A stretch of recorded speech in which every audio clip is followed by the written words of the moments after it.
Hello everyone, we will be going live with the post stream shortly, in a couple of minutes. So, you know, drink, get medicine, all that stuff. I don't remember the whole message, you know, Andrew's good thing. And we'll be live. You know, grab your favorite boozer hole if you want to drink along with us, because we got a couple of beers. We got some great posts for you today. We've got a cool special guest, Courtney Vineys, the voice of Juicer and Aphrodite from Hades. And we'll be having a few other regular pals pop in. And yeah, in a couple of minutes. So get yourself a drink, pull up a metaphorical seat, get ready. Or a real seat, even. Well, I mean, I just assume they're already sitting down and listening. Sure. Anyway, so we'll be going live in a couple of minutes. Take a couple of minutes to share the stream out to your pals. You know, whisper down the tin can and string to your friend in the treehouse across the way. Twitch.tv/TheMaSophie. That's what people do, right? To share them.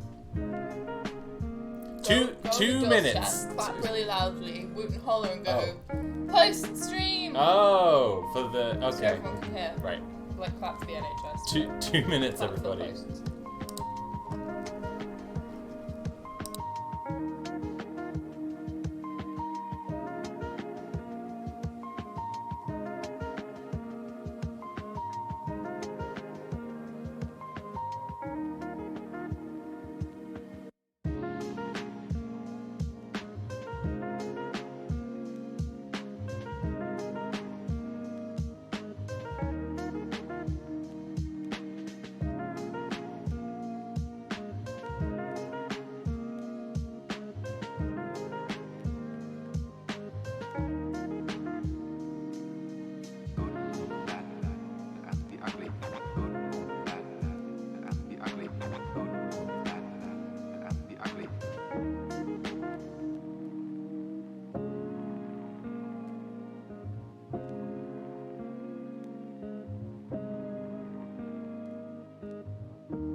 Hey everyone, it's the post stream. How's everybody doing? How are you doing? You doing good? I'll put my front of my dress back up. I mean, pizza. You know.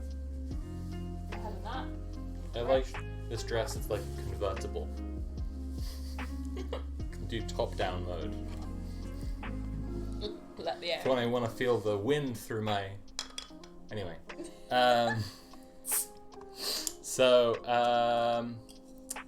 Right, let's do some posts. Is that it? Just straight into posts?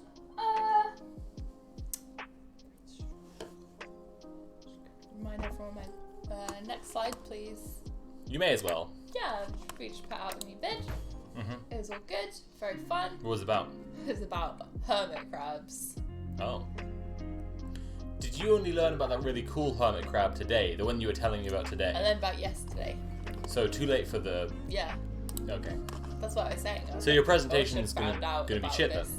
Well, it's lacking. So your presentation's really bad? It's lacking one specific kind of crab. It's not, you know, that's not such a disaster. But it is like fine. the coolest crab, right? No, I disagree. There's some really cool crabs in that slideshow that I already made. The coolest crab is Aggro Crab, who are the developer who made Going Under, which I'll be playing today while we drink beers and read posts. The coolest crab. Did you like that little seg? That was great. That was good. The coolest crab is Paris. Paris is very good. I did like the one you were showing me today that has a layer of slime and sticks sea anemones to itself. Yeah, that's pretty cool. Instead of a shell. That's really cool. But everyone who's never seen a hermit crab without a shell on, before, and now I've said that is thinking, what does a hermit crab look like without a shell on it? Guaranteed some of them are. Anyone who's thinking, that's a weird thought, what do they look like? You should go check out. You should go check out our Next Slide Please video after this. Okay. Alright. Tomorrow. Alright. Whenever you feel like it. Whenever you feel like it. Powerful recommendation. Let me just do another tweet. Tweets? I need to do... That's disgusting. I need to do posts. No, I need to share the stream. So, do you have submissions you're going to read for me? Parker sent me some excellent submissions. Why don't you get them ready? This is preparation we could have done off the stream Thank you. that we I had to nap. are doing on here instead. Let me just set it up. Okay. I'm sharing the link to the stream. I'm saying this week on the post stream we're gonna have, oh, I've already done this. I already did this. That's what I thought. You would have done it when you said yeah. I already did this. No. A separate one more is tagging that Courtney's gonna be here. Oh. Later today, everyone, we're gonna have Courtney Vineys, Hell yeah. special guest. Okay. Let me I'm start. excited. So I'm starting playing, and you read me some posts. Okay. There was some for the different kind of posts. This is just me rhapsodizing in the meantime. There was some real content farming posts around Twitter this week. Some real so there was like a what movie you glad you saw in the cinema. Yeah. There was one that was like what's the funniest tweet on here, which is good because you get to see some of the funny tweets, but it's just so transparently high engagement. Love. Felix tweeted, "What's a movie you've seen?" Yeah, I saw that. I think he changed his name to just engagement generator. Anyway, post? You have a post for me? Yeah. What's a movie that you're glad you saw in the cinema?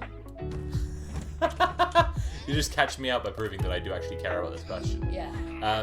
I You answered love it. seeing movies in the cinema. Yeah, well, I answered the question with as much as I hate Tarantino as a person, I think he's an asshole. Yeah. Yeah, we can turn the music down. That's fine.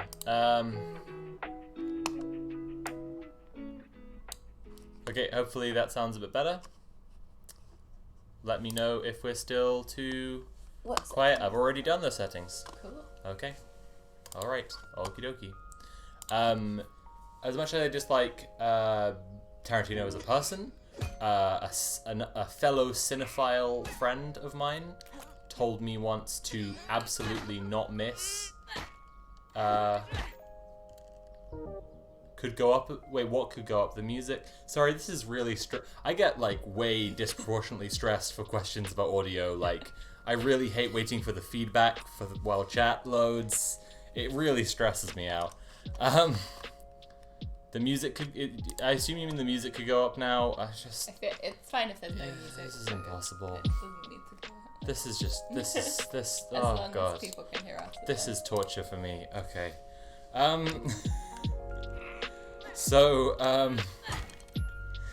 a cinephile friend of mine told me not to miss Tarantino's movies when they're in the cinema. And that was right before Hateful Eight came out. And I am really, really glad I saw Hateful Eight in the cinema. It's long as hell. Oh, yeah. It's long as hell. But it's one of those things that's such a movie experience, and it's to see it in the cinema is just really special, and to try and I can't imagine watching it at home. Literally, I'm just wow, that would suck. I don't want to do that. I also answered and said the Coen brothers, the specific kind of camp that the Coen brothers produce is really fun to see in the cinema. there's just an Yeah. effect to it. So I saw Hail I think Caesar I 3 struggled times. to stick with it as well. Right. So the cinema did that. Right, yeah. So, anyway, those are my answers. Yeah. Are there any movies you're particularly glad you saw in the cinema? The one. Samurai Cop. The new. Seeing riff tracks in the cinema was very cool. Yeah, and the new like Tommy Wiseau and Yeah. Mark. Yeah. What's his name? Who cares? The guy who actually made the movie, whose idea the movie was, but it's bad. Yeah, but you know, like Their new movie. to some degree, fuck Best that guy. Friends. They made a new movie together that they called Best Friends. And we saw it in the cinema. Okay, I would also say that. Like, I'm glad I did that. That was a cool experience seeing that. I'll say another nice cinema experience. My mum and I, a few years running, and then not because of the pandemic, would go and see It's a Wonderful Life in the theatre on Christmas Eve. And that's just a very nice, very Christmassy experience. Yeah, really worth having. A good time. I wonder if this is like big cinema side like trying to get people to risk their safety during the pandemic to come back to cinemas. So like they're re-releasing Lord of the Rings in IMAX. that's disgusting. Yeah. That is absolutely like filthy. right now. One thing to get more back on the topic of posts is that when I became aware of the what movie glad you saw in the cinema content farming post, let's be real, the person who I saw quote tweeted doing their answers was like Interstellar, and I'm like what? Like, it was a huge blockbuster, like everyone saw that, like what? It's fine to be like it's completely fine to be like it was a good experience, and I respect that, but like the question was framed like, what are you really proud to have seen in the cinema? Like, to some degree, like, what are you lording over other people that you got to see in the cinema?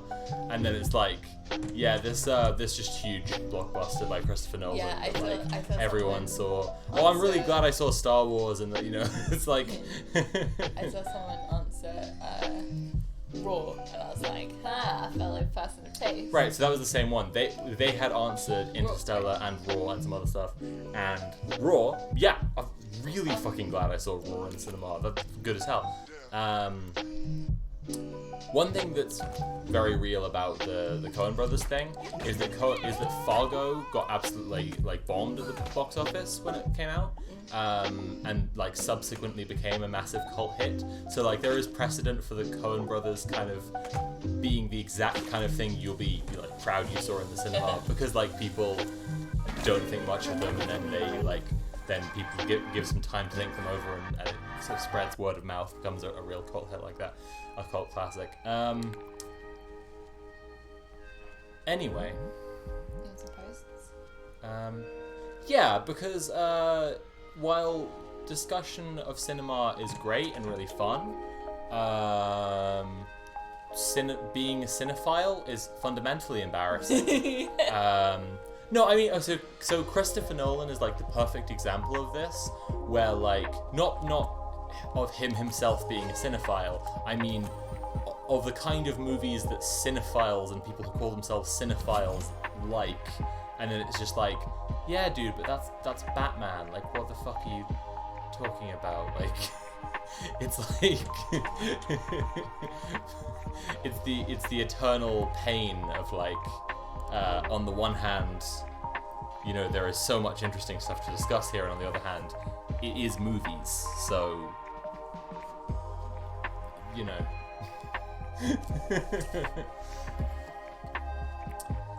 You got a submission for me?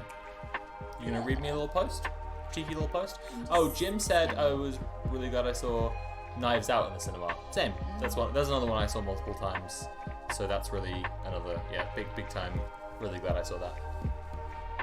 I didn't see it in the cinema, but I've watched watched it many times now and enjoyed it a lot every time. Right.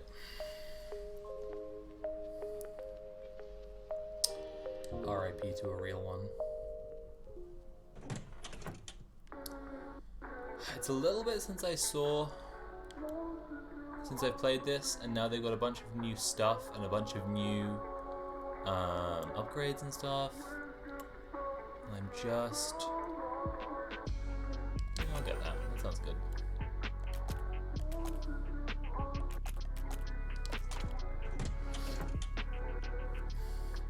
Mad Max Fury Road was an amazing cinema experience. That's very true. That is true. That was a very... Again, to distinguish the question, like, yeah, I'm glad I had that cinema experience. It's not one I'm, thinking of myself as a amazing cinema snob ahead of the trend and no one else thought of it. Like, everyone saw it, but like, fuck, it was cool seeing that in cinema. Really, really good cinematic experience, yeah. Worst theatre experience. Saw Spider-Man 3 in Alabama, and after the scene where Peter slaps Mary Jane, the audience stood in applause. Oh my god. Really? Jesus Christ. That's dreadful. Spider-Verse is popular, but watching it in theatres twice was amazing. I want to do it again. Yeah, Spider-Verse. Yeah, nice. Good answer. So I'm taking it you haven't read the posts beforehand. I'm just skimming them. Because you're now... Okay, alright. Okay. Okay. Okay. Okay. Okay. This post comes from the excellent Harker. Thank you very much, Harker. The post goblin who gets us posts. My 22F boyfriend, 25M, needs to blank every room of our apartment. Oh. Every week to feel secure. Exercise? Is it some kind of magic ritual? Like, literally magic ritual? That's fine. Okay, alright. I honestly wish this I just threw my gun. No! I'm thinking I'm a Sigma male like John Wick, and I'm trying to throw my gun as a cool stunt. I honestly wish this was a troll because I was so unbelievably confused when I found this out about him. My boyfriend and I have been together for 3 years, and we planned to move in together about a year back. But because of COVID, everything got pushed back, so we didn't. Right. But luckily for us, we ended up being able to buy an apartment instead of renting, and now we've settled on a 4-bedroom apartment. I'm also kind of wondering if this is some kind of... so I said like magic ritual, but like... I'm also kind of wondering if this is like a personal ritual, like he needs to, and he describes it as like christening every room or something, and it's masturbating. Like he has to do a thing. Mm-hmm. I'm just predicting a very dudes rock post. It is a very dudes rock post. You're not far off the mark. Okay. Okay, everyone. Okay. Let's not get too excited. I think we see where this is going. Can I have the Iron Brew? Yes. Thank you.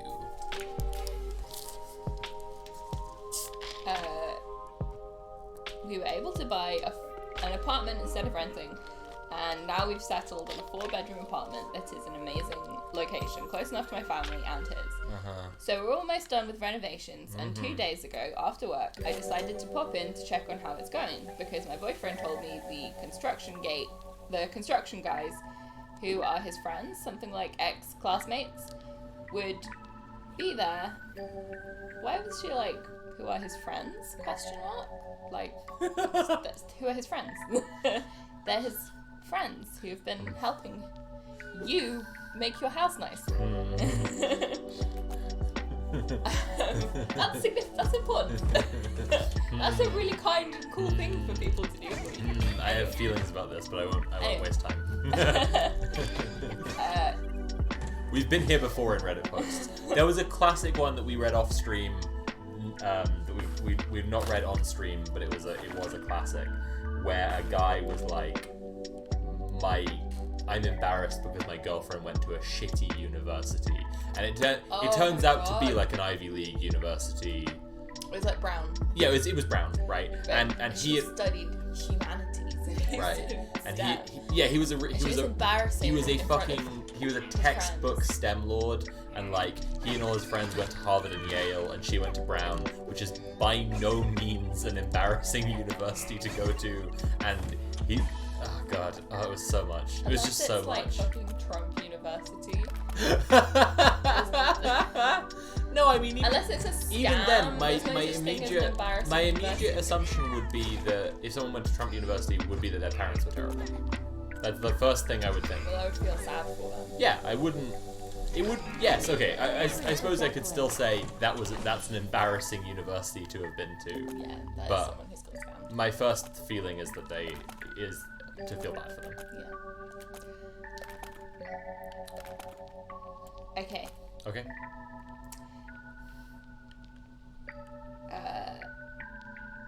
I decided to pop in to check on how it's going because my boyfriend told me the construction guys would be there, and I thought I could give him some drinks and dinner. Sorry, Morrigan. Good to see you, Morrigan. Morrigan says, "Does this post-it come or not? That's the crucial question." Yeah, that's what I'm waiting for. Well, you know. Bodily fluids in it. Oh. But when I arrived, the house is really quiet, and I see my boyfriend's shoes near the front door and his jacket on the island table. Oh, baby. I called for him, but he didn't answer, so I walked in and found one of the room doors, the master bedroom, closed. I opened it, and I was so shocked to find my boyfriend. But when I arrived... I don't know if there's a little bit missing. Okay. But when I arrived, the house is really quiet, and I see... Oh, okay, no, it's just the same paragraph. Right. Okay. I opened it, and I was so shocked to find my boyfriend peeing into a pot at the corner of the room. Yes. Yes. Yes. Dude's rock. I was so startled, I yelped, and he turns around and pisses on our bed in the process. Why would you turn around still peeing? What? He was surprised. No. He was shocked. No. You It could just have been an turned attack. your head. Are you kidding He me? might have needed to pee on a burglar. That could have saved his life. At this point, I'm so confused, but finding it quite funny, and so I started laughing, thinking it was a joke or something, I don't know. But later on, during dinner, he sits me down and tells me that he and his brother had a tradition, whenever they went to hotels or moved houses, to pee in a pot together just for good luck. For good luck. Oh no. Oh no. Just for good luck at first, and now it makes him feel secure. Which, that's actually quite cute. No. Which, okay, good for him. I thought it was just going to be a one-time thing and was going to laugh and move past it. The fool I was. But then he told me he had to do it once a week. I obviously was shocked because I've never lived with him, and honestly, this weirds me out so much. Oh yeah? Wait, no, hang on, what? This is weird? Yeah. Wait, that's strange. Yeah. Is that a strange thing to do? Oh. Thank you for your We've been business. dating for 3 years, so I don't want to break up. But I don't know if I can deal with the thought of my boyfriend/future that my boyfriend/future husband needs to take a piss in a pot every week in every room of the house. What do I do? Please help. Jesus Christ. Oh god. Oh god. Well, you, Kind of cute, isn't it? pun not intended, you wean him off it, right? Right? Talk him down. Talk him down. Just try and talk him down, right? Every fortnight will do. And then it's, okay, well, you don't, you know. I think that's the way to go, once you've in my moved opinion. you know, I'm here, you're here, we feel safe, right? This Right. is our It was house, safe, right? This is right? our home, You know. this is good. Mm-hmm. Every room. Oh. Yeah, that's a pretty good post. Thank you, Harker, for that excellent post. Shall I have a nice wholesome one, a bit of a palate cleanser. Oh, please. So I'm gonna hand this over to you. Okay. But I think You're gonna watch some terrible gaming thing right now. I think we've got a special guest. Ooh. Courtney, can you hear us? Hello?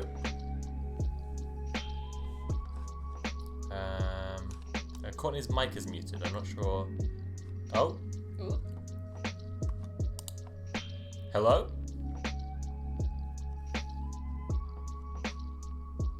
Hello? Hi, can you hear me? Oh, yes. You can hear me. Oh, that's great. Sorry, I thought I did something. I think No, it's fine. I think it was my end. I did a stupid thing. How are you? I'm so happy to be here. How are you? Pretty good. Yeah. Had a bit of a week of it, but doing good I'm sorry. now. Reading some Oh, posts. yes. Why don't you introduce yourself and, tell everyone what you do and where they can find it? Sure. Oh, yeah, sure. Hi, everyone. My name is Courtney Vineys. I am a streamer and a voice actor. If you've played the game Hades, you've heard my voice because I do the voice of Dusa and Aphrodite. If you want to come and say hi to me, you can. The best way to do that is come say hi on stream. I stream a couple times a week, usually playing Hades, but I do a lot of talking. I talk to chat a lot because my chat is really great. And so you can find me at twitch.tv/Cortenberry. And we have a good time. So, and I'm really just super thrilled to be here. I just did some vocal warm-ups so that I can read some posts. I'm really excited about one in particular. I'm astonished by the dedication to the posts. Yeah. That's very cool. I really need to start taking this seriously. I have a palate cleanser after the last bodily fluid related post we just had. It's always good to just refresh our posting palettes, not have too many bodily fluids posts. I get it. So, okay, let me just scroll up and find it. I've got it here. This is a saga of posts. It was submitted by Beef Tony, who's in the chat there. Thank you, Beef Tony. It's a very wholesome one, and it evolves over a few posts. Okay, so the user is called Country Mama Lynn, which I think is a great username. Oh. It's in r/LGBT. There's a lot of letters there. And the title is My Son Came Out, Need Advice. Okay. Sweet. If this post seems a little messy, it's because I'm typing this out quick. Y'all, this is a new account I made just now because I need to vent and I'm not sure whether else to post this and my family follow my real account. Thank you. My son, 15, just came out yesterday as gay to my husband, and my husband kicked him out while I was at work. I got a panicked phone call from my baby telling me everything, and let me tell you, I was pissed. I left work early and drove over to my house where I saw my baby boy sitting on the curb with his clothes and shit all across the damn lawn, and screaming as if now soon-to-be ex-husband, who is not the man I thought I married. I gave that bastard a piece of my mind and told him if he can't be a man and support his son, then he can kiss my ass and find someone else to pay his bills. I shoved my boy's stuff in the back of my truck and we went to a hotel that I'm in right now because my parents can't pick us up till Monday, so we thought we can stay. Can't pick us up until Monday so that we can stay with them. I don't know much about this whole gay thing, so what can I do to make my kid feel accepted? Oh my God. And that's what the advice is. That's what she's come to for the advice. Can you imagine your partner just kicking your kid out without even speaking to you? That's just how. Yeah. Oh my God. Yeah. It's a pretty traumatic start, but things turn around. Okay, so there's an edit. And then there's a few more posts. Edit. I took y'all's advice. I paid for the house, so that motherfucker will be out in a few days, and my son will be back in his home. I bought my son a bunch of Pride stuff. Apparently, he's had a boyfriend for around 7 months now, and I'm getting to meet him over FaceTime tomorrow, and I'm so excited. And then there's 4 exclamation points, so I think she is very excited. Oh. I'm doing everything I can to make him feel loved. Out of everything that's happened, the most heartbreaking thing was my son saying, "I'm sorry, I'm crying, Mom, I just need to be strong." I told him he doesn't need to be strong, he needs to be loved, and I'll do anything I can to make him feel that way. Enjoy your cue. And the bottom of the post in the screenshot there is cut off, but it's positive moves from here. So Second post is called "I'm meeting my baby boy's BF tomorrow," and again 5 exclamation points because she's very excited. I'm so excited, y'all! We're meeting over FaceTime, and I'm so happy. I'm knitting my son a rainbow blanket, and it's turning out perfect. And then update your Mark's reaction. Read the previous post if you're confused. In case you don't know, this is the aftermath of me kicking out my now ex-husband after he tried to kick out my baby boy for being gay while I was at work. I called him and very, quote, kindly reminded him who owns the house and pays the bills, and he was screaming about how, you need me, woman, you can't kick me out, whore, and asked to meet me in person. So I did, but I don't trust him, so I brought my adorable camo baseball bat just in case things went south. We met up in front of the house, and he was hooting and hollering about how I was already screwing screaming at how he was already screwing a different woman, so I don't need you. And obviously this upset me, but then I remembered that I don't have to put up with his crap, so I told him it's time to haul ass before I make him, and he started crying like a baby. Saying all about, you'll never find another man like me. I hope she doesn't. So he finally left after hours of crying and whining, and now my son and I have lots of extra space. And then this is the final update that's really the cherry on the cake. So far, it's a story that we're somewhat familiar with already, but this is a good ending. So the ending is, the title is, "Hey y'all, Mama Lynn update." And the post says, "I was talking to my son, who, if you haven't seen my other posts, came out recently, and I found out I might not be just a straight ally. I assumed all straight ladies were also attracted to other women just as much as they were men, and I never really thought about it till now, but I guess I might be bi, is that the word? Thanks for all the love and support." Oh yeah. That rules. Yeah, it's a nice little series of Oh my posts. goodness. Oh, that is so wholesome. That's so wholesome. I'm so glad I'm here for it, and I'm so glad I get to be completely unwholesome in a couple of minutes. Oh no! So, what do you mean by that, Courtney? What are you bringing to the show? There's just one little thing. Maybe we should. I'll read that one last. Okay. But Morgan had a request for me. Yeah, let's just say Christmas is coming early this year. Oh God.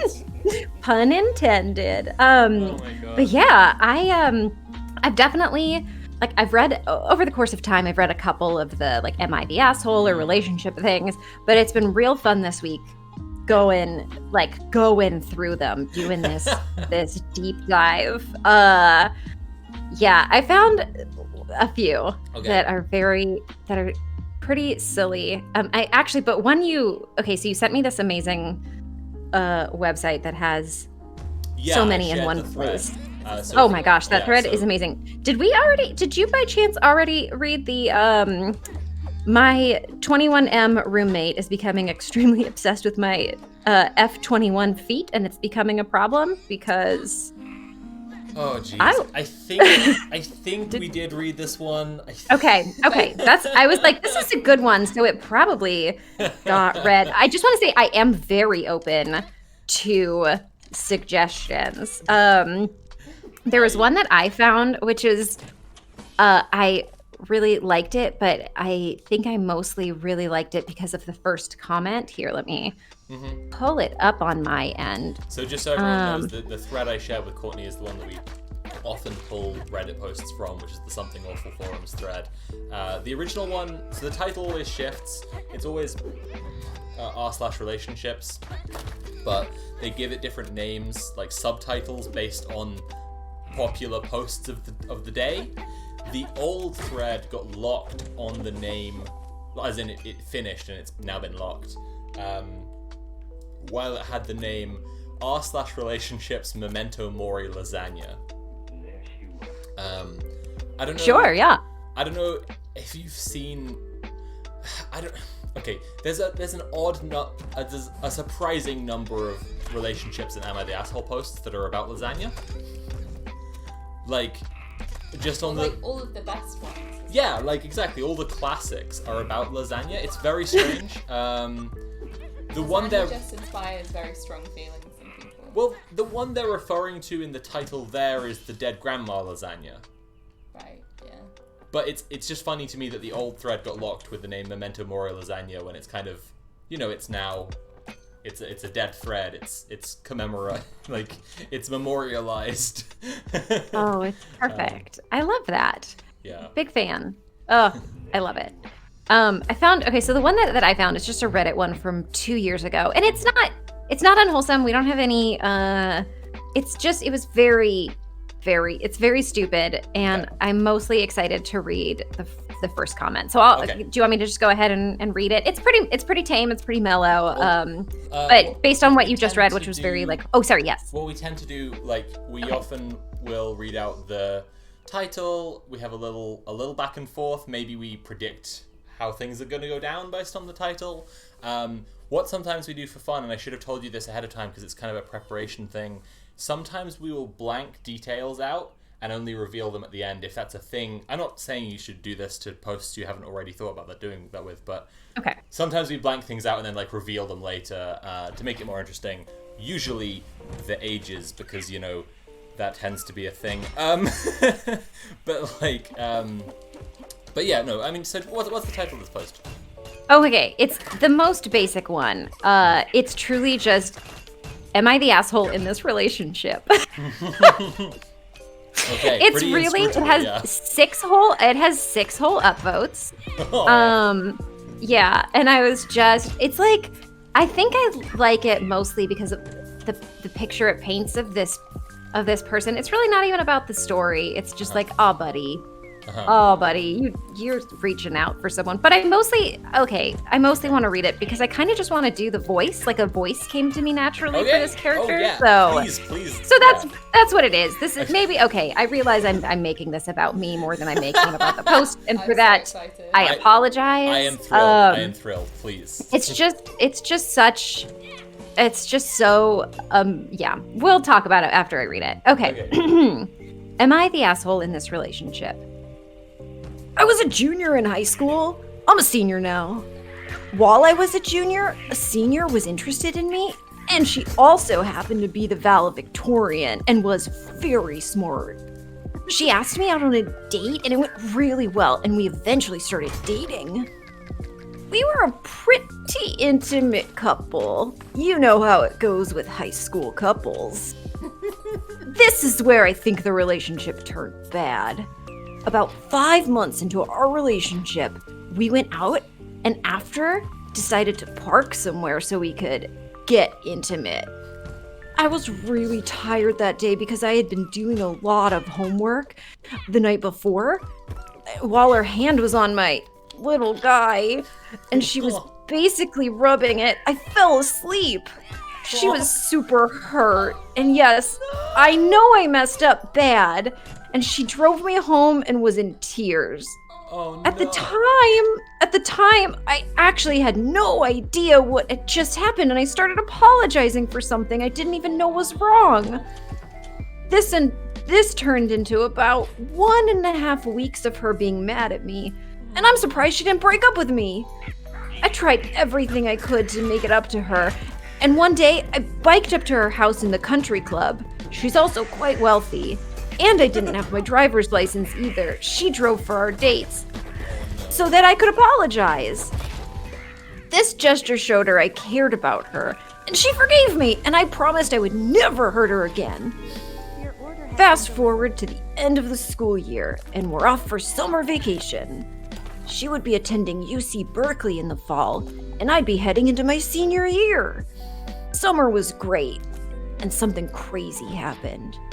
We loved each other to the point where we had sex for the first time. Ooh la la. Weird for me, but it was great! And for me, I've always been a hopeless romantic.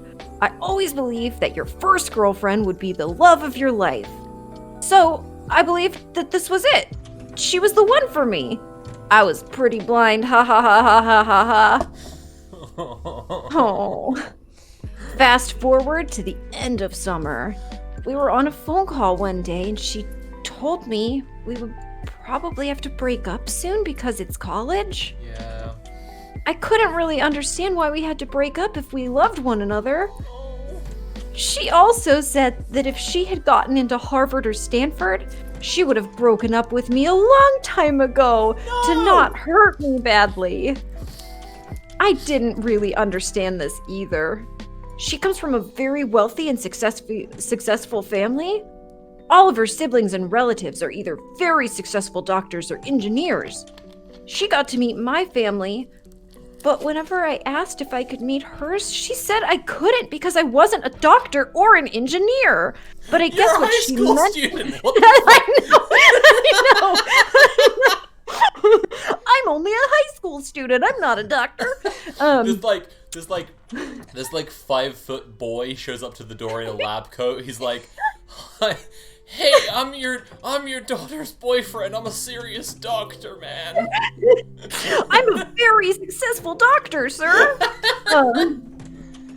Oh boy. I also have a law degree. Just like really trying. That's just my side gig. But I guess what she meant to say was, I'm nowhere near the caliber of her success and intelligence to meet her family. But for the record, I'm really above average when it comes to book smarts. This kid's gonna be a communist in like 2 years. He's gonna be like, wait a second, I see what was going on there. Oh boy. Okay, fast forward. This is the third fast forward. Forward to the beginning of the school year. We break up because she said she wanted to have a life in college and not have to worry about hurting me by what she does in college. 3 weeks later, we get back together when she's back for a weekend, and then she goes off to college again. She doesn't return my texts or calls in the weeks that she's gone, so I assume she's just busy, but then she admits that she just doesn't wanna. So I call her to tell her we should just break up because it'll be the best for both of us. Yeah. I don't want any harsh feelings with someone I love so much, so we break up for good. Quick flashback. I wrote her a letter before she left for college that her smile was worth the wait and that I'd always love her. Fast forward to our would have been 1 year currently. She texts me if I'm home, and I get so excited because maybe she wants to get back together with me, but she just asks if she can have her stuff back. She comes to my house in tears with a big bag of all the things I've ever given her in the relationship, except she kept some of the things she liked for herself. And she also writes a letter saying that I deserve to know about her past, and I don't belong in her future. I was devastated. And that was that. So, I don't know if I'm the asshole for setting the relationship on this course by falling asleep, but yeah. So, the first comment is just lots of irrelevant information here. Yeah.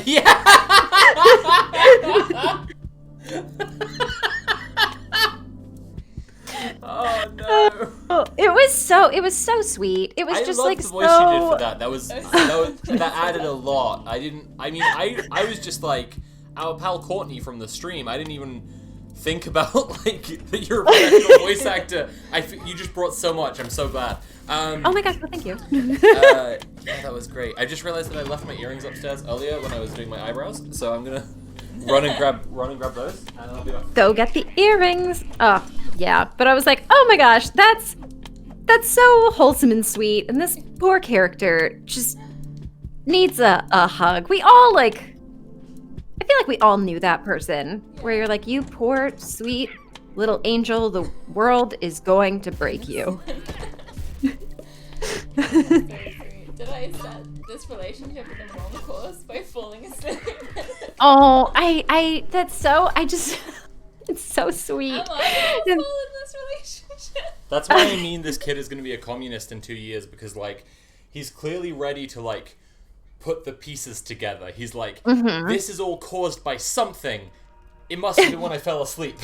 Yeah, he's just like, is this class warfare? Yeah. Yeah, like, a little while later, he's gonna learn what bourgeois means, and then he's gonna be like, oh, the country club. She lived? Oh yeah, and then it's like her house in the country club is the line, and I was like, really? It was just in the country club? Yeah, I was so like, what? That was a lot there. That was great. That was really good. I love that incredibly Reddit comment. Just like lots of unnecessary. It's like it's true. It's true. He's wrong. He didn't doom the relationship, but also like have a little compassion for the poor guy. I know. Like, I know. About, like, Oh, comic sweet strips innocence. having panels because Oh my god. Yeah. precisely the required amount of information. That was on Twitter, but it was still, despite being on Twitter, was the most Reddit thing I've ever seen. Where basically this person had drawn a comic that had, say, like 8 panels, and the first couple like set up that someone's riding a bike, and then the last, the like 5 of them then are like just the person riding the bike, and then something happens to them at the end. And this person had responded with just like, they'd literally just cut out the middle of the comic. Like they'd taken the top and the bottom and just put them together. It was like the perfect number of panels for the pacing of the imagining someone traveling along peacefully and then something sudden happens. Right, the joke worked with the timing of all those panels, and this person had just been like, too many panels, this is wasting time. Well, that was so good. I have a couple more. I'm gonna carry on with submissions first because I feel like it's only polite to the people who send us posts to read. I love it. I'm so down to read I'm down to read what other people submit. Generally speaking, we just do our own stuff unless it's been submitted before the stream, which gives us time to skim through and like decide if it's like sort of safe and also like an interesting post to share. So that's why we have submissions too. I have a couple more submissions. So one is just a title, but still warrants discussion. It's actually an article title, not a Reddit post. It's like raising my blood pressure. Why does my son think he owns this computer? He bought it, but it is in my house. Therefore, it is mine. How can I help him understand this? Boy. Well, someone's gonna need a lot of therapy.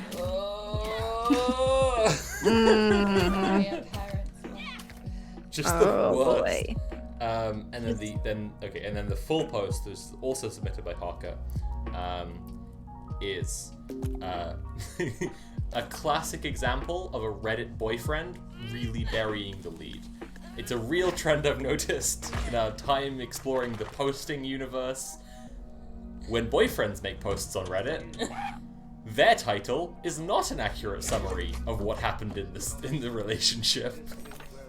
So this, except for that one that we just heard from. Well, he was just like, am I the asshole in the relationship? Yeah, it's still not accurate. Yeah, it was inscrutable. I feel so bad for that little guy. Yeah. Okay, the title of this one is, am I the asshole for giving my girlfriend options to use the bathroom?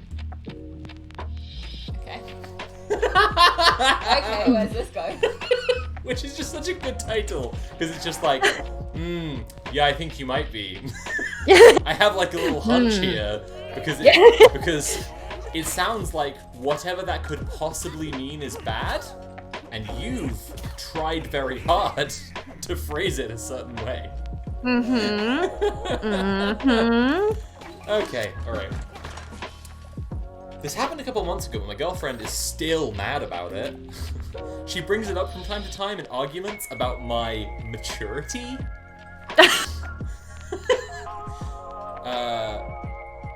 I, 20M, live in my trailer in my parents' backyard. They don't charge me rent, and I don't technically have to abide by their rules, so I'm fine with it. Yeah, cool. However, my parents are very religious and strict when it comes to relationships. They don't want my girlfriend, F18, sleeping over, but since they go to bed early, I can always sneak her in. She parks around the block, and I have to quietly walk her by the empty pool in the dark to come meet me. She's never said she had a problem with this, so I thought everything was fine. This one night, though, it was around 1 a.m, and she told me she really needed to pee. My trailer doesn't have a bathroom, just a bed and a kitchenette/storage closet. Usually, I would walk with her a couple blocks to the grocery store to use the restroom, as I didn't want to risk sneaking into the house and waking up my parents, since the bathroom is right next to their bedroom. But since it was so late, there weren't really any options. So I suggested that she either go outside on the concrete by the pool. Why the concrete? That's such a bad idea. We just like on the what? The concrete. You still then have anywhere to on the explain, concrete. Like, a human amount of piss in the morning. Yeah. What? Get a bedpan. You're not gonna be like, oh, it's probably a rodent or something. Bushes to get a bedpan and chuck it in the bushes, right? Just the bushes. Just go pee in the like. That's a perfectly acceptable. The concrete or whatever. Obviously, that's not the thing. That's not the thing. Okay, that's not the thing. So, I suggest she either go outside on the concrete by the pool, or she could just hold it. It's 1 a.m. and she needs to pee. Like, just hold it. Just don't sleep. Just don't sleep for us. Just die. That's okay. You just die. Just hold it until you burst. If so, just like, babe, have you considered just reabsorbing that piss into your body? Could you that's an option. I like how that's an option. Like, your option is you can either piss on the concrete or you could just hold it. That's an option. It's like 3 a.m. It's like 3 a.m. and he's punched a hole in the wall of the trailer and he's like, if you loved me, you'd hold it. Oh, no. It's gotten really Yeah. No, okay. She told me she had to go really bad, which, yeah, I mean, if it's 1 a.m. and she's saying it's good, all right. She had to go really bad, and asked if there was anything else. I grabbed a mixing bowl from the storage closet and handed it to her. She said, "No, I'm not doing that," and I said, "Well, you're gonna have to." Yeah, that's the only option. No, just go in the bushes. There has to be bushes. I don't. Whatever. Peeing in the bowl and chucking it in the bushes is the most convenient option. I don't think having to carry a bowl of pee. That's not even the thing. We're not even to the thing yet. I handed it to her. She said no. She tried going in the bowl at first, but she missed and made a mess on the floor, and I got upset. And she got upset when I laughed at her. Yeah. She was really quiet the rest of the night. I didn't understand what was so different, since she was usually fine changing her lady product out in the open like that too. Now when she brings it up, she says how I humiliated her, and I don't know why she would say that. I literally gave her options. Oh my It's God. not like I forced her to do it. Am I the asshole? Wow. Powerful stuff. Wow. I like how he also said when she made a mess on the floor. Like, that's what you describe like a dog doing. Like, not Horrible. Just not a person. so Like, degraded. It's so funny because I can feel it. Like I can imagine that. Like I grew up in a caravan, Right. and when we were a bit older, like me and my sister lived in like a smaller caravan that was out in the garden, and my parents lived like the rest of. And my you said family before your lived in a toilet bigger was like caravan. a shipping And our container, right? toilet was like it was like the back of a lorry, Right. and they'd put a bathroom in it, so we had to go like outside to go to the loo. And I'd just be like, it would be like dark, and I wouldn't want to go. Like, Yeah. go to No, I relate to the. I mean, you know, if you've even if someone's just been camping, they can relate to the the dilemma. But like, oh jeez. All I did was So- give her options. so sad. Yeah, options. That was, I think we all knew. Right. It's just The literally word is- options were like, this. He's like, ding am I the dong." asshole for really, if you think about it, helping her? That was definitely a case of, am I the asshole for being an asshole? I Yeah. don't get it. It's also it's just honestly quite clear cut. I think we can all relate to the dilemma. but he described it as her making a mess on the floor, and he like laughed at her when she. It's that part, you know. Yeah. He also should have thought ahead to if she needed the loo. Like, there's, you know, you're inviting someone round, and you can't just use the toilet in your parents' house or whatever. You gotta think ahead about these things. So it's gonna happen. Someone's gonna need the loo. Yeah, right. I have 2 more posts saved up, and I want to tell everyone about them, but I'm not going to read them yet. I'm going to hand it over to Courtney, but I just want to tell everyone what's coming up, because I named the stream after the stimulus check thing. I named the stream this week. It's 2,000 posts if you include the 600 you already got. And I laugh to keep the tears at bay.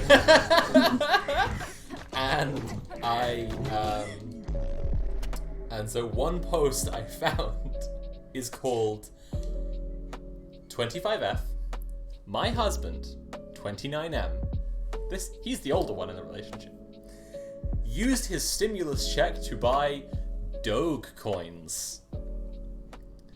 Did Elon Musk tell the him to? meme-based cryptocurrency Elon Musk tweets about. Was it literally Elon Musk? So that's one that's coming up. I just wanted to tell everyone because I'm just excited to read that anyway. Courtney, what else have you dug up? Oh my gosh. Okay, so I managed to close all of my tabs somehow. Oh, no. This is just like the most. It's not a stream with Courtney unless I've had some kind of technical difficulty. Let's see. Yeah, if you guys want to just talk for a second, I'm gonna figure myself out. I'll give you the break. I'll just go in and read it because I've already teased it now. So I'll just read. 25F, my husband, 29M, used his stimulus. 29-year-old man, a grown-ass man, a grown man, a grown boy, a boy who's all big and grown. Used his stimulus check to buy Doge coins. Okay. Both of us are not working and living off savings. We have a 2-year-old. My husband recently got his stimulus check, and today he told me he spent it all on buying Doge crypto coins. They have a 2-year-old. And he bought Doge coins. They have a 2-year-old.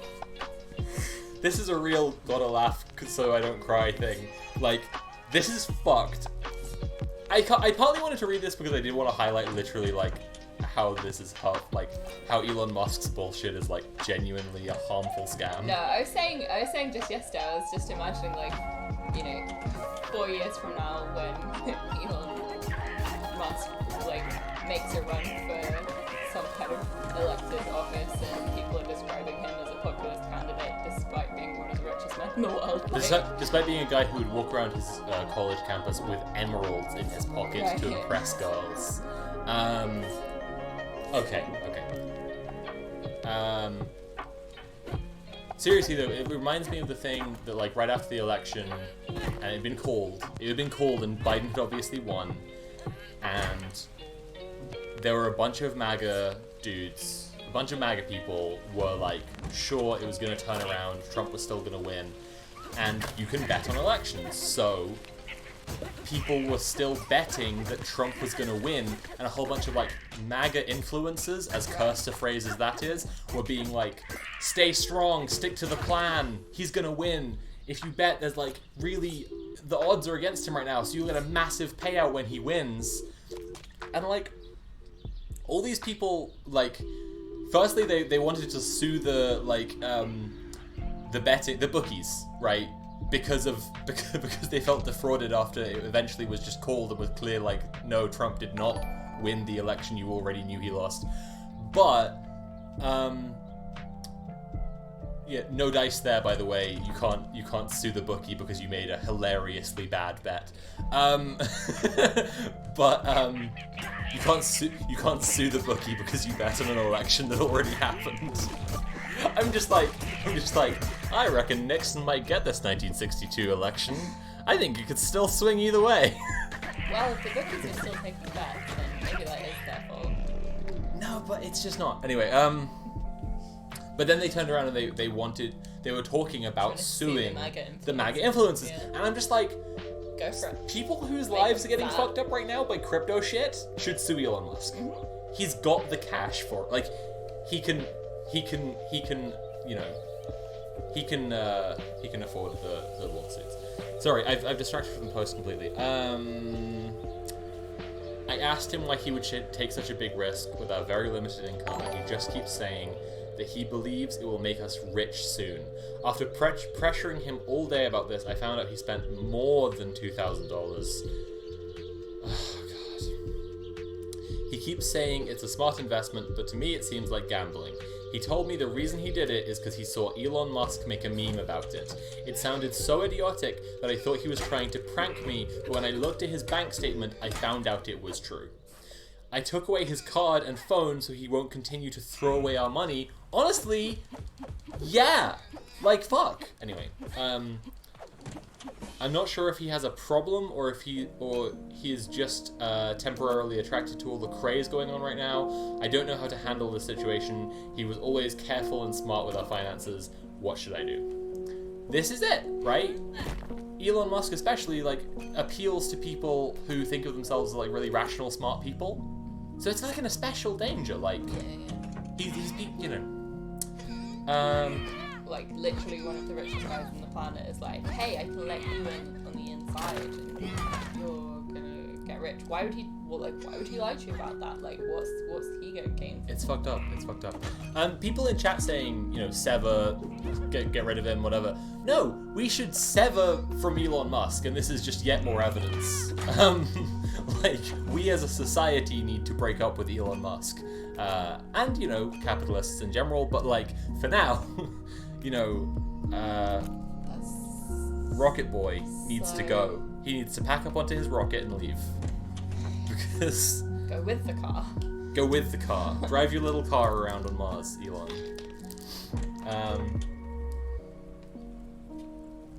You know, I laugh, but I do feel, like, really fucking bad for this guy, and yeah, I think Elon Musk is an absolute scumfuck. Like, basically, yeah, just tricking people into shitty I don't know, that sucks. That just sucks so much.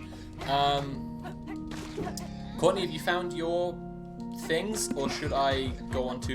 you know, I found one that's just, like, very earnest and a little boring.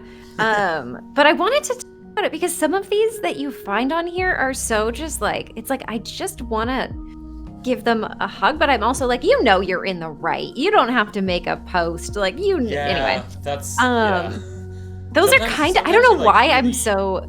Oh, sorry, like, I was talking over you. What were you saying? Sometimes you, like, really wish they knew they were right, and it's, like, really apparent that they've, like, convinced themselves or their partners convinced them of something, and it's just like, oh. Yeah, this was one where I was, like, expecting kind of a turn in it, but I was like, you just, I get it. You need affirmation. And it's funny because those are sort of the ones I was, like, finding myself drawn to. Right. And I was like, is this something I should, like, reflect on myself? But yeah, this one was just, like, kind of, it's a little boring, but we'll give it a read. I just felt bad, and I just want to help these people. I just want to be like, you got this. They're like, it's fine. You're in the right. It's probably a good thing. I could spend way too much time on Reddit. Yeah. Big time. Okay.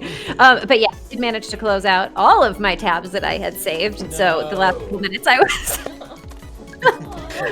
it's fine. None of them were, like, stellar, because truly the one I'm looking forward to is okay. All right. I, like, practiced it. Anyway, okay, so this one is this one is called Am I the Asshole for Not Wanting to Leave My Own Apartment? I'm a 28-year-old male, and I've been friends with my roommate, a 25 female, ever since we were babies. Aww. Our families were neighbors and we grew up together. She's like a little sister to me and always has been. After she graduated college, she moved to the same city I currently work in, and since she couldn't find an apartment close enough to where she worked, I told her she could live with me. We'd share bills and become roommates. We never really had problems or fights, as we've known each other for a long time. However, recently, things have taken a strange turn. She got involved with someone from her work. The guy seemed to be a nice guy. I only ever spoken to him 3 times, as they usually keep to her room. But he was very friendly, and honestly, I was happy she found someone who seemed that nice. After a few months of their relationship, she sent me a text saying that she needed to talk with me. I figured there might be something wrong with the apartment. It's not uncommon for things to break. But I was wrong. When I got home, we started to talk. It's too long to write everything, so I'll just summarize. I don't know why I liked that so much. Like, yeah, of course you're going to summarize. Yeah, please don't tell us the whole conversation. She told me that while she enjoyed living with me, her boyfriend was starting to get jealous of his woman living with another man. At first, I raised an eyebrow, but thought this kind of thing isn't uncommon. So I was like, oh, it's fine. Just let me know when you plan on leaving. Hope you two find a good place. However, apparently I was wrong. She told me that she wasn't leaving. She said it was impossible to find someone closer to her work, and that she was hoping I would let her take the apartment instead since my work wasn't close and all that. Well, no. Yeah. No. No. Why No. would you? Yeah. Why would you No. work that way? The thing is, I really love my place. It's close to the gym, to the grocery store, to pretty much everything else. Buddy, you don't have to defend. Yeah. And this is where I was like, no, you found the apartment. You invited this person in. Yeah, unfortunately, rental law is that you can be kicked out if your roommate has a scumfuck boyfriend who sucks. But you can avoid it if you have enough reasons to stay. If there are good logical reasons why you should stay. Exactly. Oh wait, you know what? You're close to the gym and the grocery store. Never mind. I'm not just gonna leave my place because of something so stupid as this. And I told that flat out that once it wasn't going to happen. I get what you're trying to say, bud. She got very upset and started to rant about me being an egotistical asshole. That I didn't have empathy to put myself in her shoes. This happened a few days ago, and she shut herself in her room, only ever leaving to go to work or to pick up her boyfriend, who became really unfriendly to me after that. Now usually I can be an asshole, but I don't think this was one of these times. So I thought I would ask for Reddit's verdict. Oh, I love, yeah. Usually I'm aware that I can be an asshole. I don't think it's one of those times. I get that feeling. Can I just say, this is a really good example of something we've mentioned this on the stream before, but there are people who will describe themselves as an empath, and the fact that someone thinks that they are unusual for understanding how other people feel does not speak to them having more empathy. It actually is the opposite. And it just struck me that in that she accused him of not having any empathy, right? When she's trying to kick him out of his house. Also, yeah. It's twice as easy to find a place that's affordable and nice with 2 people as it is with 1 person. Right. So, aside from everything else. That's so frustrating. Also, no, it's so frustrating. Oh, sorry, go on. Well, no, it's her reason, again, you don't need reasons, but her thing was that the place was close to her work but far from his work, and it's now commute times are annoying, but you don't actually want being close to work is actually not a good thing in life, just out and out, being your boss knowing that at any moment you're 5 seconds away is actually very bad. It's bad. Oh god. Yeah. There's a balance between between a nice commute and being out of arm's reach, Yeah, no, oh boy, my first professional-ish job, out of office-y job out of college, I worked for this woman who, I've talked about this on my stream before, and it's something I'm still just processing. This was 10 years ago at this point. I worked for this woman who I like knew I lived close to her son's school. Oh my god. And so after she was awful. It was like very abusive. I did not realize like it was like as Right. toxic. I just thought that's how it was, and I thought I was supposed to give so much of my life and everything to this job. So I ended up I never called out like once when I was there, and like it had been over a year, and then finally I got really sick. I had over one weekend my apartment had been burglarized, and I got my God. really sick. Yeah, it was bad. It was really bad. And so on a Monday I like sent an email and I was like, I was robbed and I'm sick. I can't come into the office today.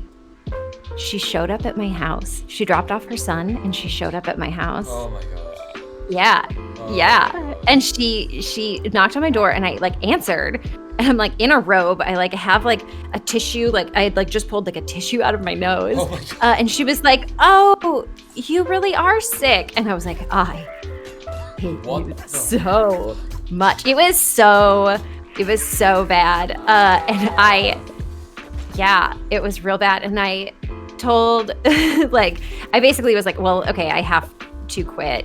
And I started going to therapy like pretty close after that, and my Right. therapist was just like, would you let she was just like blown away. Like she actually like sat with like her jaw open. Like, and I've been to different therapists before, and they're very good about kind of like keeping a straight Right. face, or at most being like, I'm sorry. But this poor therapist was just like, are you kidding me? But yeah, that was You were coming into the therapy session like, am I the asshole Yeah, in this yeah. relationship? no, truly, like that's very much what this like reminds me of, where I'm just like, I guess I'm an asshole for calling in using one whole sick day, which Right. is like I didn't even have like benefits. Like I wasn't even getting like medical It's insurance through work or so anything. insidious Like, and so predatory. Like there is a Oh. real comparison between when you hear about like victims of like some fucking murderer who like a murderer was just like, can you help me with something, and was like giving off incredibly sketchy vibes, but they just like didn't want to be rude, so got murdered. yeah. Like that's Oh. bosses. That's like everyone's boss all the time. They're just like, Yeah. hey, can you just like work yourself to the bone and just like die at your desk? And they're like, oh, I didn't want to be rude. I'm not though. sure. I don't think that's a Yeah. good idea. And they're like, oh, are you saying that are you being inconvenient? And do you want to? Are you an inconvenient person to have around? Like it's fun. Ugh. It's No, so it is. horrible. It's so horrible. Yeah, I feel like so it's like this post reminded me of that, Right. and then it also reminded me like anything that has to do with housing Oh yeah. stresses me out so much. Like Everyone join I live the in local renters union. It's Yes. very important. oh yes, yeah, get into that tenants union, baby. It's ugh. It's just I got so stressed because in my head the first thing I was thinking was like, oh my god, is she gonna like pull some stuff to like try and get him like evicted? Like is she like that was, I'm so glad it didn't go there, but like Yeah. that's just the story that you hear too much Well, of I mean, these days. Wait until there's like an update post, right? But like, Yeah. yeah. Oh Jesus. no. I mean, Oh. yeah, I have borderline personality disorder, and like I've talked a little on streams, and I talked in my video about BPD, about like my work experiences being really stressful a bunch. And what I've come to realize over time is that like it's like a coping mechanism that has caused me a lot of like, I'm having trouble with the phrasing even. Right. Has I know what you in mean. heavy quotes here, the coping mechanism has caused me a lot of trouble, right? But actually what it is that most people, most of the time, put up with an ungodly amount of shit in employment situations. And like, when my family would be advising me and they'd be like, you just have to like play nice and get along with people in this, and I'm like, no, I'm not going to work unpaid optional overtime. Right. There is no reason why I should do that. Like, there is no reason on God's green earth why I should do that. At a company where like a third of the people have left in the couple of months that you've Right, been working yeah, with. exactly. A company with like horrible blame culture, with an enormous turnover, everyone's miserable there. No, I'm not gonna like throw away my evening for them. Like, Yeah, no, they're not paying me, and it's completely optional, so no. And yeah, that kind of thing, like not just being flat out unwilling to do that kind of stuff and getting very upset if I'm like put into that kind of situation, like, yeah, it's again, quote unquote, like caused me a lot of trouble, but really it's that like people just should not be accepting shit like that in the slightest. Like, oh my god, I wish I could go back in time and just grab my precious little like 22-year-old face in my hands and just be like, no, the job isn't worth it. Like they need you more than you need them.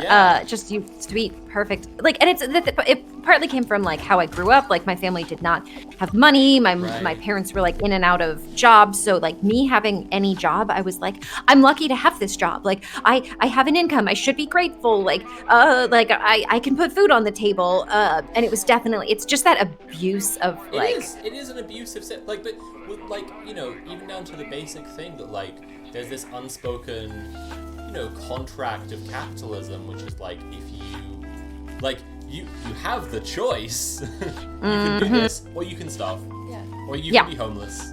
Like you can do all this stuff, or you can die. Like that's not a choice, and like that's so abusive to like frame it as a choice. And that's just the basis of like everything we're doing. It's very much just like the hold your pee. Like I gave you options. Right, I gave you options. Am I an asshole for giving my workers options? Jeff Bezos posting on Reddit. When his employees have to hold their pee for 9 hours on a shift. I was just going to say it's way too appropriate. So good. Literally Amazon workers getting like UTIs because they can't pee because they're so like chained to their work. Oh, jeez. And monitored. Don't worry, they've got Biden in now. It's fixed.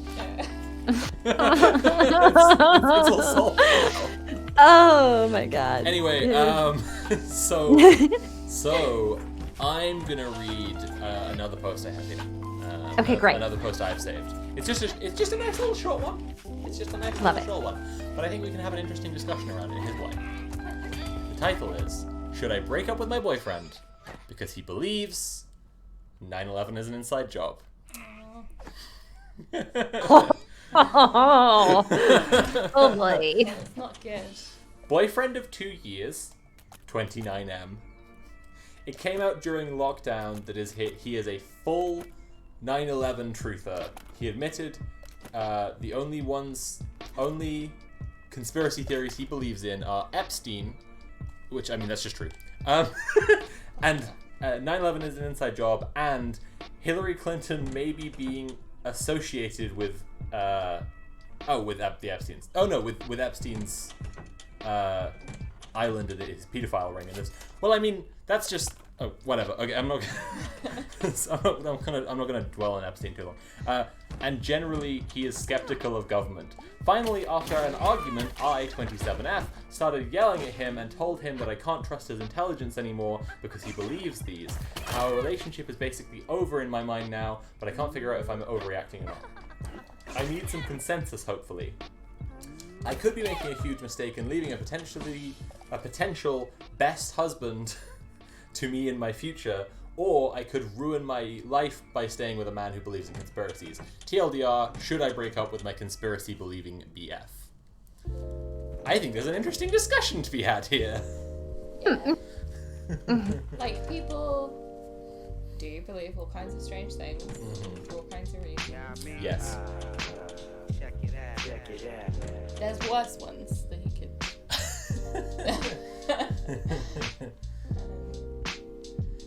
Oh, I just think of like, wow. Right. It's just such, like, that's just, it's so hard to get someone who thinks things like that run. Yeah. Run. You don't need, you don't know. The second I said fix, I was like, nah, you don't need to fix honestly, any. Yeah, it's like,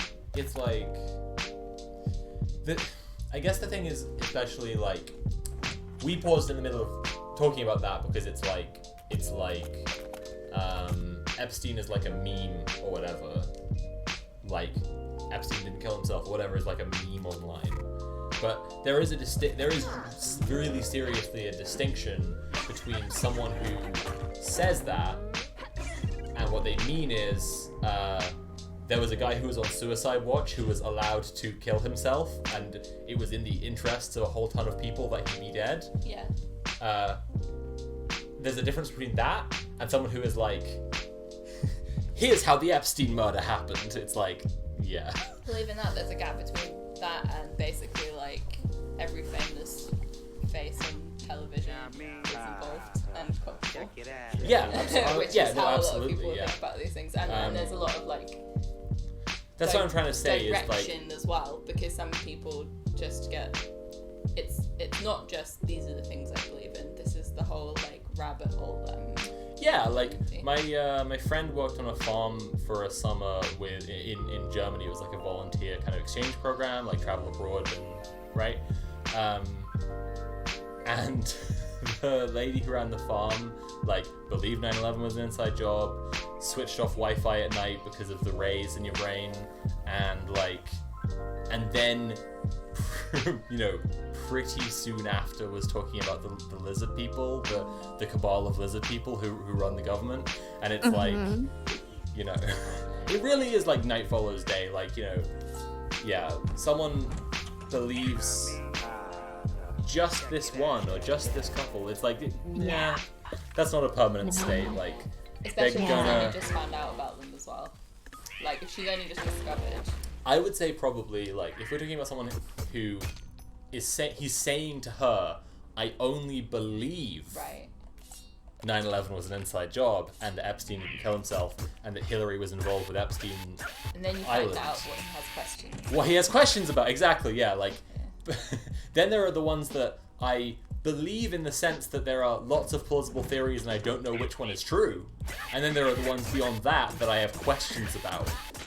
You know, and it's like, actually, his belief system is a whole dark universe. Like, when you get into it, yeah, I think it's pretty straightforward. Actually, it's just run. Yeah, run. Just run. There are so many other people in the like. It's not your job to fix someone. Like I have that part of me that wants to be like, how can I be helpful, or let's have a Right. discussion. And it's like, no, I don't have the energy for that. It's not on you. Like Yeah. this Also- person, like this. Yeah, it seemed like she was very clear from the start that that had broken it for her, and she wanted confirmation Remember, that was Cubicle okay. loves you. And yes, it is okay. If Yeah, it get was an out. otherwise normal relationship, she would be like, here are the things I really like about him, but I just found out this. Yeah. Is it a deal breaker? She was just like boyfriend, not telling you anything, believes 9/11 is an inside job, and it's like, yeah, I don't believe this guy's otherwise a real catch. Oh yeah, there was not like a whole. It's not like he saves puppies. You know, it was. I can't believe it's 9/11's an inside job. Get on out. Get on out. Let me. I'll pick you up. Just give me the address. Just like Let's get you out of here. yeah, you're at like the dinner party, and it's like, tell us, hey, here's a fun icebreaker. Tell us 2 interesting facts about your partner. And she's like, well, he was gonna be an architect before he changed to engineering. Please sign another one in the sector. And Karen, what about you? What do you? Oh, it's the worst. Oh boy. And it's so sad how many people, like I grew up in like a pretty conservative part. I grew up in Orange County, California, which is just south of LA. It's very conservative. Yeah. And growing up, like, you know, I didn't know like a whole bunch about like politics or what any of that meant, but it's sad when you like come across someone on social media and you're like, they seemed nice enough, and it's like, yeah. Oh no, you're cool with the space lasers line. Okay, all right, well, like I'm real, like, you were very nice in high school, and now your brain is rot.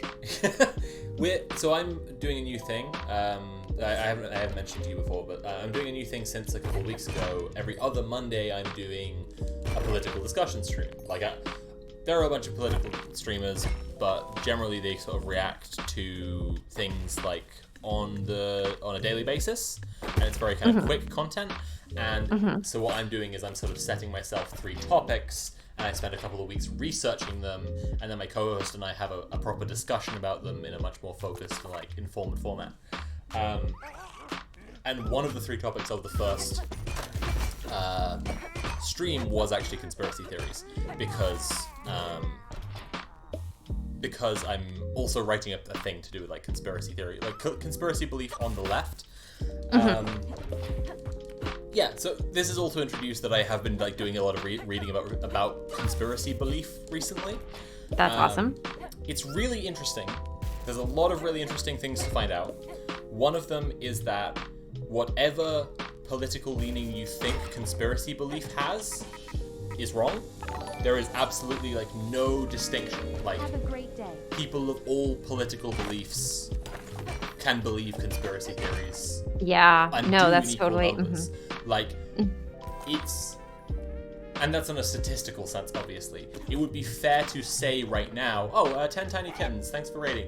It would be fair to say right now that in America, conspiracy belief leans one way pretty heavily. I think we all understand, Sure. like... But... It's definitely, like, it's affected by Right. events. And Exactly, it's obviously affected by social context. This is one of the other things that I found out in, like, the academic literature, is that it's always kind of reflective of, like, a social conflict. So, like, people sort of recognize something that's going on in their social context, and then conspiracy theories are basically stories that fill in the gaps there. So, and a really interesting one, because I just started this book called American Conspiracy Theories. The first entry is about the first American conspiracy theory, which is literally in the founding of America. In the Declaration of Independence, they wrote a ton of shit that they believed King George was going to do, and there is no historical evidence that he intended at any point to do those things. Right? Oh, And interesting. That's a perfect example of how, like, conspiracy theories reflect a social conflict. So there was a social conflict where they were part of an empire and didn't want to be part of an empire anymore because being a colony sucks. And then they made up a bunch of shit that, you know, about how King George was going to, like, impose a strict tyrannical rule and raid all their taxes loads and make them abide by loads more, like, crazy laws, which, yeah, he had no intention of doing whatsoever.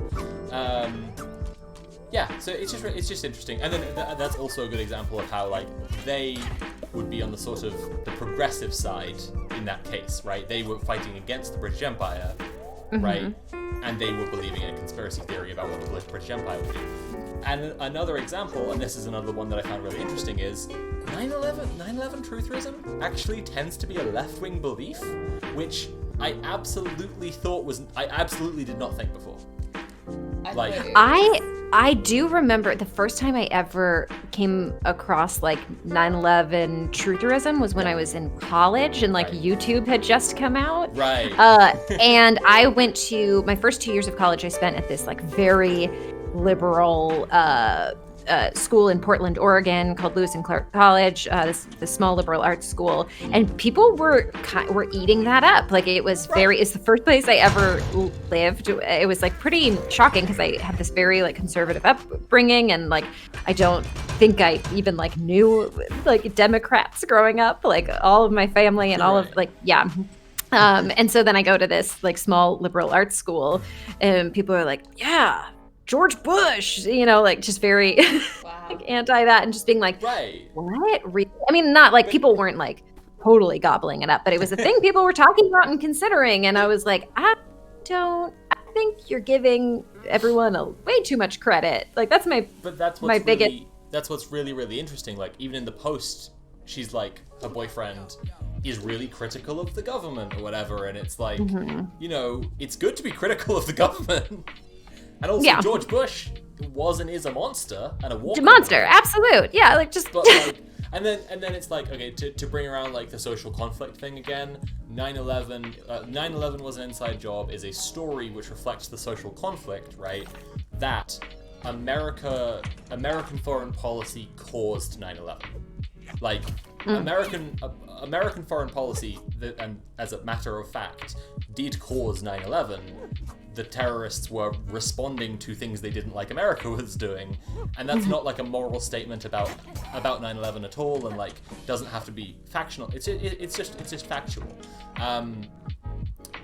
But the story of like, if you think about it, the story of the president did 9/11 to America on purpose is a reflection of that. Like it's basically a simplification.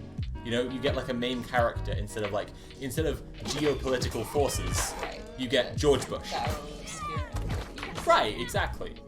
And this is why so many times the conspiracy theories involve like actors playing parts, because it's like they're essentially just like an NPC in the story. They're nobody. So you can just like scrub out the idea of terrorists who have beliefs and motivations and an ideology and a belief system, and just replace with they hired some actors to blow themselves up in a thing, like, you know. Like Yeah. I'm just like, wait, I didn't get that casting call. Wait, what? Oh, like, you missed oh my out God, where are you the guys? role of a lifetime. Where do I pick up George Soros's checks? Like, can someone please tell me?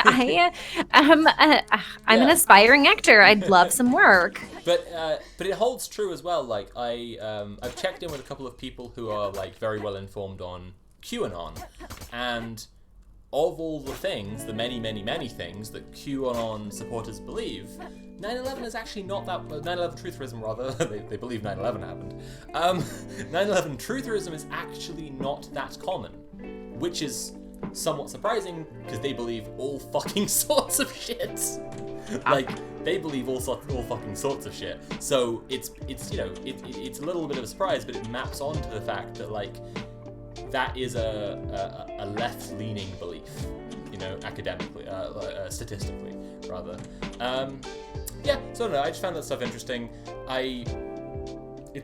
None of this is to say, ooh, he's a communist bae, you should stay with him. She should absolutely still run. It's actually like, this is the thing, Courtney, I was saying, like, I'm writing something about conspiracies. It's about conspiracy, and it's about conspiracy on the left. Like, this is part of my point, is that this like conspiracy logic is still bad and harmful no matter what. Like, Well, it is still No matter what side it's coming from, Yeah, it's still right. like, we're not using our critical thinking skills. We are not. None of this is based in data or evidence. It's Like it is. Yeah, like. And it's obviously a sign of, like, you know, it's harmful to the person themselves and the people they're in a relationship with. Right. And, like, sometimes, you know, you can say that person, like, legit, quite possibly needs support and help. Yeah. But that doesn't mean that it needs to be from But that's, a romantic well, partner. yeah, that's something more to say. Exactly what I was going to say. I was like, that's something more to say about a family member, like... Right, exactly. Sleepy Flug, I can't read the name from here. DHS is the Department of Homeland Security. But the, sorry, my chat is blowing up with 9/11 trutherism now. No, they're not really, they're just discussing it. I've awakened something in chat. No, in all seriousness, like, yeah, conspiracy belief is about a logic. It's about like an emotional logic and your tendency to believe simple stories rather than like a nice simple story that feels emotionally true to you instead of the facts as they're presented. And so this is part of my point in writing about conspiracy on the left. You can find harmless seeming or less harmful seeming, let's say it like that, examples, like even like 9/11 trutherism. I'm really serious when I say this, less harmful seeming. Because what's the outcome? That person thinks George Bush is a horrifying psychopathic monster. George Bush is a horrifying psychopathic monster, you know. It's just and if they weird. met It's anyone like who was like a family of a 9/11 victim, they would be incredibly disrespectful. That would be very harmful. Right. But when and you can almost excuse it if you're like okay, well, but if we're building like, say we're building a leftist project, and who do we want to kind of not to get gatekeepy here, but like who do we want to ally with? Who do we think is what kind of talk do we think is worthwhile and permissible, right? What kind of logics and beliefs? Well, So this is my point, is that conspiracy beliefs, you could be like that with 9/11 trutherism. You could be like, well, you know, besides that, it's fine, right? But then you get around to like, okay, so disbelieve the government. You believe that they manufactured a crisis to do something awful, right? You believe that there is a really harmful conspiracy that they're doing behind the scenes there, okay? Now take all three of these things and apply them to the pandemic instead of 9/11, and now you've got leftist COVID truthers who believe that like the vaccine is going to be like an excuse for mass sterilization or microchips or whatever, and you're suddenly dealing with something that has a way more immediate, way more harmful on their real life like effect. Yeah. And it's like way clearer to see, And harmful like, to other people. and harmful to other people because they're spreading misinformation. And it's way more quick to see, like, oh yeah, this is a bad fucking thing that you should not tolerate. Like, I mean, yeah, no, just last week, a bunch of like MAGA people combined with a bunch of like anti-vaxxers like joined forces, and they shut down the largest vaccination site in California at Dodger Stadium, which is not far from me, and shut it down. And like a couple of my friends who are nurses or frontline workers were not able to get their first or second dose of the vaccine that day. Yeah, like they are like, it's like, that's like real damage. It's really like it has real consequences. But I just need to interject with something about the game that Natalie's playing. You should always get the sriracha sauce because it gets you extra hot, and also that guy there will let you shoplift one item. I'm not looking at one. He'll let you just shoplift something for free. It's good. Anyway, that's what's up. That sounds so incredibly frustrating. That's horrifying. Yeah. And then seeing people are doing shit like that, and then there are like hyper online leftists who are like, we should be working with these people. Yeah. And there are hyper online leftists who, as I've been saying, are literally just like going along with the same conspiracy theory. And it's like, no, that's someone I'm gonna fucking avoid. Actually, that's like a terrible person who I really want nothing to do with. Yeah. It's really, it's horrible. It's terrifying, and it's so frustrating. It's so like, it's frustrating, and it's also sad. Like the thing about conspiracy theories that I think is so sad is like, it's just like, oh my gosh, like in so many of these cases, these people, like, I wonder how much of it is like, I cannot cope with the idea that like like for 9/11, that America is so fragile that someone could destroy. And so instead, it's easier for me to be like, oh, we got some big brains around this. Actually, like, it's like, that's easier for them to process, and so they cling to it. So like the academic literature completely supports that. Too scary. And it's the same like with the pandemic, the, right? Like, the academic literature completely supports that. Like, all conspiracy belief is emotional. Like it's absolutely like whatever conspiracy anyone ever believes in, it's because they feel a way, usually threatened and scared, and then they need a story that makes them feel better. Like a nice little bedtime story to make them believe there are no monsters under their bed. Courtney, I don't know if you've seen Dan Olson's documentary In Search of a Flat Earth. No, I have not. Fantastic. Follow on from this, like, open it in another tab. Like, it's essential viewing. It's really interesting, and there's a hell of a midpoint twist that I will not spoil now. Oh my god, I'm thrilled. He's researching flat earthers, and it is so fucking interesting. Let's get back to posts. let's do it. I was right that provoked an interesting discussion anyway. Take my pill. Get it. I'm just gonna say MILF pill. I've been saying it anyway. Say it. It's a MILF pill. I'm gonna go take a MILF pill. Everybody. So I'm just gonna go full screen for a second. Oh. I'm gonna do the self-care thing in chat. Okay. And Courtney, are you looking at chat?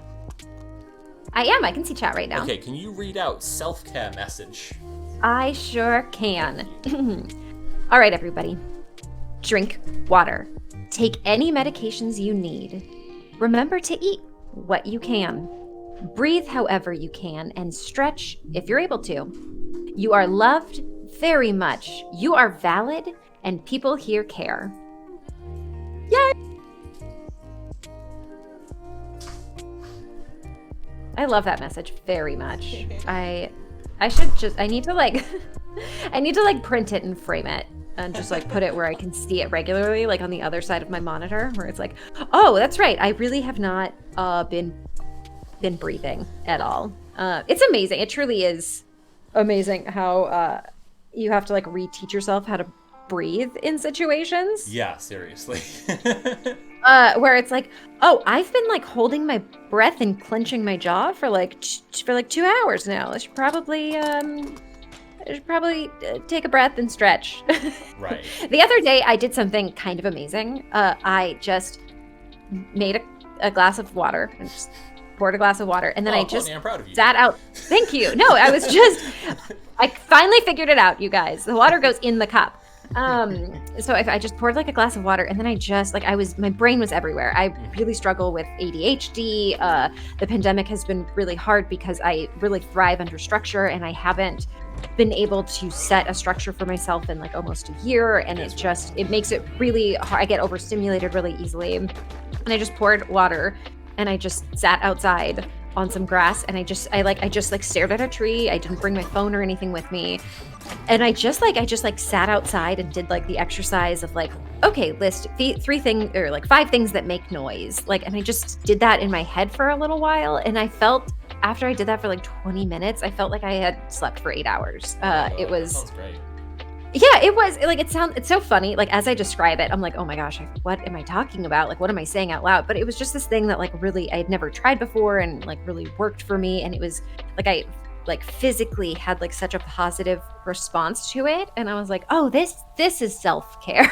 Yeah, like this is, I gave my brain a place where it could just like chill out and kind of like it wasn't overstimulated by like a bunch of screens or like I just, my brain gave my brain the space to just be like, just exist, only take in the things around you for like a couple seconds. Anyway, that was my little self-care story. It's pretty great when you really figure out that self-care is like real and really helps and matters. Like, I think it was like shortly after meeting Natalie, and like she told me, she said that like sometimes she really likes when she's sick because like you've got a really good excuse to just like do nothing and take care of yourself. And like, I know, yes, I know that feeling. That happened to me like last year, and it was like, it was just like, I get to pick all the meals I want. I get to have all the soup I want. Like, just silly things like that. But yeah, it's funny because like, you know, you hear about self-care and it's like, I guess I'll take a bubble bath, and then you don't really, you like, yeah, I feel like there's like a very,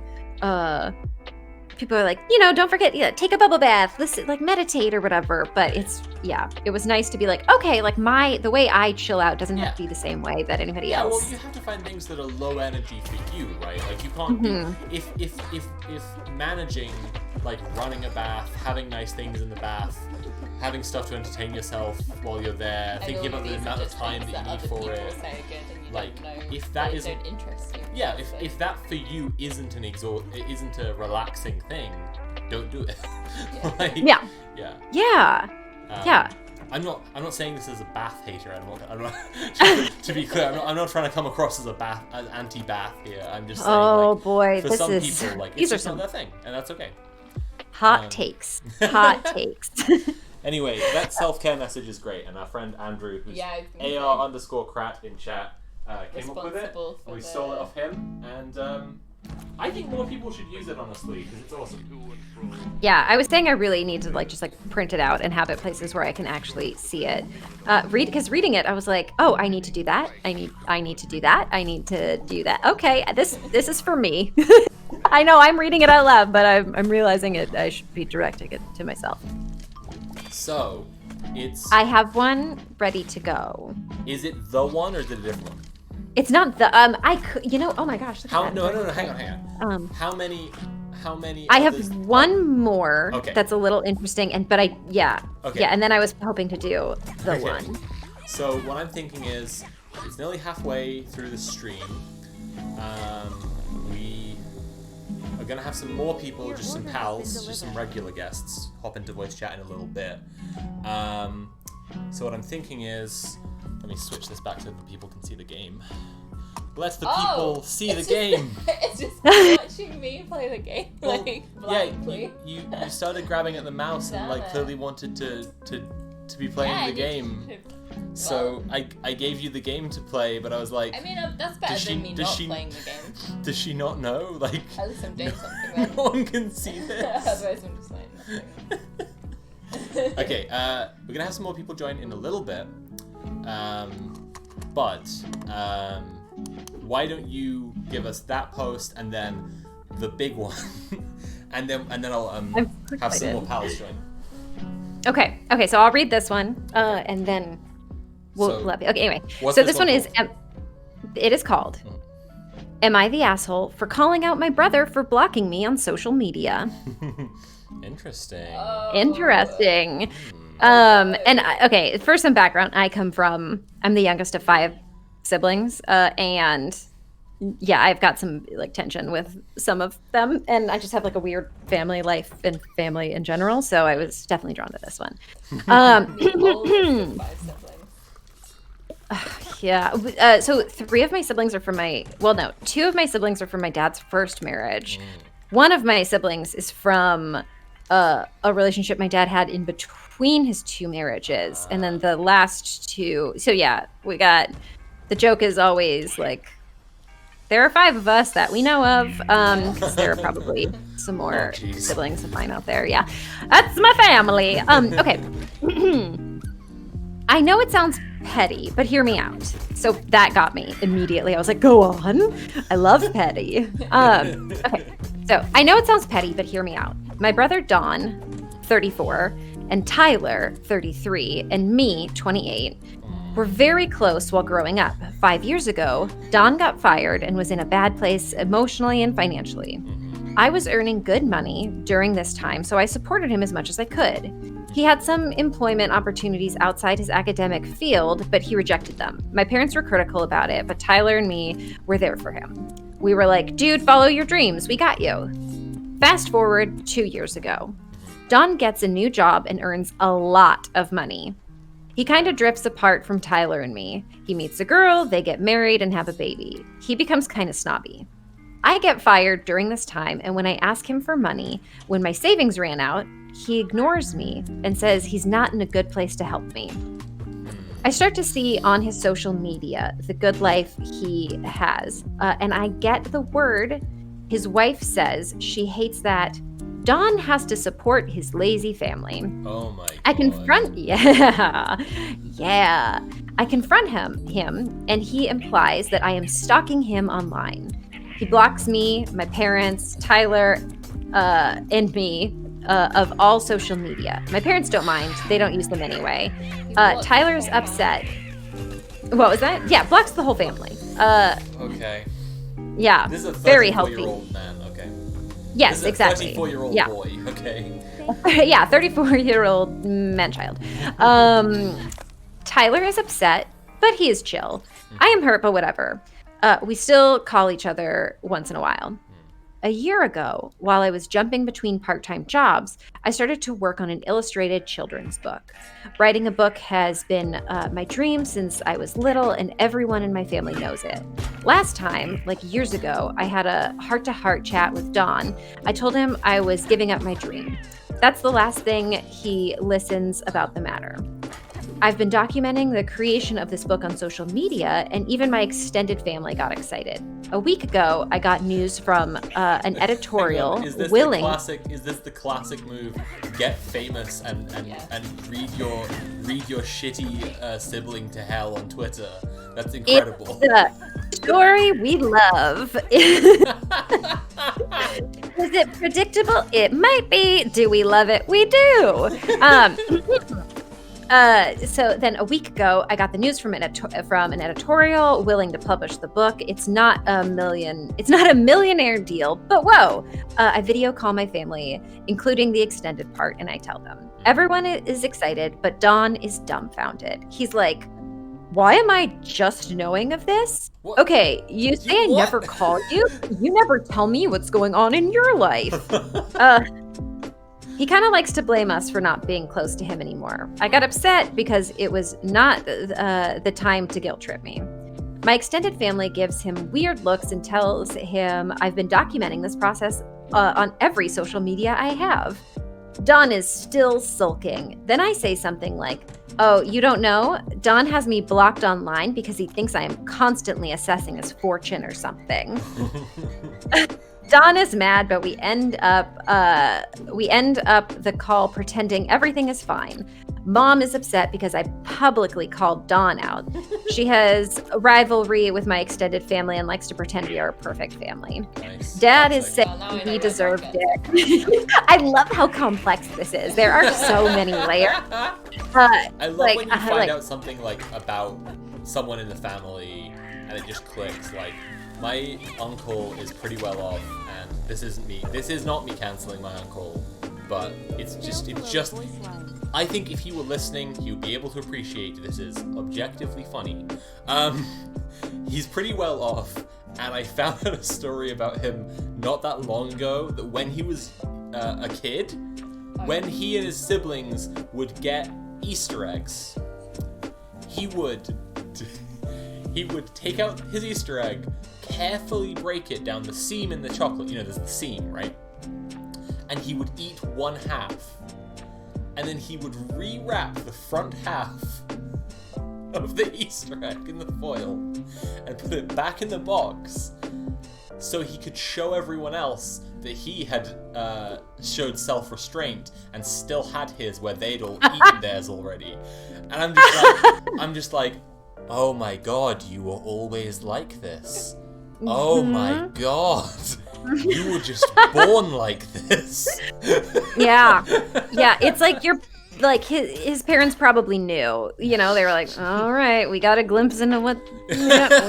Right, yeah. There's one way this is gonna go.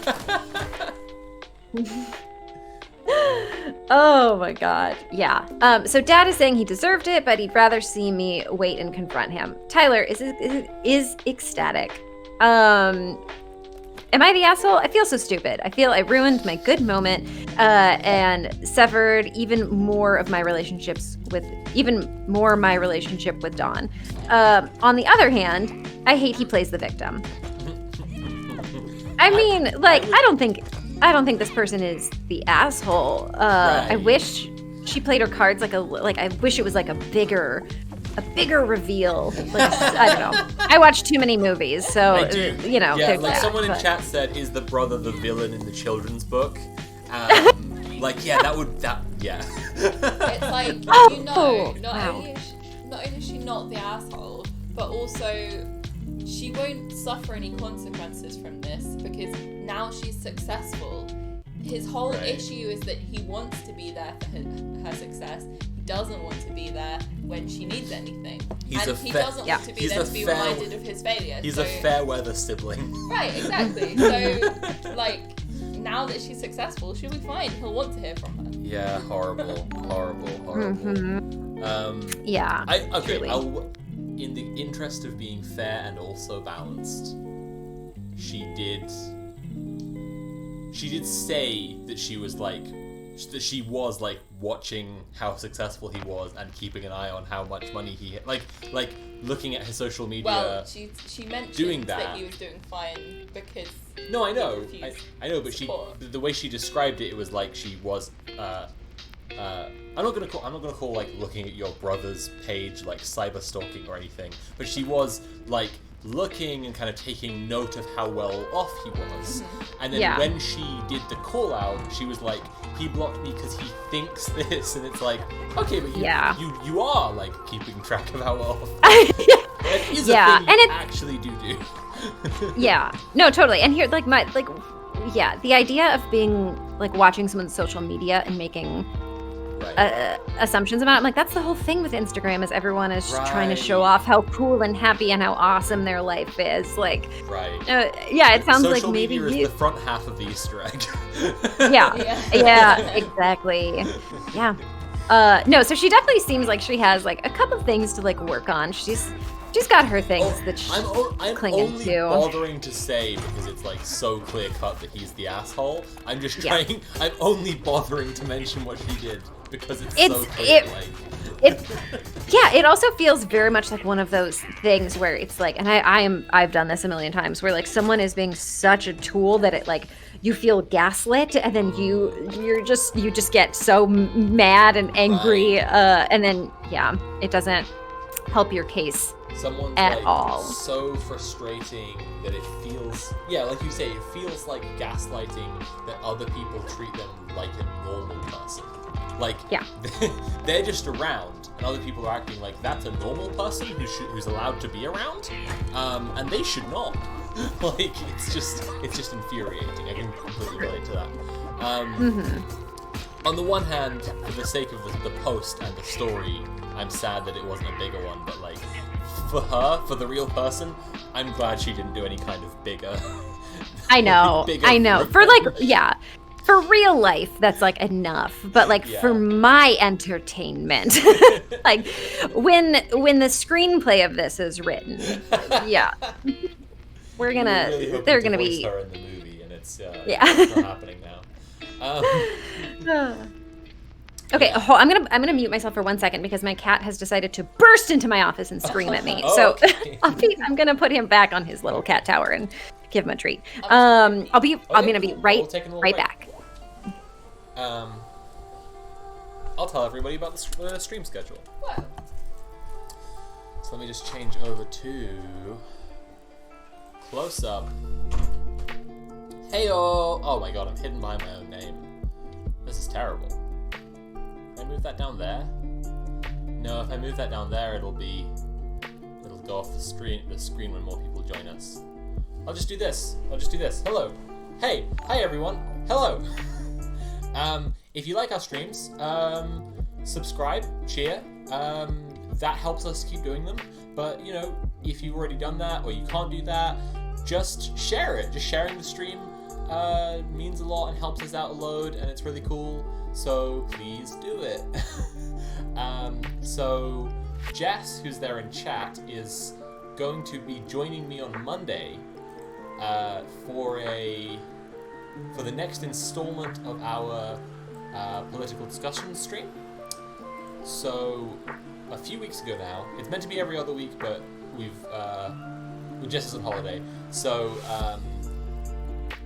the first one, we did 3 topics. The topics were conspiracy theories, a materialist analysis of minority representation, and what was the third thing? It was actually the first thing we started off with. Indigenous land rights, with a particular focus on the Maori people in New Zealand. And basically, we're doing 3 topics every time. That's like that's the structure of the stream. And this coming Monday, Jess is going to join me to talk about the State Monopoly on Violence. That's a particular focus on the coup and Biden having troops in Washington for his inauguration. We're going to be talking about ableism, self-care and pronouns, an activist's guide, and we're going to be talking about American, U.S. unincorporated territories like Puerto Rico that are colonies in all but name. So that's what the topic is going to be. This there we go. This coming Monday. Every Wednesday I do like a playthrough. All of these assume they're starting at 7 p.m. GMT. Every Wednesday I play through a game I'm currently playing through. At the moment that game is Observer by Bloober Team, which is a smaller Polish studio. On Friday again is the post stream. So that's pretty much it. That's the coming week. It's every other Monday, politics stream. The next one is this next coming Monday, just after the weekend. Post stream every Friday. I play through games on Wednesdays. So if you like the streams, share them, sub, cheer, and those are when the streams are happening. So just, check them all out. Oh, and sometimes we did an Among Us with a few friends the other day, and I'll probably do another one soon. That was fun. Because it was a lot of fun. We should do that again. See if Joe can get any more subtle. If Joe can work on her tale of yelling. I'm just saying this for the sake of people who have access to voice chat and are in chat. we'll be having guests on after Courtney reads the next post. So if you're around and you want to hop on, be around, and I'll do that. I'm so ready. Okay. I'm so ready for this. Let me So excited. change this back over so Natalie can carry on playing this. Let me just change this back over. And oh. And okay. Courtney, let's hear the Grinch post. It's the Grinch post. Yeah, it's the Grinch I post. am so excited. I feel like I am like entering a cool club of people who've gotten to read this. So okay. How do I get my boyfriend to dress up as the Grinch and fuck me? I have It's a good every Grinch time. fetish. My boyfriend knows about this and for the most part accepts it. He isn't crazy about it and doesn't really get it, but at least he tries, which is all that I ask. He'll sometimes read the book to me to set the mood, or if he's really feeling kinky, tell me, "You're a mean one," in the heat of the moment. Oh God. He's even begrudgingly come around to at least playing one of the 3 versions of the film every time we do the deed. Every time. Although we tend to stay away from the live action one because it's too much for me.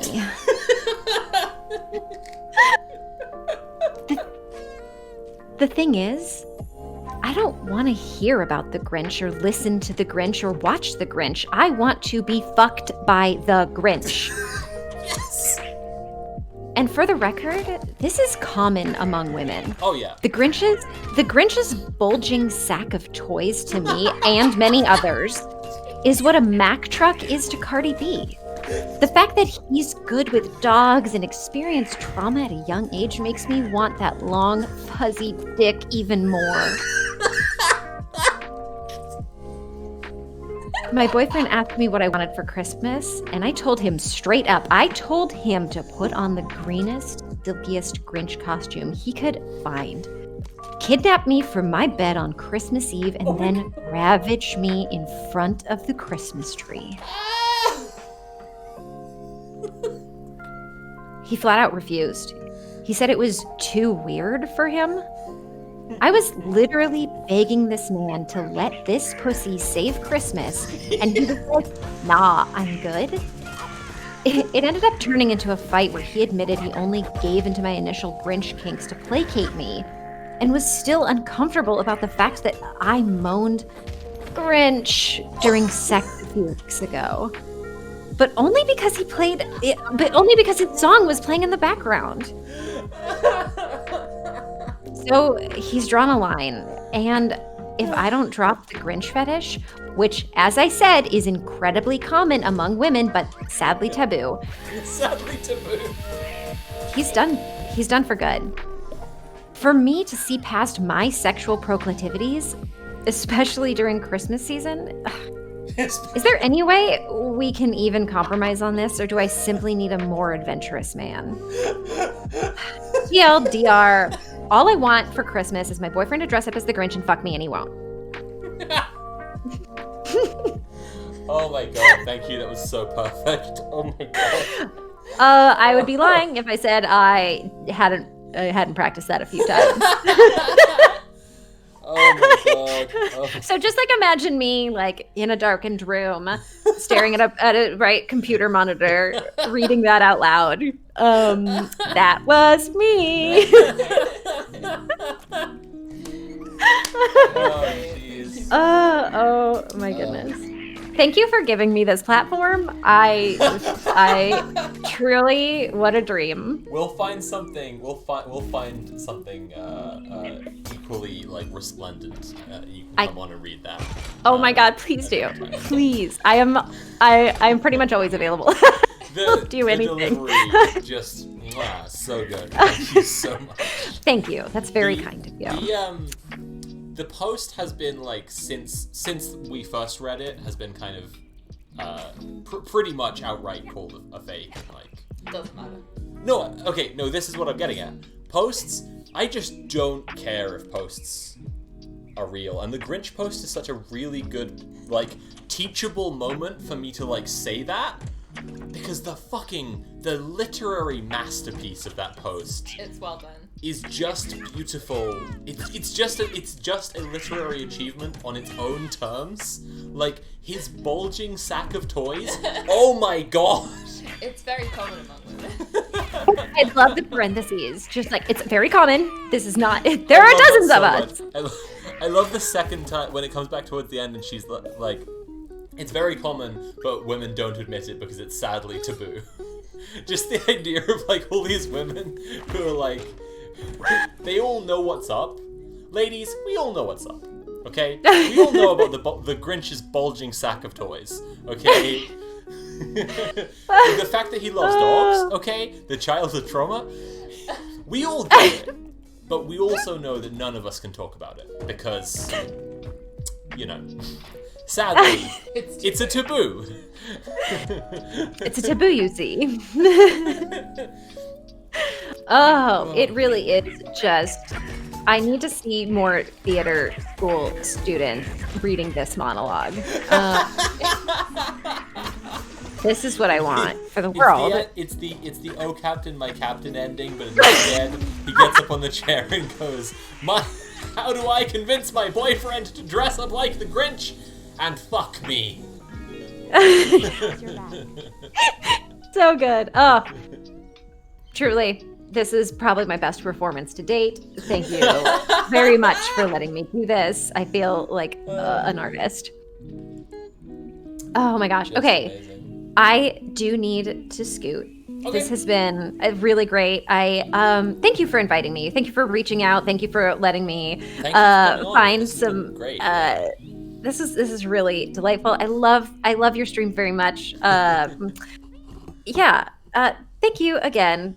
Why don't you tell great. everyone again what Right. you do and where people can find it?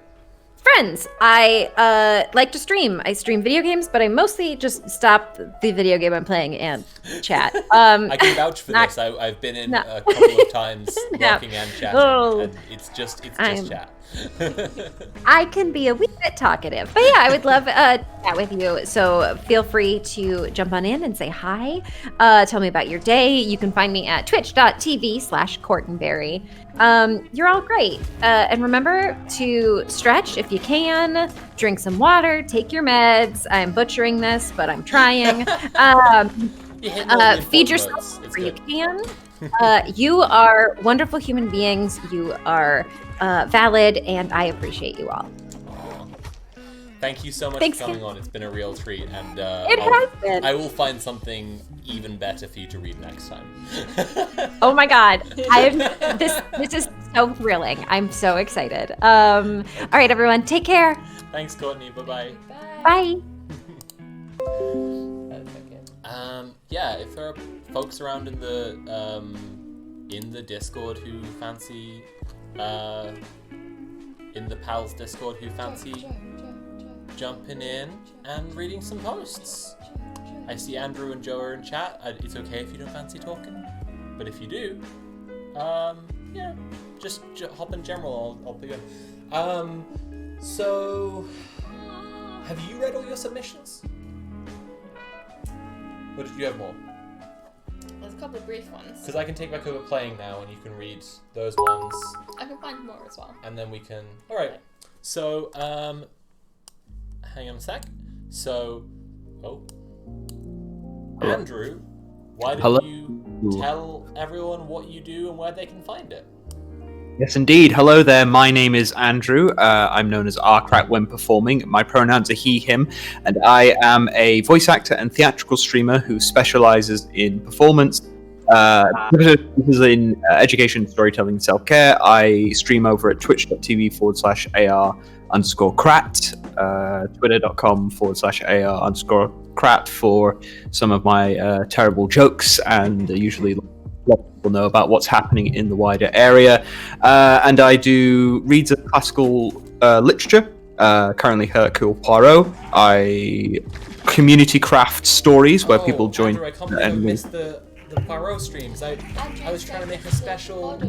Oh my god, that's so good. Okay, good. Yes. Yeah. Okay, good. Yeah, because Yeah, because they're happening right when you're streaming, so I know you can't be there, and I know how much you like them. So basically, what I've been doing is sending Natalie the VODs as soon as they're ready, so that they're there, and you've got the direct links. I need to send you the next one. This is very good timing because I've nearly completely caught up with the Adventure Zone, and I was like, what am I going to listen to now? What am I going to listen to when I'm going to bed? What am I going to do? Yeah. And now I find out there's all this Poirot read by Andrew, my favorite reader. It's so good. That's so lovely. Thank you. And the other thing I do, which is really a lot of fun, besides occasional like chatting streams and stuff, at the moment is Moonlight Adventures, the improvised RPG, where a guest brings a character, I set the scene, and the chat rather than dice decide the outcome. Had the first one at the end of January. Had a lovely body painting streamer by the name of Gabby Carbon on. The next one is 26th of February, and I'm looking to get more people on for the future, and I'm very excited to have people. But hello, everyone. Hell yeah, that sounds awesome. And I remember you've invited me on that before, and I have been meaning to arrange that and not gotten around to it, so I need to just remember to do it. Joe, You are. why don't you tell us what you do and where people can find it? Hey, yeah, I'm Joe. I am a tabletop game designer. One sec, Joe, just a tad quiet. Let me deal with that. I'll just turn you up on my end. Don't worry about it. This game is so good for this, honestly. It's Okay. like really cool. Just say something again. Hello. Much better. Joe! Okay, cool.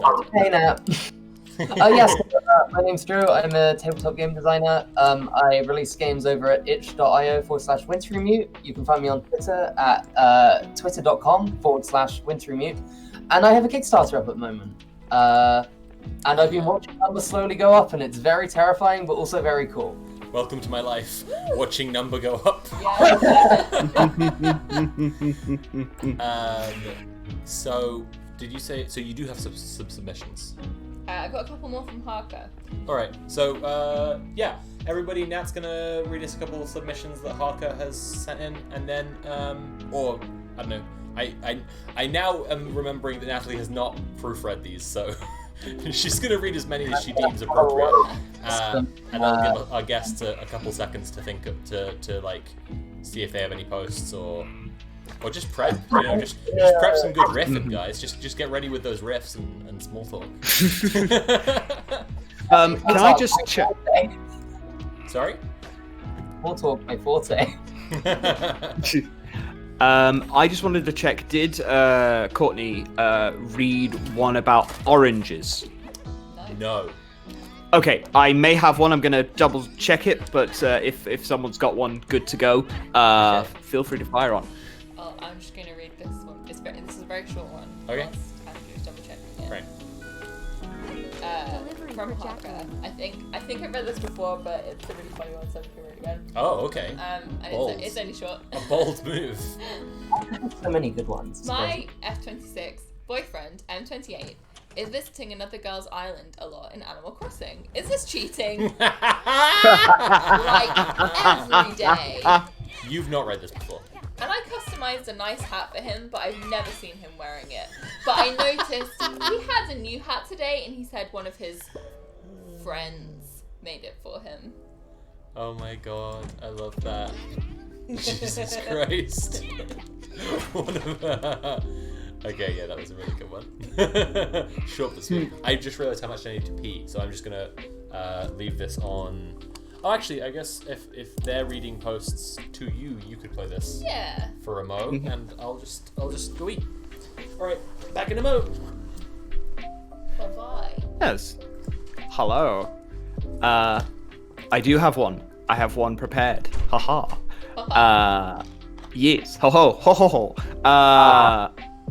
Can I, as an aside, I was finding it really hard not to imagine either Dusa or Aphrodite saying the Grinch post while listening to Courtney reading it. I'm torn. I what just would be funnier, like Dusa or Aphrodite? I feel like it would Aphrodite. Deuce is too pure to want the Grinch. But is that what makes it funnier? And she's green, you know? Like. Yeah. And I can just kind of imagine that you sort of like, you run up to Aphrodite and he goes, in the name of Hades, and she just starts that story apropos of absolutely nothing. And Zagreus is just kind of having to listen to it. It's like, I just want the boon, please. And have to sort of carry on with that for the rest of the entire time, knowing that's at the back of the mind. Speaking of bizarre circumstances, content warning for descriptions of food eating. Am I the asshole for refusing to participate in my boyfriend's family's bizarre orange tradition? Orange tradition. Orange tradition, yes. Like Chris Dingle.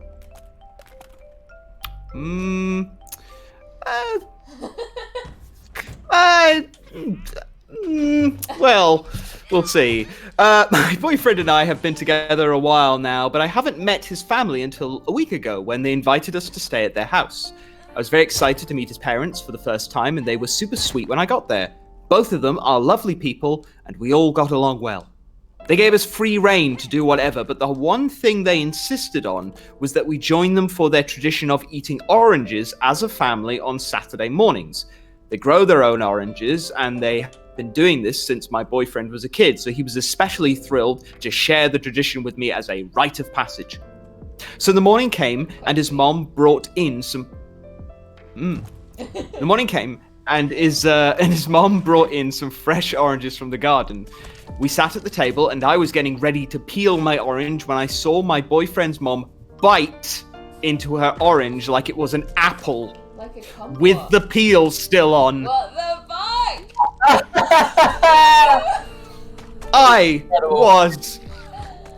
I was stunned when I saw my boyfriend and his dad do the same thing with their oranges as if it were totally normal. I guess they noticed my shock because they asked me why I wasn't eating. So I started to peel my orange, but then his mom told me stop, that I was eating it wrong and had to bite into it with the skin to get the full experience. I politely told her that I like to peel my oranges, and I'm sure they taste just as great either way, but she kept insisting that I had to bite into my orange for tradition. After saying no, I'd rather peel it multiple times, and the family, including boyfriend, pushing back, I put the orange back on the table and said that I appreciate the gesture, but I personally feel uncomfortable eating oranges that way, and I'd rather not participate. Things were tense after that, and we left the next day. When we got home, my boyfriend chewed me out for being rude and embarrassing him with his family. He said I should have just eaten the orange the right way, since his parents were gracious to let me stay with them. I can see his point, and I apologize for causing any hurt. I really do like his family, and I think they're great people, but stand by my position to opt out of the orange tradition. He feels I could have compromised, and I feel that I should be able to eat things how I want. It's a silly squabble in the grand scheme of things, but my boyfriend and I are really odds about who's in the wrong and would love an outside opinion. Edit, some people have been asking what kind of oranges or whether they're actually oranges. All I can say is that I was told they were oranges and they look like typical oranges with a thick skin. Here's a photo of the tree in the backyard from a few years for anyone who wants to see for themselves.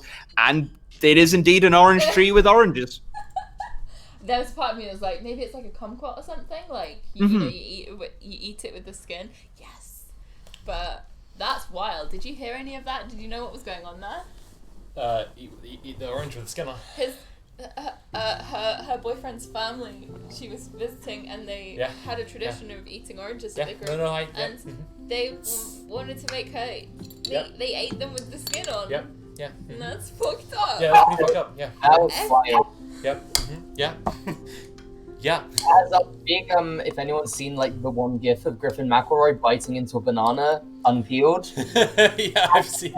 It's a really good gif. I recommend people look it up. Good. Thanks for the GIF rack, Joe. You're welcome.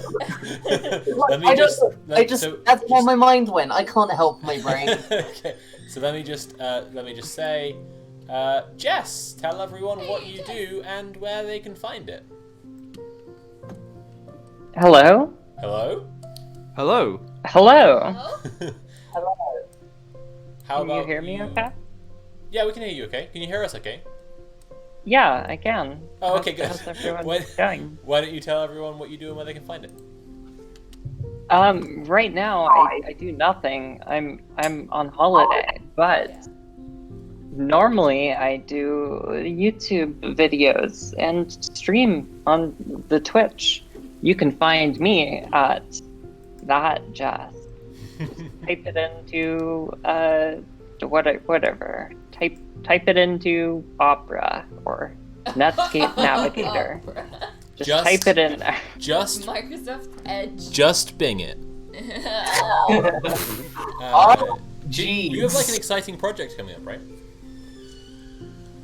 Yeah. You're doing like an exciting thing soon, I like would- launching some sort of series. I don't know much about it. Yeah, well, it's pretty under wraps. It's a pretty secret thing that we're doing right now. So, I'm not surprised that you haven't heard of it. Right, I'm But yeah, not we're in the know. I'm not in the doing elite that. club. Right. Yeah, I haven't told you the true purpose that I've had you Oh. record all of these lines and we've worked together. Yeah, we're working on a new series called Rolling with Rainbows, and the new episode will be out probably. I don't know. I'm going to try to get it done as soon as I can when I get back. But I've got everything set up to finish it, so Yeah. it should be done pretty quick within the next week. Yeah, we've recorded everything, but- and then Jess's holiday was right after we'd done Happy recording. birthday, by the way, Jess, for a few days ago. Yeah, happy birthday, buddy. Oh, shit, birthday. Oh, thank you. Yeah. It is a series, rolling with the rainbow, and we're going to be talking about tabletop role-playing games. Role-playing game? Yes, tabletop role-playing game. I do those. And we're going to be talking about advice for how you to play the tabletop and be a good DM. How to make a I game. did a thread on Twitter yesterday about, and it was referring to cyberpunk stories in general, and I was meaning to send you a message. Sorry, I'm just doing the behind the scenes stuff on my stream right now. I'm writing literally an just. episode right now but- on stream. I wrote that thread, and then I realized that it actually applied to the original system as well. So Yeah, it does. I literally wrote an article about this. right, yeah. Cool. But yeah, Jess, I was thinking maybe we should consider structuring an episode around the things I was writing in that thread. If you've read the thread, just a thing to think about. We don't have to talk about it I now. have read the thread. I think you can definitely do that. Though I do worry about maybe like eating too into your video about cyberpunk. I think focusing on the distinction that's in the table. Now we're literally just doing it, but focusing on the distinction of like what's the issues of the tabletop system would be a really good way to avoid that problem. It really contextualizes like what were issues that CD Projekt Red did and what were things that were baked into what Right, they were which is exactly my video is going to be about what CD Projekt Red did, so it'd be actually quite nice to be able to do more background on that, Right, and to not be able end to up fill it out making my without having it cyberpunk all video in an your hour video. long, Yeah. or an hour longer even. Yeah. Just reference Yeah, well, absolutely. I've really enjoyed doing this series with you so far. So like, Yeah, I'm got really, more I'm really ideas. liking I'm what like- we've got down so far, and like what we're kind of juggling conceptually, and I'm really hyped to share it with people because it's gonna be really cool. Anyway, yeah, absolutely. So any ideas you have for new episodes, I'm like, okay, yes, Nice. let's do it. Cool. Did anyone else have any posts? Jess, did you bring a post? Can we just come back to the oranges for a second? Oh, okay. I'm sorry. I've interrupted important orange discourse here. I've got a couple of posts. Well, Natalie wants to talk about oranges, so I'm not going to Okay, deny fine. that. I'll allow I it. just wanted to note that Rico the other day was saying that he eats kiwis with the skin on, and he was like, "Does anyone else do this? I'm just too lazy to take the skin And you were high when you read it, so you tried it. Yeah, I was like, I scoop it out with a spoon like a normal person, and then I was like, but wait, I've had kiwis in the fruit bowl for ages, and I've just been too lazy to eat them, so I'm just gonna go eat one with the skin on right now and enjoy my kiwi. Have you tried And it? it was great. Have you tried it again sober? My skin's like all hairy. It's not that hairy. Pretty hairy. It's not that gross. It's very common among women. I'd be willing to try it once, I guess, but Look, I'm skeptical. The bulging kiwi fruit, okay? That round fuzzy fruit. It's very common. That green fuzzy fruit. It's very common among women, okay?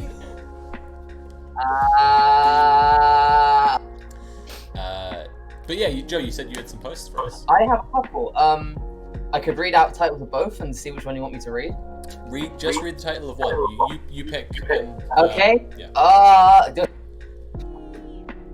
Fine. Am I the asshole for leaving my wife outside without keys while I played World of Warcraft?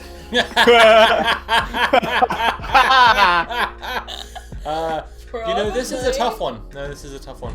First line is okay. I realize the title sounds awful, but I think context is super important here.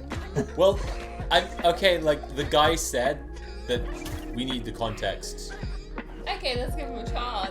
to understand, right? This is the quintessential example of it's not what it sounds like. So what we're going with here is trial by combat or guillotine. Let's see which he goes for. That's what we're weighing up. Whether this guy deserves a chance to live. This or- one's just immediately reminding me of the guy with the bees. Where the guy with the woman and the bees? kid, the woman and the baby were outside and there was a bee swarm. Oh my and god! He, ran inside past them and locked them out and wouldn't let them in. That was Wow. That was such a fucked Yeah. post. That was so good. I can't believe I've forgotten about that until right now. Tony, that's a good point, but I'm trying not to bog down this stuff with a stream now with non-post related points. If you can remember that and bring it up again on my gaming stream on Wednesday, I will talk for hours about exactly that point because it's very interesting.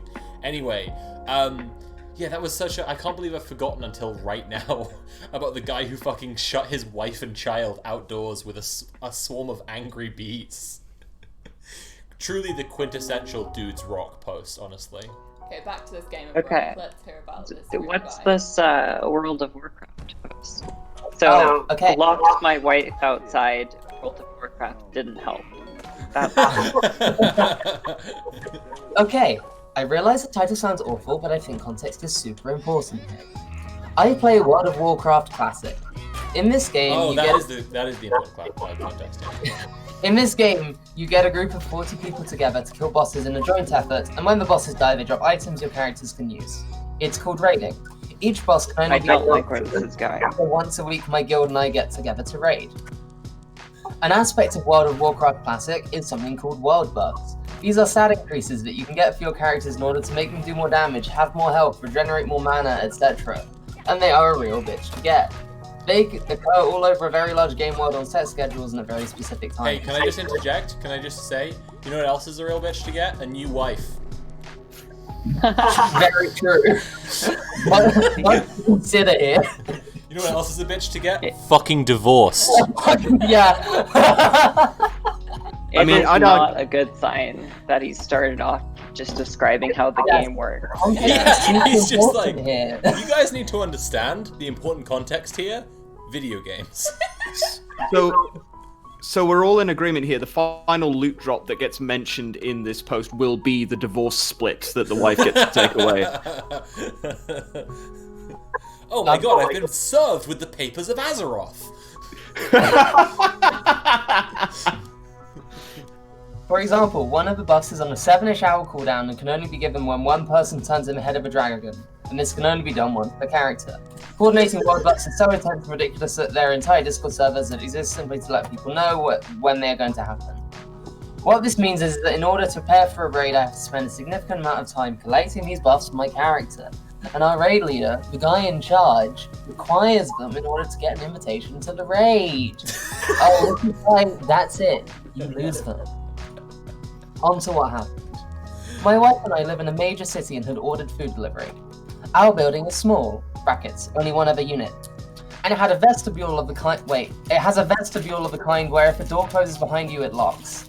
Typically when we order delivery and the doorbell rings, I go downstairs to collect the food, but on the night in question, we were preparing for a particularly difficult boss encounter, They last 5 to 7 minutes, roughly 5 to 7 minutes. If you don't do the mechanics properly, you will die and lose your bus and potentially cause all 39 other players to die too.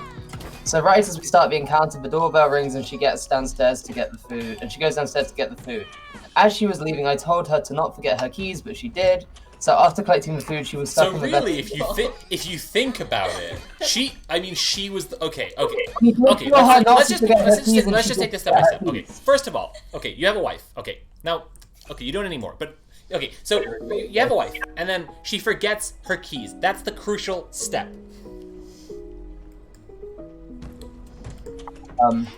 Right. So after collecting food, she was stuck in a vestibule with nowhere back into the apartment. Here's where I might be the rear end and the top hat. This happens occasionally, brackets, hence why I told her not to forget her keys. When it does, my wife rings the doorbell in order to let me know she's stuck. On this occasion, when the doorbell rang, I ignored it until the boss encounter was over, perhaps 5 minutes or so. She was really, really upset and told me that I was a huge rear end and a top hat and that I was choosing video games over her, but she also knows there is a huge time investment leading up to that 5-minute encounter. It's not like she was unsafe, brackets, the front door was locked and it wasn't cold in there. She just had to wait 5 minutes and then I went and got her. No. So, am I the asshole? Yes. Secondly. How long would it have taken to go get her? Like This is- less, It like doesn't 30 say- seconds? He rang the doorbell. He didn't. It have to sounds go like and get it her. is He like just a had little to buzz her foyer. up. Oh my god, Right? you're right. She's in the foyer. He just had to buzz her up, surely. I mean, it sounds like maybe there wasn't a buzzer and that he had to go to the door. I don't know. I'm just trying to have the information that we've been given, right? Yeah. I don't know. It Sounds like this guy was gay, like full gay name.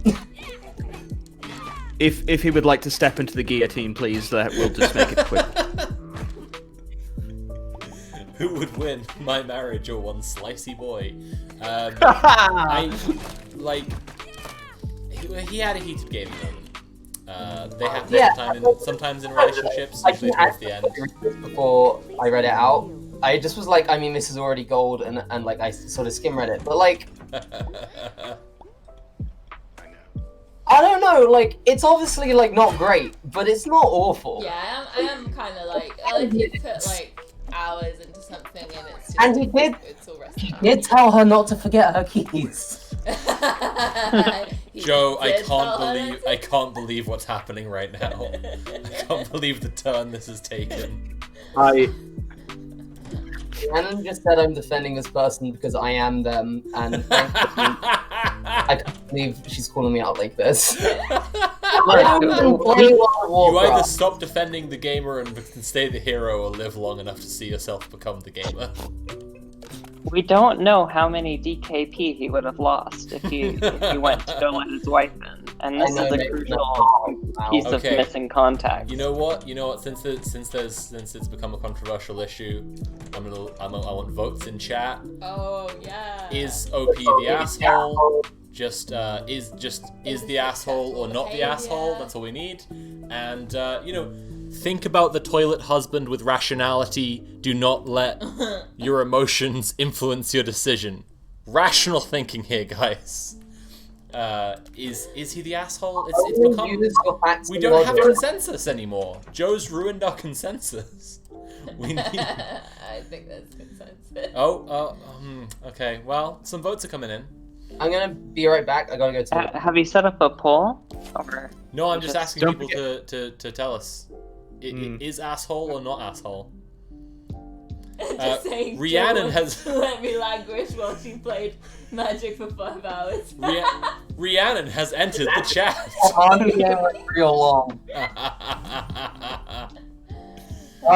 You know what? Should I just put it on open mic so Rhiannon can drag me while I'm on the loop? Oh my God. There you go. Call me out. Just go ahead.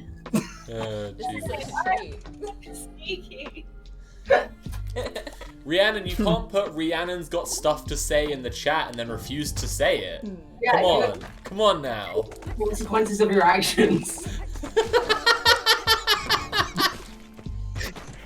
Your actions have consequences. BRB Joe needs to write, I can't believe you've done this in big block capitals in the chat. I'm very tetchy at the moment because we have an ongoing debate about which of us is the nerd and which of us is the jock.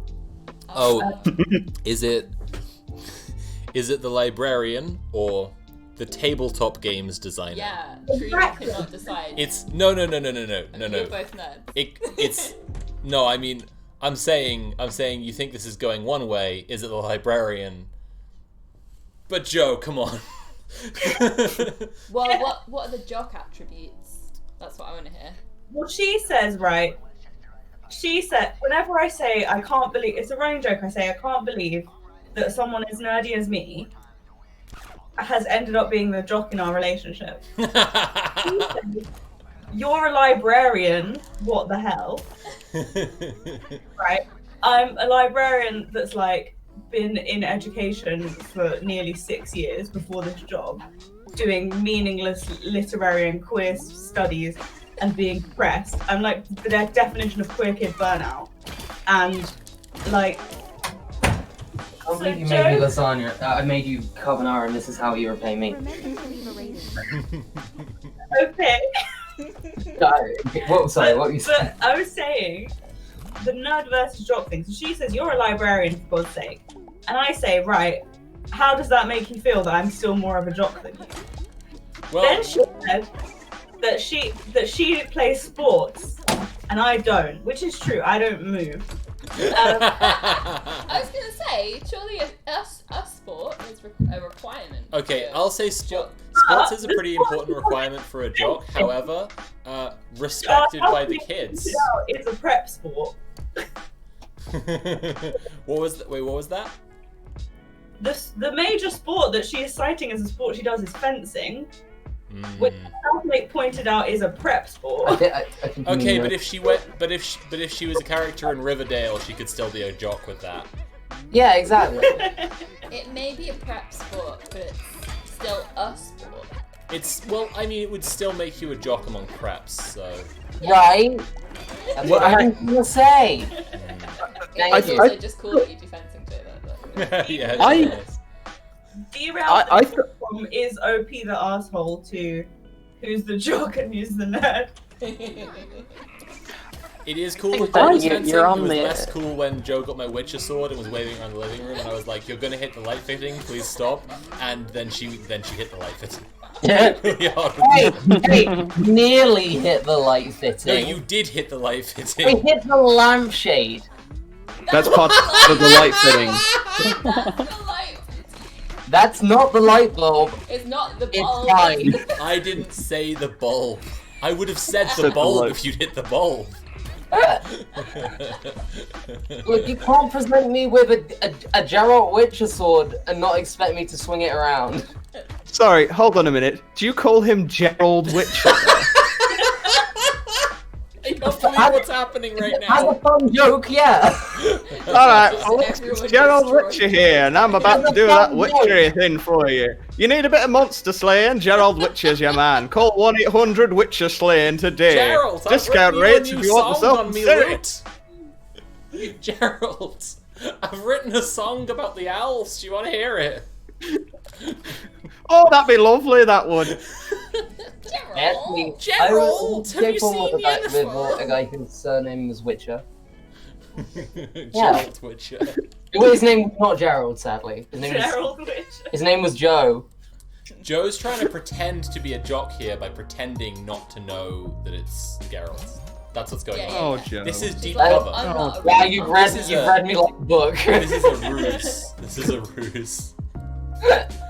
I think that we're asking the wrong question here. I think the more important question is who's the prep and who's the goth.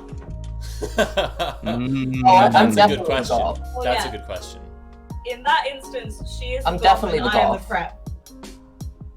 We were gonna do before Halloween was cancelled because of COVID. We were gonna do Crowley and Aziraphale from Good Omens as a couple's costume. Oh, I can see that for you too. That's very good. Oh. Right? Beef Tony says, I still like the Geraldo Riviera joke in your last video. I love saying Geraldo Riviera. Gerald Riviera. That's Geralt's Spanish cousin.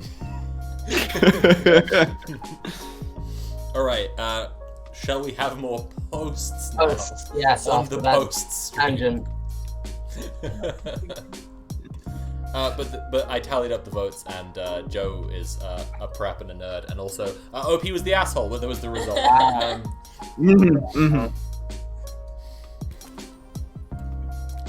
Okay. Does someone else have a post? I have a post. Joe just read one, so if Should we anyone put else Joe's has, volume up a little bit? I think it's a bit quiet. Yes. Yeah, I'll do it. Yeah, if anyone else has one, because Joe just read one, that would be good. But if not, then Joe read. I have one prepared. Jess, do you have one prepared?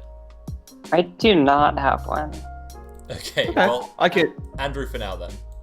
Yes. I did want to say, like, on the terms of the librarian jock, librarian nerd sort of jock discourse kind of thing. I guess you could also argue, like, do you lift? And I can imagine a librarian probably lifts a lot of books onto shelves. Yeah. It may not be. You might have She's stuff 5 to do, foot. She can't reach the shelves. They put me a ladder, and now I'm fine. They had to get me a ladder. Love you. On the other hand, going back, the prep goth distinction, 5 foot only adds to the goth energy IMO.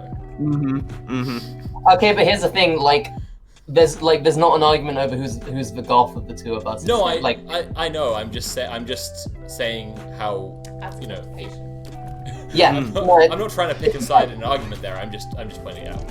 Yeah. Sorry. Oh well.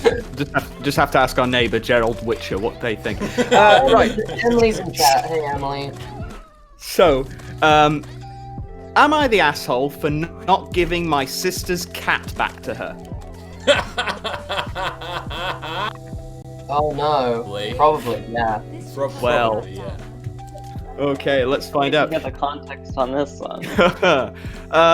2 years ago, I play World of Warcraft. No, different. 2 years ago, my sister became pregnant, all happy and loving with her husband. Before they had their child, they adopted a 1.5-year-old cat. The cat was super playful and fun, and they were quite a happy family. Then, when my sister had her baby, the cat was very unhappy. The cat wouldn't go near them anymore. The cat hated the baby, tried to attack it several times. When my sister went to try and fuss the cat, she would attack her hand and hiss. Oh. They decided that it just wasn't working and wanted to give the cat away. Because me and my partner don't have any kids and one other cat, we said we would look after the cat instead. It took about a month for the cat to warm up to us, but eventually she chilled out and got comfortable. All right, interjection. I would say there is no expectation of giving the cat back at this point in the story. Okay. I think it depends, because the words used are like looking at, or was it is caring for, like looking after the cat or caring for the cat for this time. But also the term was used, give the cat away. Which Yeah. Well, we'll see. I think it's much more likely that you're just giving the cat away, like permanently. Yeah. But unless there's like a huge bit of context that's going to break at the end of this post. So, roll on to March 2020. Lockdown. Me and my partner working from home for the rest of the year, we became a super happy family, me and my partner, with our 2 cats. The cats became best friends, constantly seeing them playing and snuggling together, rare for our first cat to be so loving towards another animal. And the cat that my sister gave to us has completely changed her attitude. She's extremely loving, attached to me at any chance she gets. She will literally sleep in front of me while I work all day and come for hugs and cuddles when she wants. She has not once attacked us after the first week we got her. Well, my sister has been seeing on Instagram and Facebook how well the cat is getting on at ours and how loving she is with us. And now that her daughter has grown up, her daughter really wants a cat. Come on. So get another cat. Come on. Hey, come on. Hey, Yeah. nothing good ever happened with this cat. No, come on. Talking no felonies. Let me keep my cat. It's not hard to find cats. Let me keep my cat. I think it's okay to ask for the cat. I don't think it's okay to expect the cat back. You know, that's how I would totally say it like that. Yeah, that's a very good. Yeah. My sister asked if she could have her cat back. Took me by quite a shock. I said, can't they look for another cat to adopt as we're a happy family together now?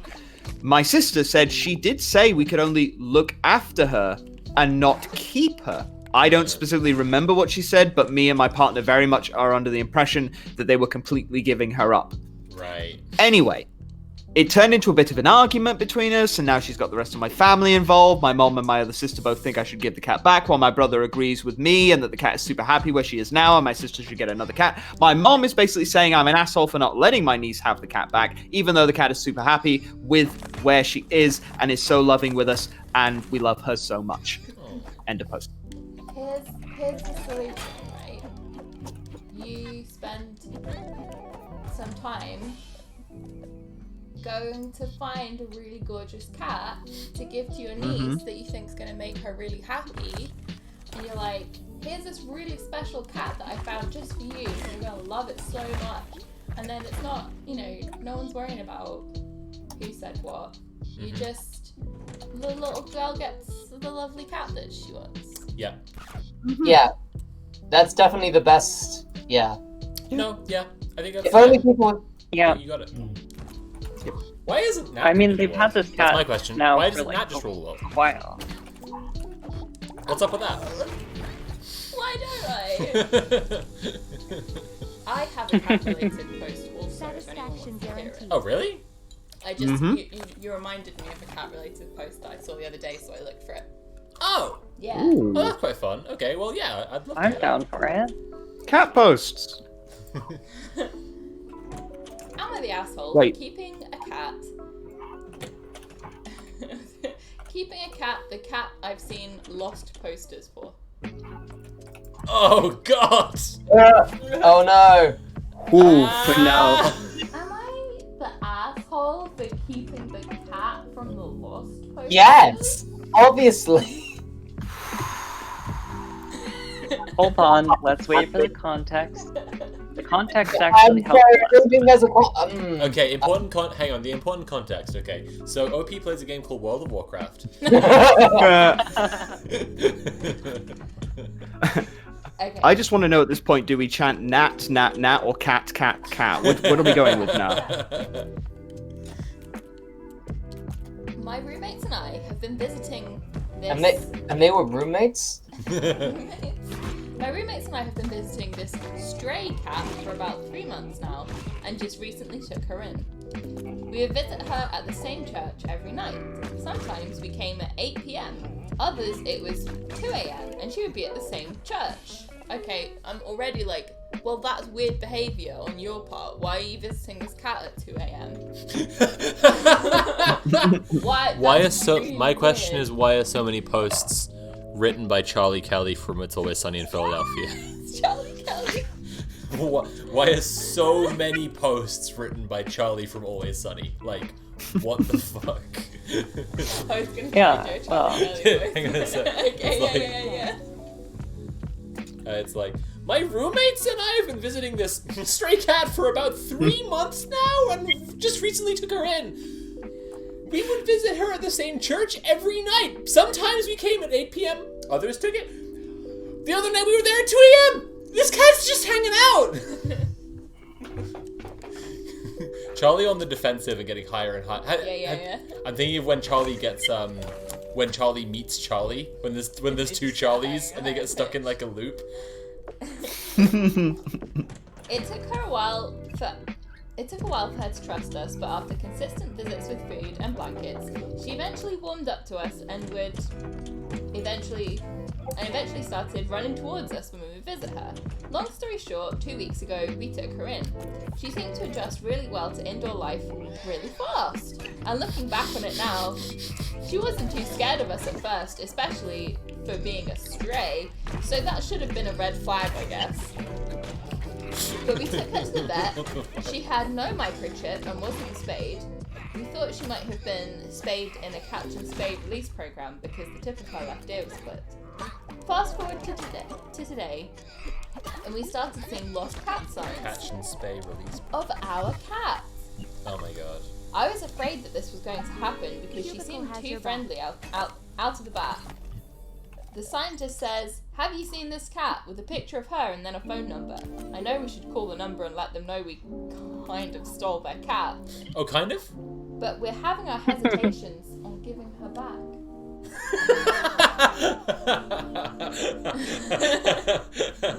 Okay, no, actually, no, you made me revisit what I said because you didn't steal the cat until you did. Like, you wouldn't have to ring up and say, "We kind of stole your cat." Right. You'd be like, "We found your cat." Yes. Yes. So we're having our hesitations on giving her back. We've just looked into spaying and chipping her, and we've bonded with her a lot. Whoever had her last hadn't chipped her, or even put a collar on her. This is real foo-foo hours. Yet let her loose enough that she would be at the same place every night for at least the past 3 months. Have they considered that the cat lives there?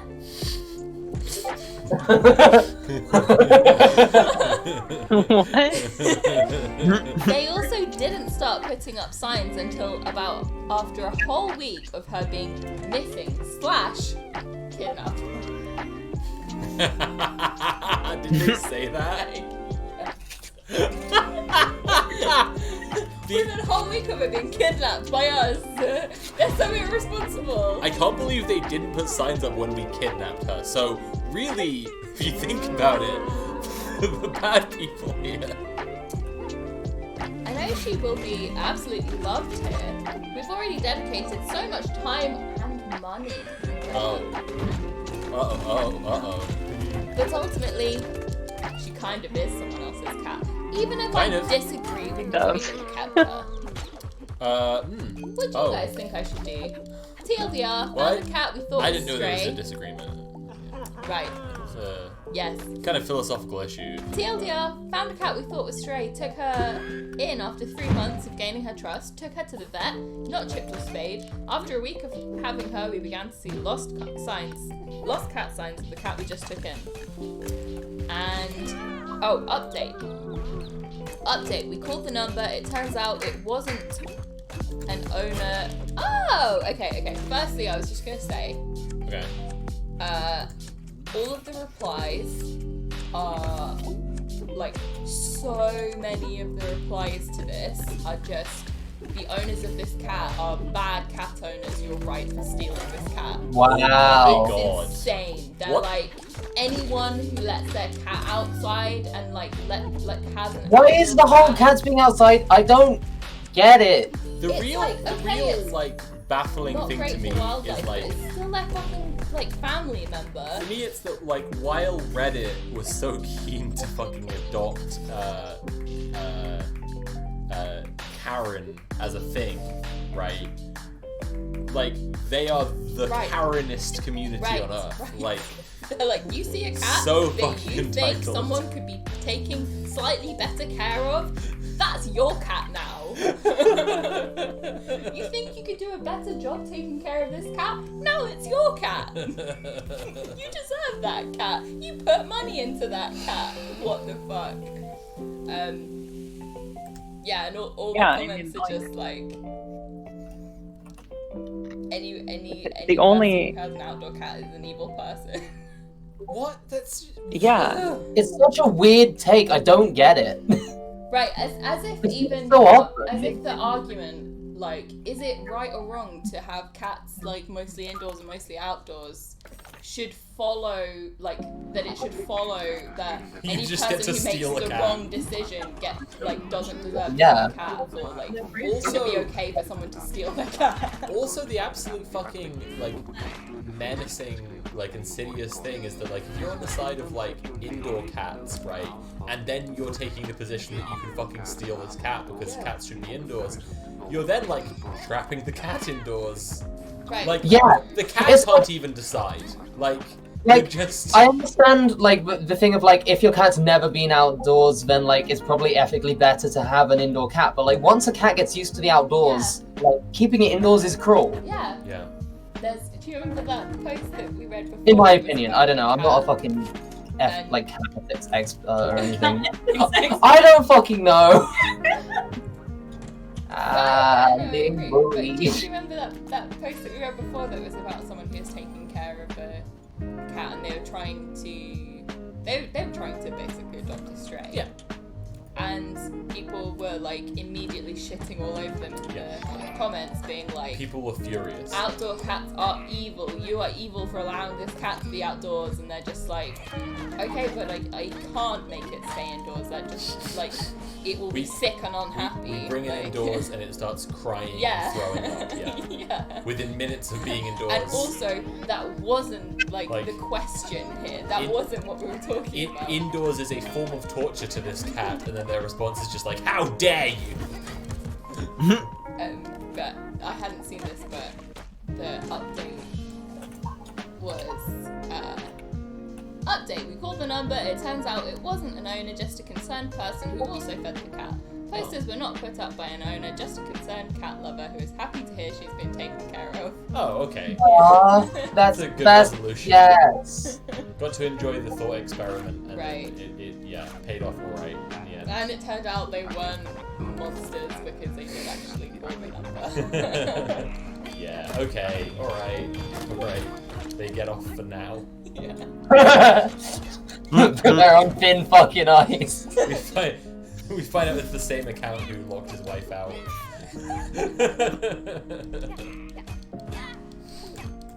I'm no expert in cat law or cat ethics, Oh. but I think this person is probably in the clear. Either that or Cat it's the philosophy. perfect crime. Cat ethical philosophy, and I am the moral arbiter of this post. I'm Charlie Kelly, but cat lawyer. I mean, this is a very Charlie Kelly post. Yeah, like big time. they're talking about they brought like it was interested in their food. Like I swear they were just eating cat food, and that's why it was so interested in their food. It starts with the premise that they are going out at 2 a.m. to meet stray cats. They were meeting Then- stray cats at 2 a.m. More than once. Then they're in the serious moral quandary of like, if this cat already belongs to someone, should I just keep it anyway? And then, yeah. I'm just like, I see the same cats around this neighborhood all the time because they belong to people who live around us. Like, that's surely your thought process. I'm just I'm imagining like, you. oh, there's a cat here. It probably belongs to someone. Probably lives in one of these houses here. I'm just imagining you seeing the same cat 3 times and then being like, "Oh, buddy, you This need is my you cat need a now." home. I'm taking you home with me." I mean, we let them in our house, but you know, we don't keep them. You don't trap them in the house. There's a difference. Only for an hour or two. There is a very nice cat that comes in all the houses in the neighborhood and will be like quite insistent to be allowed in, and then like just wants to sort of explore every little bit of the house that it can get access to, I'll and go then downstairs. I love that cat. And then eventually just like I've met sits this at the top of cat. the stairs It's there, cat. really to the front door, It's and just called waits for us Lucifer. to deal with it. Oh, that's such a good name for cat. I wish I could have a pet. That would be neat. Wow. Imagine not not living in rented accommodation. at 2 a.m. Like you're set. Imagine not having to ask the landlord for permission to have a pet. Yeah, we were actually allowed to have pets here, like one day. Yeah, we were gonna get a dog this year, but we're saving up for moving instead. Oh, where you moving? Oh, wait, yeah. Out of Earth Island. Away from the fucking here. Sport. Mhm. Also, like, don't just ask someone where they're moving so they can dox their address on the street. Oh, actually, I meant like in a general. We've already doxed ourselves by naming Come on, that cat. then. Someone's like, someone's like, wait a minute, I know a cat called Lucifer.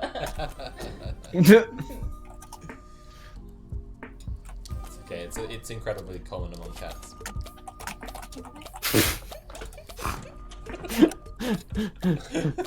It's just another joke. It's just good to reference the Grinch post whenever I can, basically. I didn't think. Love it. I did not think that cum shirts would. I did not think I would live to see cum shirts get like beaten. But I do think the Grinch post is honestly better. Yeah, At least I have along to one agree. axis. It's very beautifully written. True. I really love how it makes you like. I guess the fact that cum shirts is real really is like the biggest advantage cum shirts has. Like, it doesn't making a post being fake doesn't make it bad, but like a post being real can make it excellent. Like the fact that this is a real man who just like put all his pee in the attic, like was just working underneath 2,000 gallons of pee every day. Like that's magical. That's good. Lokan said one of the main reasons to come to Ireland, meeting Frida Kahlo. Oh, I forgot that Lokan had excellent cats with great names. Oh, I really love that cat Delivery name. for Jacqueline. oh, a cat and a dog actually. What's the dog's name? One must imagine Pissifus happy, Jesus Christ. Thank you for that mini hood Oh. 1997. Good chatting. Thanks.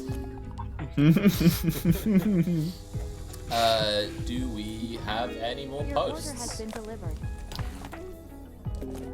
I have one prepared. If nobody else, I can get one, but I feel like Andrew hasn't read one in a while, so. Andrew read one just before now. What is time? It's Jess who isn't pulling her weight here with the post. Yeah, let's let Jess read. If you have one, then I have one. Look, okay, I'll. What? I'm not trying to put Jess, myself in Jess, you don't have to have a I'm trying to post. give you an opportunity if you want one. /r/AITA.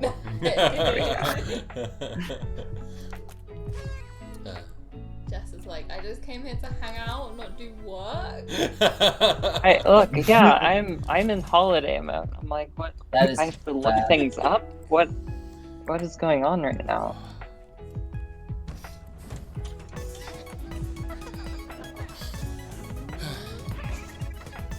Lorcan, thanks for the Did offer. you but I have- think we've got a lot of guests in right now, so it's chill. Thanks for the offer, though.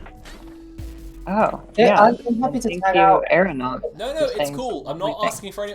Guys, everyone, just chill out. No, I'm trying to be accommodating. It's all fine. It's all fine. We're not going to be going for that much longer anyway. It's just Okay. everyone just chill out. Everyone is like incredibly accommodating. So when I say Lorcan's responded no probs, and at the same time everyone's like, oh, I'll leave then, and then I just end up with no guests. Okay.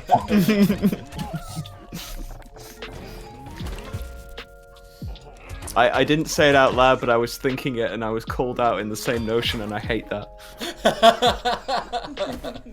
I just know my friends are all too polite. Do you want me to read my post then? Yeah, yes, please. Cool. Okay, I gotta disconnect from this Minecraft server so I don't get killed. Hey, can someone do the command !Joe in chat, please? Yeah. I'll do it. Thank you. So now it says, it has been 0 days since Joe has talked about the game she is playing that we can't see. I love it so much. I love the games you're playing that we Worth can't see. every penny, that post. Worth every penny. Am I the asshole for making myself nice meals and not my husband? Yeah. Yeah, I mean, probably. There's very important context here. So I play a game called World of Warcraft. Okay, so I'll preface by saying that me and my husband have vastly different tastes in basically everything. Uh-huh. For the part, it doesn't matter. For the most part, it doesn't matter. But we clash heavily when it comes to food. Before we met, I basically never ate out, drank nothing but water and unsweetened tea (brackets with the occasional juice), and ate mostly vegetarian, always pretty healthy meals. I'm just When we remembering that started post from dating, I the other started- day with the boyfriend who threw out his kettle because he got like a kidney Oh, stone, God. and he was like, And he wanted to He was just like control his boyfriend's. OP. for those who missed it, like, OP drank a lot of tea, so had a kettle at his boyfriend's house, where I've heard Americans don't usually have kettles because their lives are just wretched existences. It's also something to do. And Isn't it something to do with like the voltage doesn't? I don't know. Oh, I Anyway, didn't know that. they don't usually have kettles, so he'd gotten a kettle at his boyfriend's place because he drinks so much tea. His boyfriend got a kidney stone, and OP's like, it's probably the Red Bull, the like nothing but Doritos and Red Bull diet, the like all this. But no, his boyfriend fucking threw out the kettle instead. Like, oh my god, so fucking shitty. I hate it. That's wretched. You definitely can still, like, I don't know what it is, but you can get kettles in America because I remember. I can say I just looked this up. Apparently, yeah, it's because US electricity is on a lower voltage, so it will take a lot longer to heat up the water in an electric kettle. So they're just not practical. So fun. Interesting. Fun fact. Like, it's such a practical thing, even if it's not. Yeah. So, someone I was with was microwaving a cup of tea, and I was so horrified, I practically felt a monocle drop from my face. So we went and got a kettle, and there was a sale on. So there was this really, really nice kettle with like 6 different settings for different types of tea that boiled water to like 150. Yeah, it also boiled it to, so it said like green tea 175 degrees, Black white tea. tea 150 degrees, black tea. Yeah, so it had different settings to compensate for this. I looked up how much, so it's $10 in America because it's on sale and they don't sell very well. I looked up how much this kettle is in the UK, £150. Oh my god. Oh my god. Yeah, Oh my yeah. god. Like this is an all singing, all dancing kettle that I've never been more jealous of in my entire life. Jesus Christ. Anyway, sorry, I've cut Joe off in the middle. So what? No worries. This was an interesting tangent. I have to find the tab because I tabbed out to look up the kettle thing. 8 multi-vegetarian, always pretty healthy meals. When we started dating, I started eating out a lot more because that's what he always wanted to do, and I'm honestly easily influenced. I learned pretty quickly that he doesn't like anything, in all caps, that includes anything other than a variation of meat, cheese, and starch. Not a single vegetable other than corn, no dairy except butter, no fruits, no grains, nothing. He also hates a majority of seasonings. Oh god. Oh god. And people fucking got on me for defending the glorious chip butty when men like this exist in the world. Wait! People got on you for defending a chip butty? Yeah, Americans like who convinced themselves who made up an English person to get angry at were just like imagining that you have a chip butty and you don't add any seasoning to it, and that it's considered like a full 3-course meal here on Turf Island when obviously it's just a snack and like all this shit. Like it was exhausting. It was a bad exhausting time. I really want to go now. Now I want to defend a chip butty, but that's. Just look, you got doughy soft white bread. You got butter, right? coffee. Exactly. You got hot chips, soft potato with a bit of crunch, probably some leftover salt and vinegar. The ultimate takeaway from it was that I wish I could just say this every single time because I see Americans trying to shit on English cooking, English people trying to shit on American stuff all the time, and it all boils down to our countries are the 2 biggest exporters of white supremacist terrorism in the entire fucking world. Can we not have a dick measuring contest over whose food is blander, please? Boy says, "Hear me out, fish finger sandwiches," and you are so valid, super sweet boy. They're great, and if you haven't had them, you should try them. Yeah, someone was shit. There was this thread earlier on Twitter earlier today from someone who's like, it was like, I've lived in the UK for 10 years and here's things I still find weird. I don't think they were American. I think they might have been Japanese. I think they realized so that I've fish got more sympathy for it. But they still said things like people will say bye with an upward inflection, and that's weird to me. And it's like, why are you critiquing how English people say English words? What's that? That's just like what? Yeah. Like that's just an intonation the thing. way she wrote it out was like bye, and it's like, but that's way more of an American thing Yeah. Whatever. Anyway, yeah. I feel like, Some I feel parts like were just when, baffling to me. people criticizing fish finger sandwiches like forget that it's often got really classist undertones. Oh yeah, that was the thing with the chip. That was a huge thing with the chip parties discourse as well. It's Yeah. just really like cheap food that you order in some chips and it's like £2 and It's hot, put it it's in filling. some slices of bread with some Right. ketchup, And it's it's hot and it's satisfying. Right. yeah, it's like- satisfying and it's low effort and it's a little treat that you get from the Yeah, takeaway. a lot. Anyway, yeah, A lot of that- it is to that do. thread was also shitting on fish finger sandwiches, and another thing was like that's what they call fish sticks, but I don't mind that so much. And then shitting on the sandwich is like, okay, firstly, fish sticks sounds disgusting, so shut the fuck up. But like, The fish sticks what? fish stick what sounds is like it? something Crab the fish sticks. should eat. That sounds Crab like a type of fish food. Crab sticks are great. Oh. Sorry, this has gotten so A far lot of it off can- track. This has gotten so far off No, track. I'm vibing with it. The most I important can go back to thing the post is if you that want. Joe Hey, makes hey, gorgeous fucking. food. Okay, just back on the post. Yeah, back to Okay. Okay. I ended up adapting my cooking to suit his tastes, occasionally making myself healthy sides, but it bothered him, so I mostly stopped. I tried to at least have healthy lunches or choose healthier options when eating out, which was still regularly. Eventually, we had a daughter, and now that she's getting old enough to eat with us, I'm pretty much done with how we eat. I don't like eating like this, I've gained weight and feel out of shape, my body feels awful, whatever. And I don't want our daughter to grow up not eating anything healthy and substantial. So I stopped agreeing to fast food and made him only get it for himself and started cooking nice meals again, which he of course hates. I begged him to at least try and find something remotely healthy that he likes eating. Quite Okay, frankly, I mean, cooking the yourself delicious obsession things. with like healthy here is not like it's Cooking not yourself ideal. delicious meals and not cooking them for him when he hates them is completely fine. Yeah, but then at, Yeah, at the exactly. same time as well, like, you know, if someone doesn't want it, they don't want it. Like you shouldn't be trying to Also- control the way your partner eats if that's what they want. Like people have all kinds of reasons for like. Yeah, no, I mean, yeah. Yeah. I think like the emphasis on like it not being healthy here is like it's a bit like I think it's mostly just coming from a context of he doesn't eat anything but meat, cheese, and starch. Well, okay, As no. opposed- Look, it might seem valid going in to like criticize someone's unhealthy diet in that way, but the thing I would bear in mind is like if the post said explicitly that this man was autistic, Right, exactly. you would have no criticism of him at all. That's actually a really good point. But But yeah, if it doesn't say that, it doesn't make it necessarily more valid. Right, Like, exactly. There's all kinds of like reasons. I more just meant that like I guess that she's using the terminology like it seems like she's using the terminology healthy at least in this context just because she can like no, I get the argument when it comes to like her and her daughter Yeah. That bit I'm like, you know.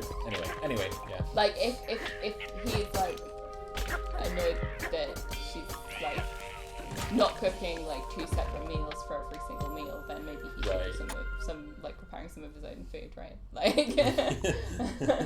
basically. yeah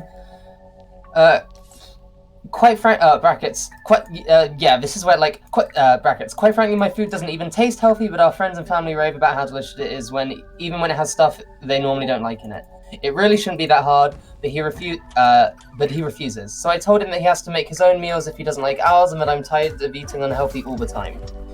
He accepted it at first, but he's gradually been getting more upset about it. He says it's not fair that we have these nice meals and he's stuck eating crap.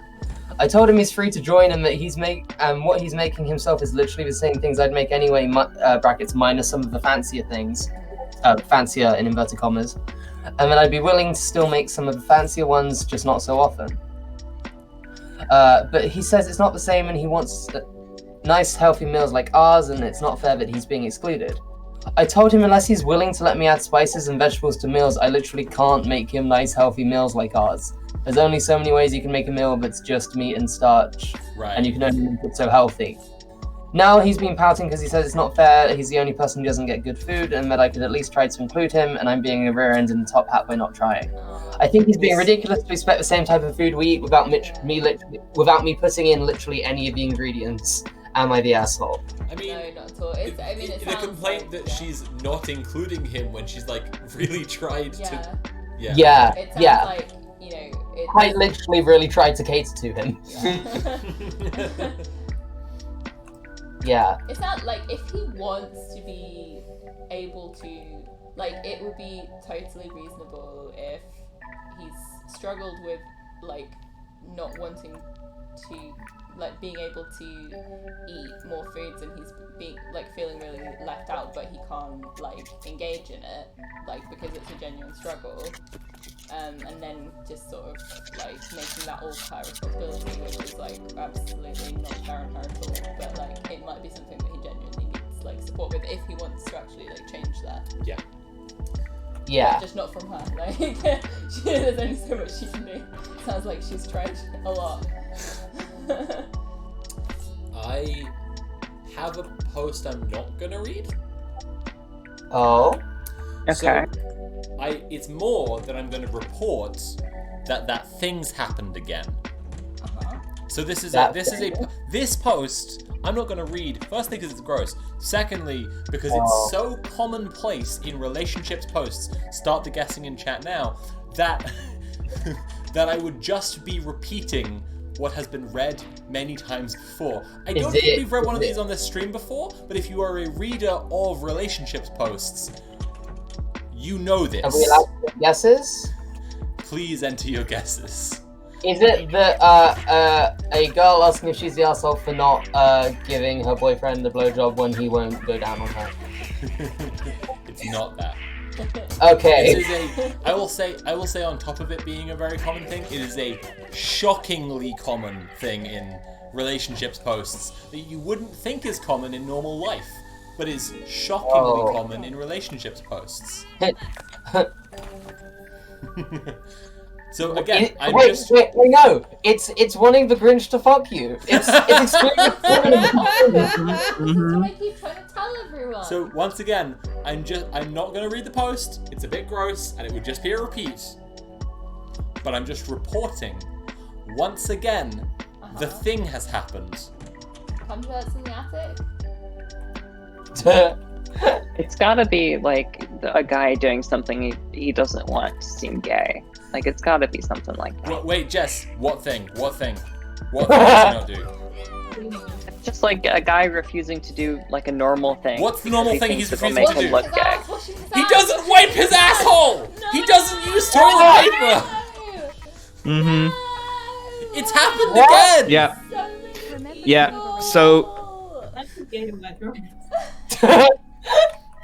the like of all the news stories I read last year, the worst one was the statistic they released revealing how many guys actually not only wash their hands but also wash their assholes, and it's Right. above 50, and Right, that's why it's- I had a very sad week. It's really upsetting. It's really fucking upsetting.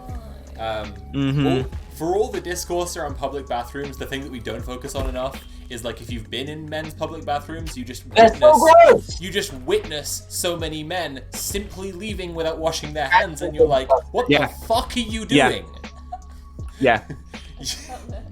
You just it's fun- like fun- this is a statistic, but it's also just something you see with your eyeballs. They're walking You out just the door. see. Every time every one of them is going, I'm exerting control over my Yeah. environment. I'm in control. Get Brexit done. Fun fact. Fun fact, I went and saw a show, and several of the people in the audience were people I knew studying acting at a local college, and I was involved in a couple of different groups at the time, and I made a point of never going to see shows for a particular college year because one of the actors, who up to that point had been seemingly a very, very lovely person, used the public bathroom at the same time as me and just left without washing their hands. So and I just was like, upsetting. I don't want to be in the same room as this person ever again It's for legit anything. just so fucking upsetting. You're just like, okay, so I just so do not want horrible. to be around you because you're just like shit and piss germs are just everywhere that you go. It's horrible. Mhm. God damn Anyway, it. I'm just reporting the thing happened again. A boyfriend who's being told on, I guess in this case a husband, who simply does not use toilet paper. He just doesn't. What? Okay. Yeah. You know what? How You know does what? he You know what? I'll manage? give How you. does he manage? I'll just to quell everyone's curiosity in a way that they will regret in the next 10 seconds.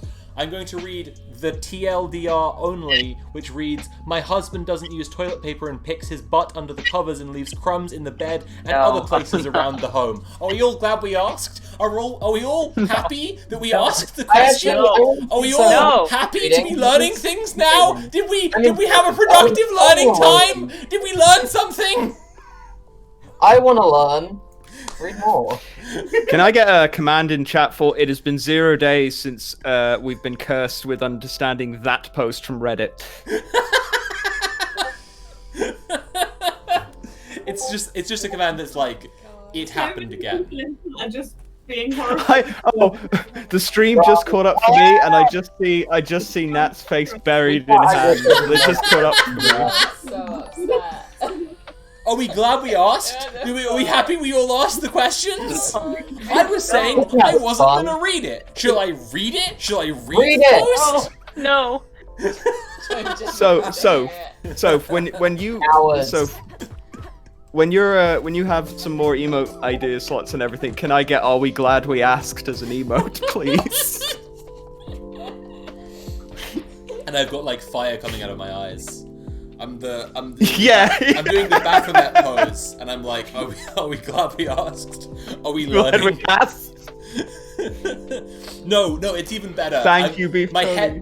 my head's in like the Micklash cage from Bloodborne, and I'm just like, we're learning.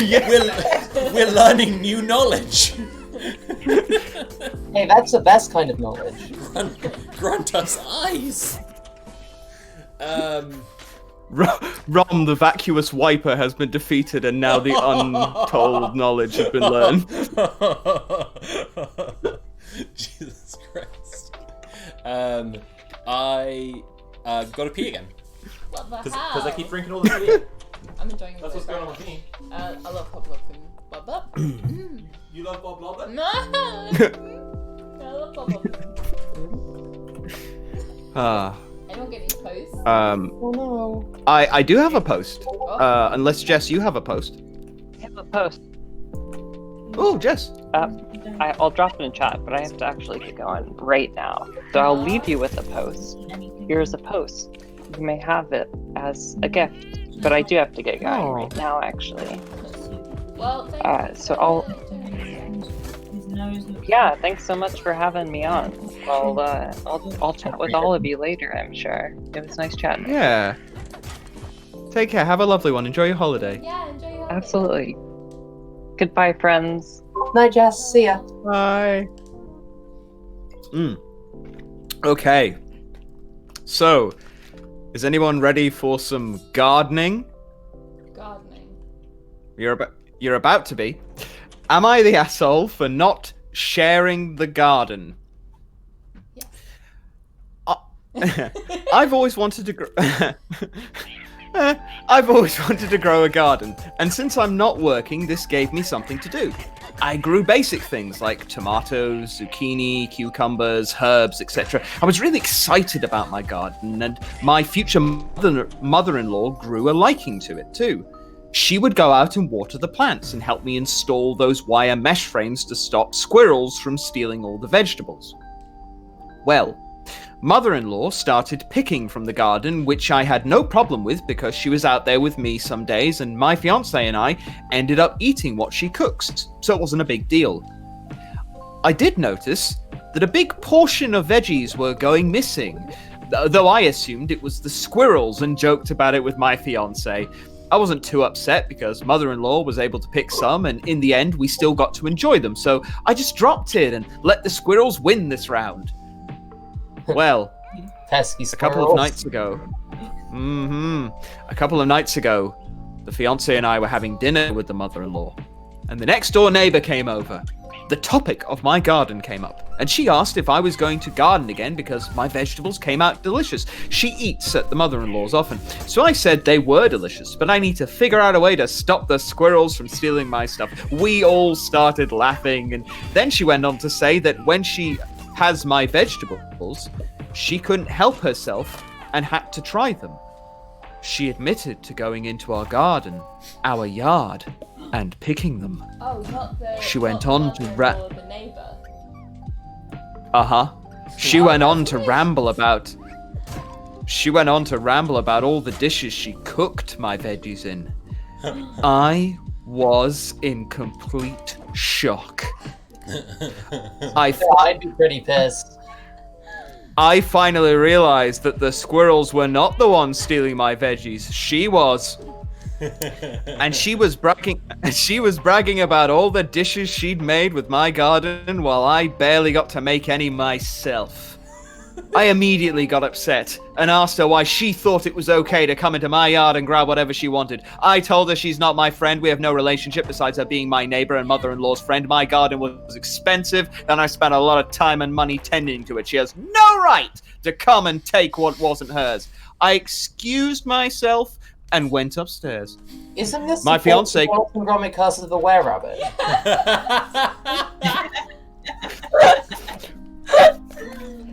Oh my god, it is. Andrew, I love the way you read "no right" because it really made me picture OP going, "No right."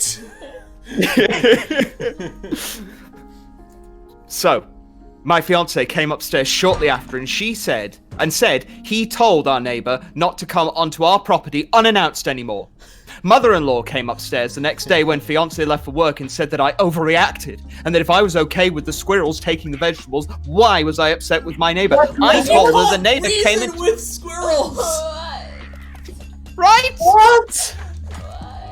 I'm losing my mind! I told her the neighbor came into our property unannounced and stole from me. I worked really hard on my garden and didn't get to enjoy my labor the way I should have. She responds with, "Well, you ate my cooking with them in it." To which I responded, "Yes, I did, but I would love to have been able to cook with them myself also." I also said, "Squirrels don't know right from wrong, but neighbors do." Also, they weren't the squirrels taking it. They Right, were that was the like, premise. We've got to deal with those squirrels. Right. So, she still doesn't get it, and is upset I made the fiancé be rude to the neighbor, which I don't think he was rude. She has no business being on our property unannounced, but I don't know, Reddit. Am I the asshole? And the final bit. I don't give permission to anyone to use this story. Oh no! Oh well. We stole the story! Oh, the neighbor. Oh my god. The copyright police will be inbound. I can hear the sirens! Shit. I can't get back to jail! That was very good. Can I just interject between posts and say, everyone in chat, if you're enjoying the stream, remember to sub or cheer with bits, or if you don't want to do those things, or you've already done them, I guess, then just share the stream, because that helps loads too. And remember that we do every other Monday a politics stream where I chat with Jess about some politics things that I've been researching. Every Wednesday I'm playing through a game. At the moment it's Observer, and every Friday is the glorious post stream you're enjoying right now. Post. I have to add that. Post. Just had to head off just now. Yeah, I saw. I grew up surrounded by fields, and sometimes there are things growing in fields that you admit. Hang on a second. You're describing farms. Yeah. Where I'm the amount you were taking for a whole family was nothing compared to the farm. It's a different thing, and we would only do it occasionally, but we would indulge in scrumping. Scrumping is one of these words that American also the audience are farmers going to completely. doing it, they'd be like, American members of the audience are going to completely believe you just made up the word scrumping. it's a good word. Like, there's no way. It is a great word. They're just like you're trying to do a bit right now. Just like, gonna go scrump some apples. Gonna go scrumping some leeks. Oh, There's a cider called Scrumpy Yeah. Jack, Can I- right? Oh, I did So- that. So if I didn't know what scrumping was as someone in the UK, I would believe that like scrumping for apples was just a code for getting high. Or like cruising. Yeah, probably countryside queers. It's Yeah. probably a yeah. I literally just Yeah. I'm just like, if I didn't know what scrumping meant, I would assume it was dirty. yeah, I'm just like, see, I'm signing off from my job at the one stop in Heatherset and being like, see you later, Declan. I'm scrumping for apples tonight.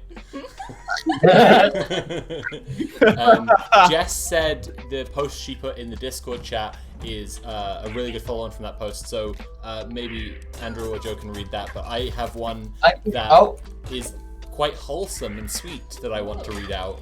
That's rare for a post. Well, I had one earlier that was a nice one. You know, Actually, that's true. That one was very sweet. So I'm trying to mix it in because when Andrew was on the first time, he brought on some like quite nice posts, some good palate cleansers, and I'm trying to learn from that lesson. I think it is nice to have a good mix. You need your pickle. A tonal variety. Right. So this one is okay. So this one is stupidest question ever. Is there any polite way to suggest to 23M to curl his eyelashes? Just suggest. Like, it's not a rude question.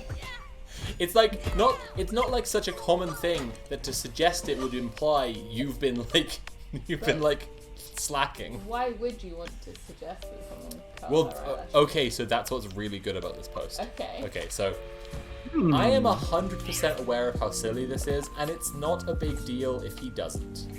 But 21F, I'm currently dating a man with eyelashes that are very straight and slope down. They almost cover his eyes and block out any light reflecting from them, which gives him a major case of zombie eyes. I'm not kidding. If you look at him, you cannot see a single spark of light. It's sort of disconcerting. They cover his pupils as well, so any changes in dilation are blurred, making it look like his eyes just aren't moving at all. TLDR, very nice guy has eyelashes that make him look like a very nice dead guy. Is there any socially acceptable way to suggest an eyelash curler, or should I content myself with the dating dead? She should just act like she wants to do his makeup. Update post. And see if he likes it. Update post. That's a good one, yeah. Update to the pettiest question ever. Uh-huh. It took 5 years and a marriage. Wow. She married this guy. dedicated. She liked him that much anyway. So it's seriously not a big deal. But Yeah. it took 5 years in a marriage, and he curled his eyelashes last week. He found my eyelash curler and asked what it was for, and I told him how to test it What's the himself. perfect segue? What? What? I said it's a perfect segue. Right. It's like it could not have happened any better. Yeah. He said he didn't know. He said he didn't notice. We're reaching the sentence. This is the whole reason I want to read this. He said he didn't notice any difference, but his eyes sparkled for the first time. Oh, Oh, that's lovely. that's sweet. He's not going to keep doing it, but at least I know what his pupils look like now. Lol. That's the post. Good I post. just wanted to I read out the approve of the sentence. post. Eyes sparkled for the first time. Leonard likes this post. So good. There we go. This final one is like almost like an Aesop fable. Oh. Yeah. This is like, oh my days. Like, Joe, do you want to read it? I can do. Hang on. The one that Jess posted. Yeah. Oh yeah. Okay. Am I the asshole for embarrassing my influencer friend by not intentionally letting her post a meme that made her look stupid? No, by intentionally. Oh, wait. Did I skip over a word? You said by not. No, you added not. Oh, intentionally, not on. Yeah, sorry, my bad. Yeah, by intentionally letting her post a meme that made her look stupid. That's Machiavellian. Twas moustache. I feel kind of bad, but I have a friend who thinks of herself as a highly popular mom influencer. Brackets, she's in her 40s. And she has a habit of taking other people's posts, memes, etc., and reposting them as her own. Oh. Destroy her career. Destroy her career now. Other bloggers and Instagrammers about their struggles with body image, depression, etc., and slightly changes them to repost as her own. Oh my She's god. grown a decent following from this and gets sponsored by brands for keeping it real. Yeah, she has to be destroyed at all costs. Honestly, I'll admit part of me is likely jealous, so I'll own that. But mostly I just think it's gross that she is lying and making up a whole personality that has people thinking she's something she's not. Anyway, there's this challenge going around on social media called the Hidden Cat Challenge, and I thought it would be funny to send her a photo of Monica's apartments from Friends and say, bet you can't find the cat in this photo. I figured she'd recognize it and laugh, but within a few minutes she had posted it on all of her social media, telling people it was her latest Airbnb and making up an elaborate backstory about a random cat that lived there and challenging people to find it. I messaged her asking why she would lie, and she just said that she needed content and no one would ever know. So she doesn't sat back to see what would happen. Mostly people immediately began calling her out and she tried to defend herself, but it wasn't long before she took it down and had to turn off comments on all her social accounts.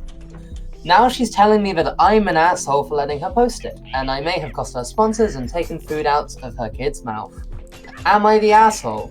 Well, it sounds like they didn't, she posted it before they saw what she'd done, Yeah, the title made it sound way worse on OP's part than it actually was, right? Because she just sent her, what she thought was a joke, and didn't expect her to immediately post it, making up a lie about it. Right. Why would she not just pick a random? Why would she have to use? It's just photos of an apartment. She could use anything. Why would she do that?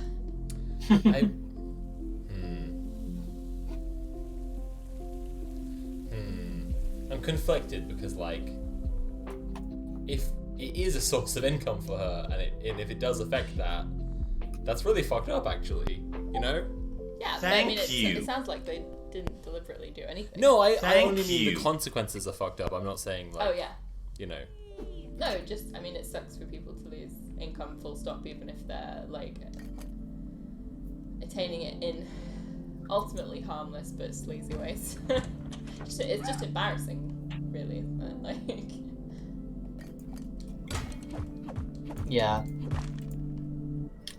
I mean, I don't know.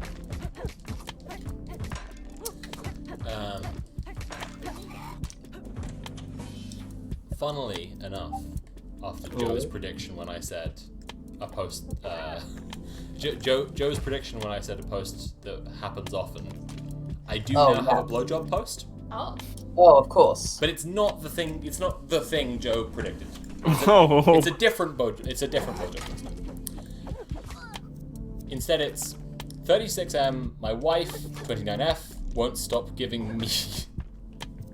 Won't stop giving me the worst blowjob of all time on purpose.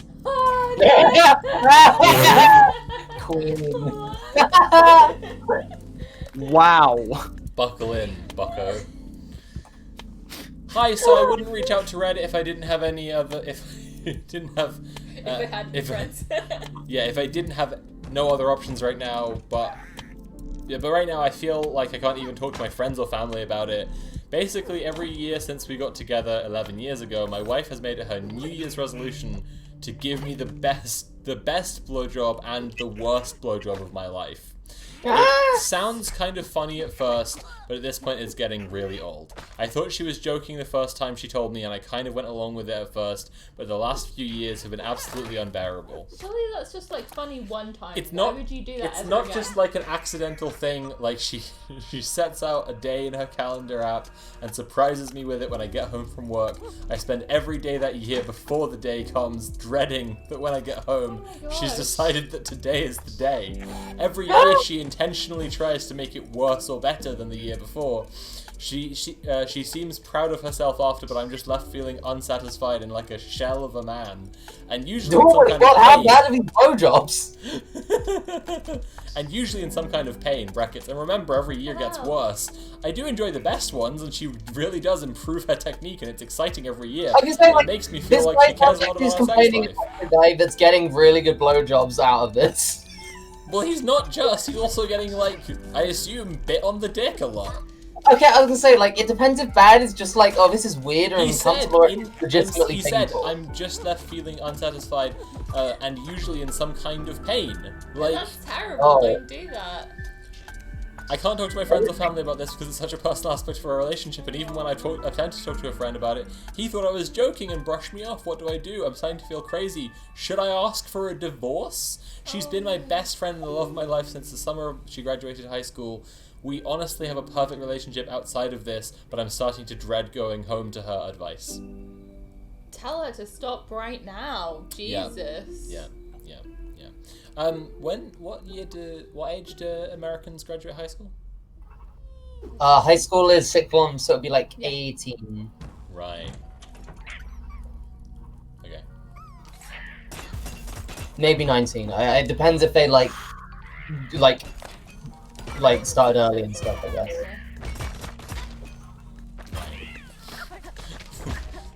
They just got to.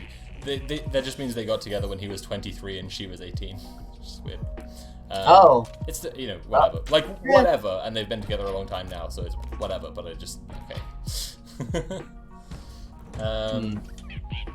There you go. He's spending That's all the his... worst blowjob post. That's terrible. Though. Don't do I mean, it's pretty clear cut. Like if the guy is spending like half the year If he's spending any in time dread. worrying about Yeah. this, stop it.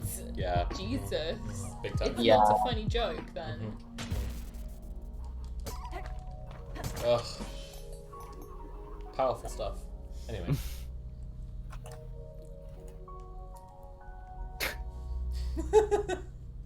I've killed the chat. So it's just I'm imagining the first line as if it were written by Lord Byron in a quill. Ah. Well, because it was something like what was that first line I'm going back and again? getting it now. It was. I wouldn't reach out to Reddit if I didn't. if I had any other options right now. I can't feel like I can't talk to my friends or family about it. Basically, every year since we got together, my wife has made it her New Year's resolution to give me the best blowjob and the worst blowjob of my life. Does it say how they've been going out? I thought it was something else before that. Sort of almost sounded like a really pompous like hotel review or something, but I must have like misheard it or something. Oh, okay. So I'm looking. I'm hoping other people have posts. I have one here I could read, but I've got one. okay. Well, Ooh. I'll hand it over to you. And then after that I'll read. My girlfriend will not have sex with me unless I wear cosplay. Is it Grinch? Is it green? No, Joe, you tell us your post. Am I the asshole for making my wife drink my Starbucks drink instead of her coffee after she messed up the order?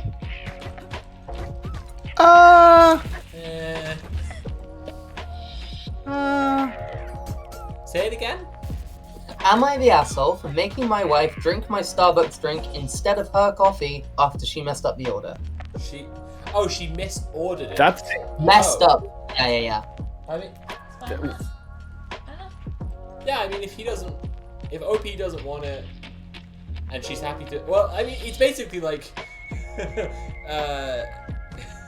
if it's a matter of like forcing your wife to drink something she Right. doesn't want to drink, then obviously, if it's something she's happy to drink, then it's really not a big deal.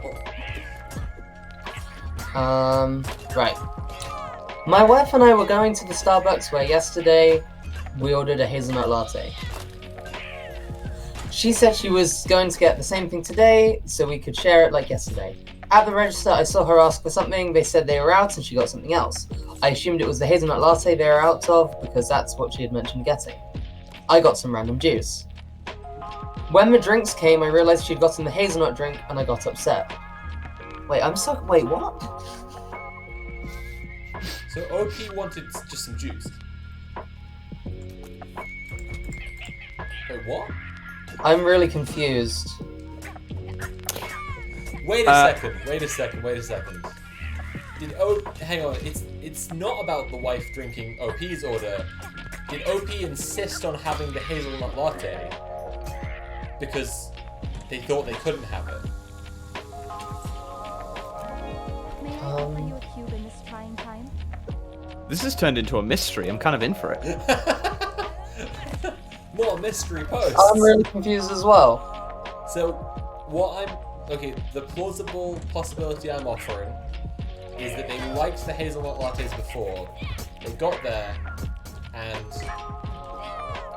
OP saw that that interaction of like they're out of something, so didn't bother and got juice instead. And then when wife showed up with hazelnut latte, OP's like, I have to have the hazelnut latte. But again, what does the rest of the post say? I mean, okay. I got some random juice. When the drinks came, I realized she'd gotten the hazelnut drink and got upset. She said, "Oh, I remembered about the cascara latte at the last minute and asked for the cascara latte, but they didn't have it, so I got hazelnut." Where did this cascara latte come from? She decided to order it without telling me, and I got confused. We could have shared her drink like yesterday, but she changed the order, so of course I assumed they were out of hazelnut latte, but they weren't, and we could have shared it, and I didn't need to buy this stupid juice. So she basically tricked me. Not on purpose, but her stupidity and lack of thought was really overwhelming. Wait, so What? she basically tricked me? Not on purpose. So this asshole invented. Let's together what happened. This fucking guy. So could they not still share the latte? This guy decided. Guaranteed. What happens is, okay, here's what's happened here. She said she was going to get the same thing as yesterday, so he sees her ask for a drink, they say it's out, he thinks she's just asked for the hazelnut when actually she's just asked for this other thing. So then he gets juice, She like said he she said. does get the hazelnut, but because he saw them say no, we're out, he got a juice. That's what I said. Yeah. Yeah. But So how then, and and also, like- she drank the juice. Hang on, but yeah, she tricked him? What? And they still Yeah. could What- share the hazelnut latte, right? Yes. Yeah. You Yes, just share the absolutely. hazelnut latte, keep your fucking Yeah. juice when you're thirsty later. Yeah. It comes in a bottle. What? Yeah. It's also it's like where did this other coffee come? Like he's invented this situation where because she dared to ask for something without him realizing what was going on, that she has slighted and made a fool of him, He said and she thus tricked him. he is. He said she Yeah, exactly, tricked, exactly. like, a deception. Like, Yeah. what? Oh my god. She doesn't even realize that he's there listening. We're all having this much trouble understanding what happened because what he fucking did makes so much no sense. What? Yeah. It literally invented a scenario in his head to be upset. This guy needs Inventing to a learn guy to wipe be his mad at, asshole. but I the swear guy to is your God. wife.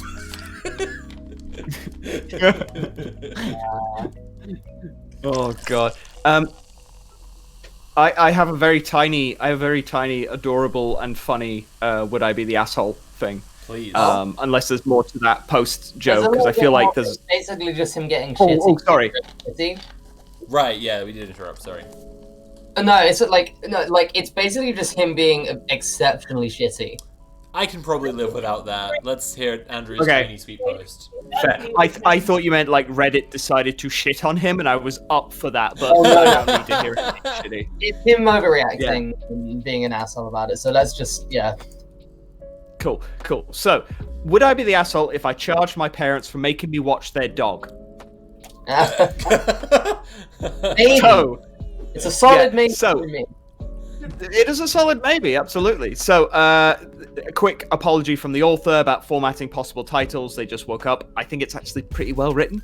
So, for my parents, 51. So, my parents, 51, got a puppy a few months ago. He's the sweetest little thing on earth, but he's also a handful. He bites a lot. He's very high energy, and he's still not quite potty trained. He's a puppy. I, 20 female, live with my parents. I pay rent. And I work full-time as a closing supervisor. I'm usually off of work every Friday, but today was kind of a different story. I won't get too far into details, but long story short, I have to come into work today on top of the things I already had planned. I also had plans to get up and go to a park 30 minutes away from my house with my friends for kind of a celebratory surprise picnic, so I'd be getting up pretty early. Well, yesterday, I got home from work.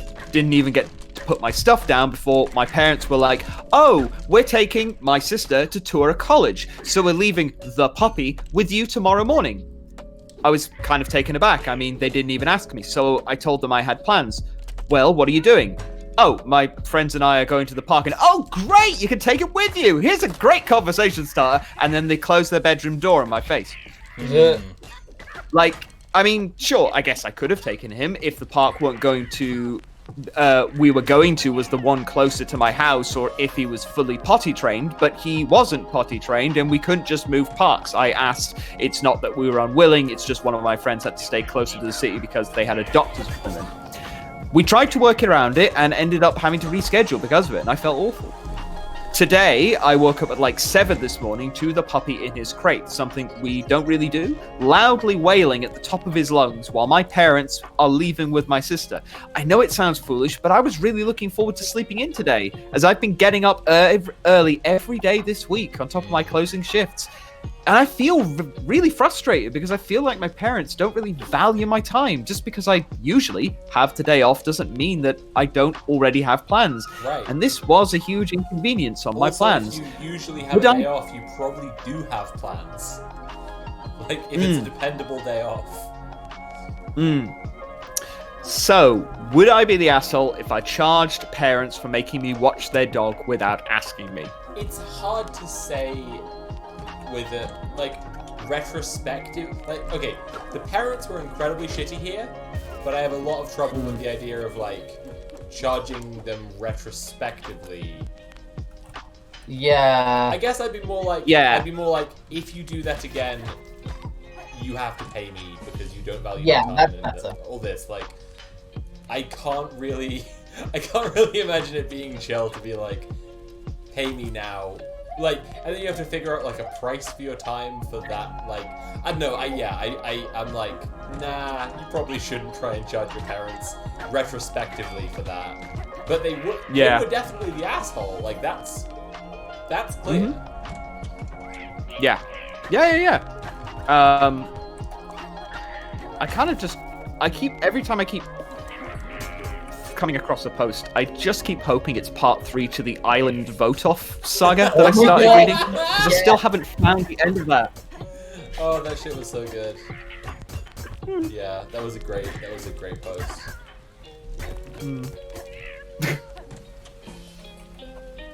But yeah, that's the story. All right. That is genuinely, I don't know. Yeah, I've wound up in a tricky spot there, honestly, because like, yeah, I don't know. Yeah, it's like same.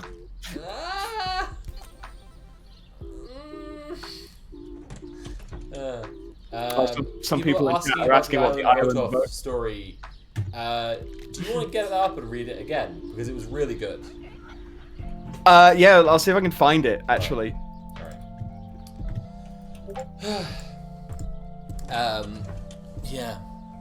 Yeah, no, that's really, I'm just in a quandary here. I'm just like, well, I just think people should be paid for their time, but like, yeah. Also, you're like, you know, they closed their bedroom door, and it's like, well, okay, but you could like knock on the door again. Like, that doesn't, just because they're being obnoxious assholes and like insisting on it being the end of the conversation doesn't mean it then has to be the end of the conversation. There are like literally just other things you can do. Like, you could say to them like, no, I'm absolutely not taking care of the puppy tomorrow. I don't know.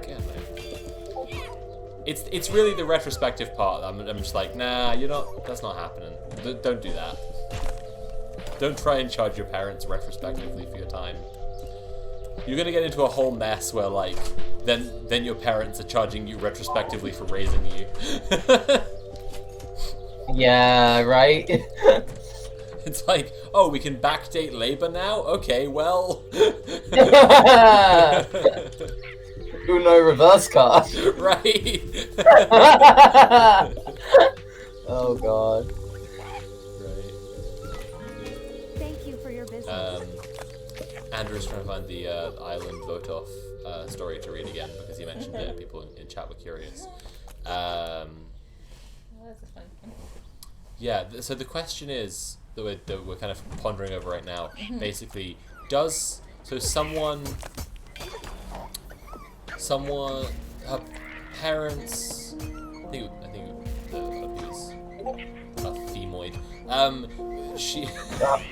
Her parents have a new puppy that isn't house trained. Are we just gonna not acknowledge that? And basically, the parents went away and left the puppy with her, and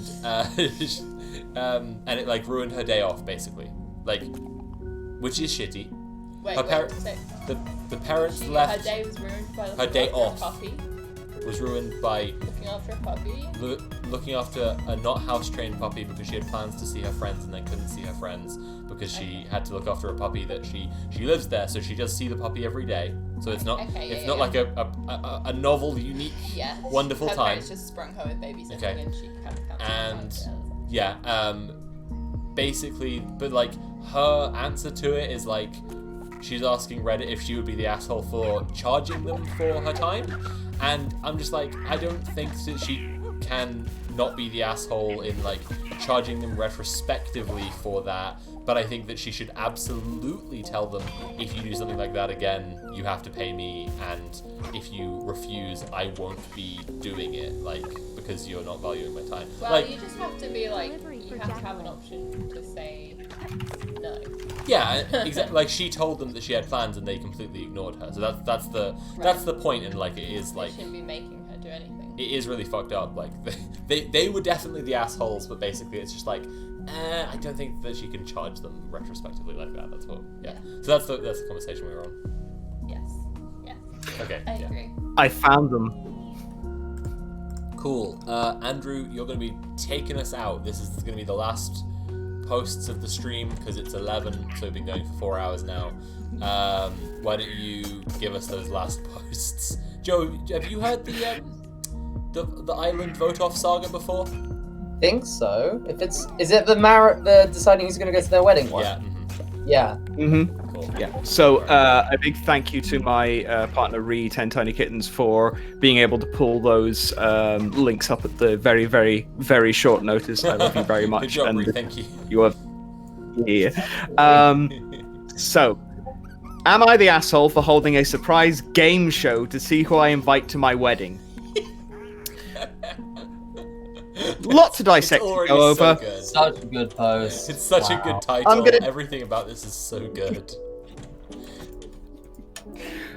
I just have a look and I can just see fist bumping in the air with this. Yes!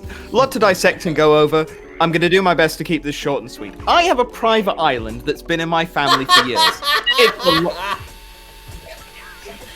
It's a long story. I just love going to I'll keep this short and sweet, and then like saying the most that just gives me more questions thing possible. I have a private island. Like, it's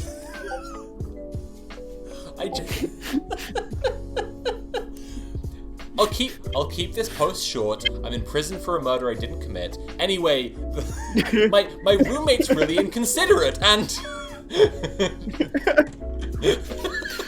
I'll keep this short. I was playing World of Warcraft and we ordered takeout. I have a private island that's been in the family for years. It's a long story. I will post it separately as not to bog down this post. To answer the question you all have, no, I'm not rich. Anyway, due to current situations, my fiance and I had to cancel our wedding. The silver lining is we got most of all of our money back on the venue, catering, honeymoon, DJ, etc. Basically the expensive stuff. We found ourselves stuck with dresses, tuxes, and things that weren't refundable, and no real knowledge of how or when we'd be able to use them. Our wedding was supposed to be on our anniversary, so jokingly, my wife suggested we go to the island. There's a phrase that's not ominous in any way, shape, or form. Myself, nor anyone in my family. Island. It's just, I'm sure I'm pretty sure the first time around we made this joke, but like, a close family friend, Jeffrey, recently died, and now I have an island. Yeah. So fucking ominous and creepy. And it gets more so with the next line, myself nor anyone in my family has been. Yeah, right. Like it's the setup of and then there were none. Like you just show up on this island. Great. I love that. I saw a play of that. It was so good. Yeah. Damn. Sorry. It's great. No, it's okay. This is in a weird roundabout way the backstory that you never see at the beginning of Jurassic Park Lost World. I'm just realizing. So,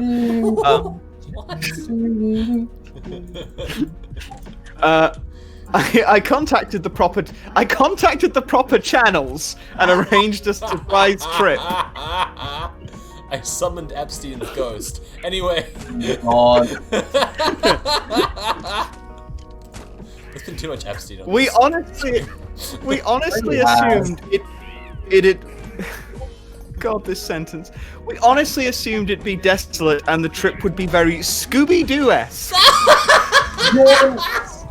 love that so fucking much. Just... I want a Scooby-Doo island. I want a Scooby-Doo wedding. Instead of just walking up the aisle, you're chased by a mummy. And then you're chasing the mummy. And then you make a big sandwich. It's when your blonde-haired cousin you've not seen in ages with an ascot approaches you and essentially creates what can only be described as lifelike mousetrap and dog treats, and you just really have to question your relationship. At the end of the wedding, they unmask the bride.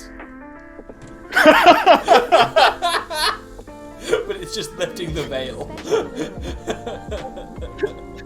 Oh god, I've never wanted more to see that happen at a Scooby-Doo wedding now, where they just literally do chase each other around. Being like, my wife? Yeah. And she's like, and I would have gotten away with it too. They thought the trip would be Scooby-Doo-esque. It's normal island. Let's carry on. Completely normal. Yeah. The trip turned out great, and we had the genius idea of throwing a wedding there. The island can comfortably accommodate about 30 people to spend the night. It could probably uncomfortably accommodate 50 people. My question last time was, why did you work that out? Well, I love that like this whole thing is happening because of the fucking pandemic, and they're like, how many people could we squeeze onto the island? Like, if we really put them cheek by jowl, just like really like shoved them in there. How many people? We wanted to give them that true fire. Yeah. If we want to give them that true fire festival experience, how many people can we squeeze onto the island? Oh god, maybe this is the Fire Festival Island. God. Because we had the money and the general plan of how we wanted to go about it from the first wedding, we decided to go for it. The problem is, we knew we couldn't accommodate everyone. While I'm more family-oriented, her friends are her family. I'm only processing I came this up with time the around that they described the trip as Scooby-Doo-esque and then they made a game show. Like, what the fuck is the life you're living where you just have a private island, you describe things as Scooby-Doo-esque, and you make all your friends and family do a game show together? Yeah. To be honest, I wish I was living that life. Jesus. So, the unbreakable Kimmy Schmidt's getting married. It made me think of that film we watched with Henry. Which one? Where Oh she shit! gets married into the- Ready or Not. Ready or Not. Right. Big time. Yeah. She marries into the cursed board game family. Yeah, where they like do the tradition, pick a game, and she picks the game, and they're like, oh shit, now we gotta kill you. Oh dang, you picked the Oops. murder game where you have to die or else we all die. Yeah. Fucking Bad luck. Whoops. It's such a good movie. Bad luck, Susan picked Monopoly. Oop. You really fucked this one. I like the idea that the alternative movie to that is they do pick Monopoly, they pick them up and they just shake all the cash out their pockets and go, "We win!" No, like, they're really explicit about the fact that if you pick a normal board game, you play a normal board game! That's Pick the amazing. one they have to go with. Yeah, there's only one bad choice. Oh my god. But it has to remain in there for the curse to carry on working. It's a really good movie. It's a great movie. They're all like these. I need to watch super it. rich people, like being introduced to the family. It's a wonderful film. It's called Ready or Not, if anyone wants to Yeah, watch I love it. it. Sorry. Ready or not? Yeah, I think I. No, I loved every minute of that. I think I have to watch that tonight. So, for carrying on with the next half of this post, I'm going to have to, for those who know the game, have to imagine Gruntilda's game show music for this next part. So, I came up with the genius idea of creating a Jeopardy-style game. My wife is a computer programmer on our wedding website. Dude just described his own, We made his sure- own wedding game show as a genius idea. Yep. I came up with a genius idea. We made sure to make it accessible enough for our grandparents and elders to be able to use it. How It about was your live, and at grandparents the get end- to come to the wedding? Automatically. Sorry. I'm interjecting so much, but this is such a fucking ridiculous post. But the thing is, like, everything you're asking is a legitimate question. Like, Yeah. every sentence of these, you are having these thoughts, like, we're all having these thoughts of, like, they're your grandparents and your elders. They get on the island. Nope, no, they play the game show. It was live. And at the end, the we real game show is just a battle royale when you get to the island. You arrive on the island and you're like, the real game has begun. 50 uncomfortable guests enter. One rich guest leaves. Gets to keep the island. Am I the asshole for orchestrating the movie Cube with my relatives? Oh, I love Cube. According to your web history, you love this one. The website. It was live, and at the end, we tallied the scores, and that's how we decided who we would invite. Now, a lot of our family are up in arms. They said that's not a fair way to pick out who can attend our wedding, but the way I see it, there is no fair way. Our hands are tied. For obvious reasons, we have to keep our wedding small, and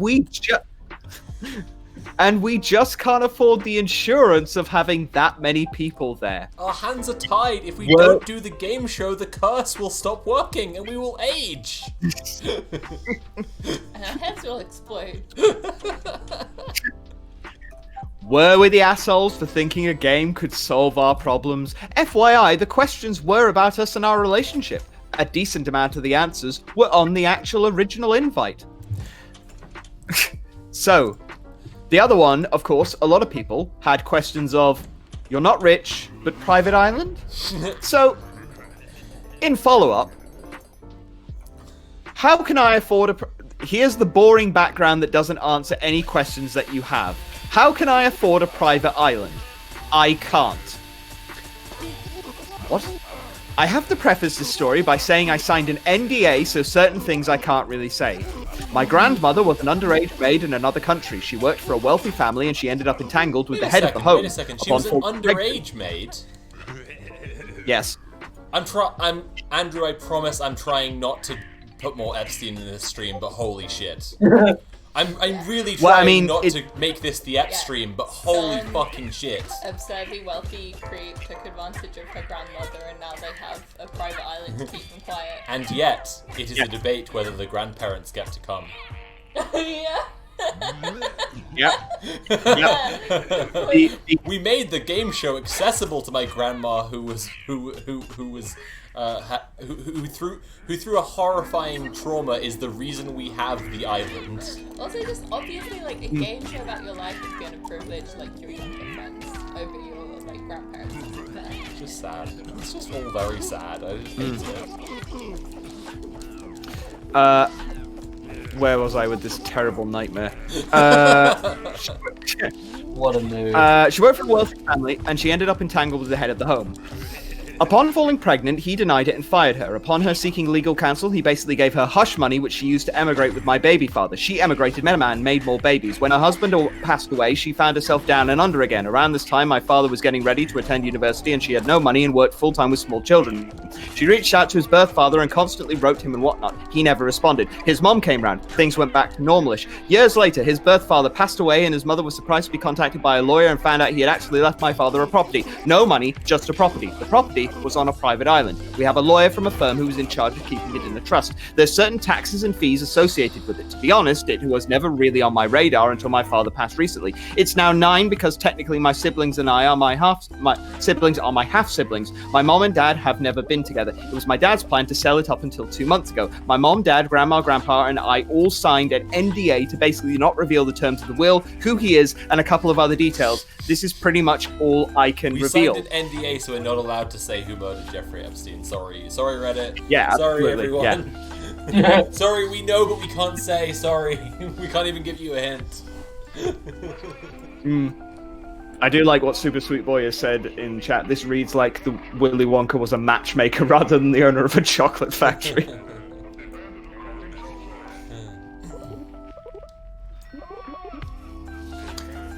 Was that the? So yeah. Yeah. Okay. Jesus. That is everything up to this point. Now you know why I'm waiting for part 3. Yeah, it's like I just wished. Oh god. How did the wedding go? Right.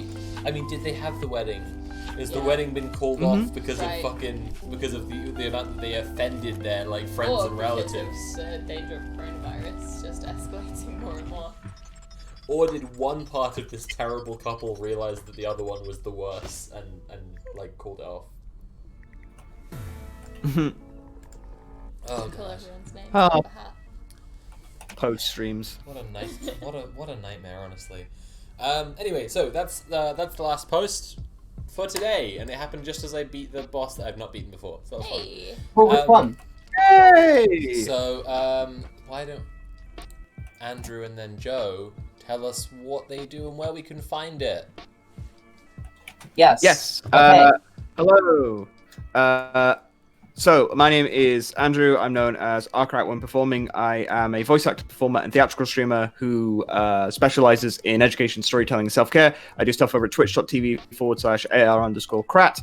And it's very things like readings of books in a dramatic fashion, writing with chat on Mondays, and we craft little stories, and it's really fun. And one Friday a month, get the words right, play Moonlight Adventures, an improvised RPG where a guest sets the scene. Guest brings a character, I set the scene, and chat rather than dice decide the outcome of things. And even if it's a tie, I have to make sense. And hopefully, Soph will be free at some point to be involved. But yes. I know Soph is very busy with so much amazing stuff coming up. So that'll be fun at some point in the future. It's the remembering to organize it more than anything. Like, I can be free for a Friday to do the thing. Wonderful stuff. So my name's Joe. I'm a TTRPG designer. You can find me tweeting at twitter.com/wintry_mute. I also have an itch page at www.wintrymute.itch.io.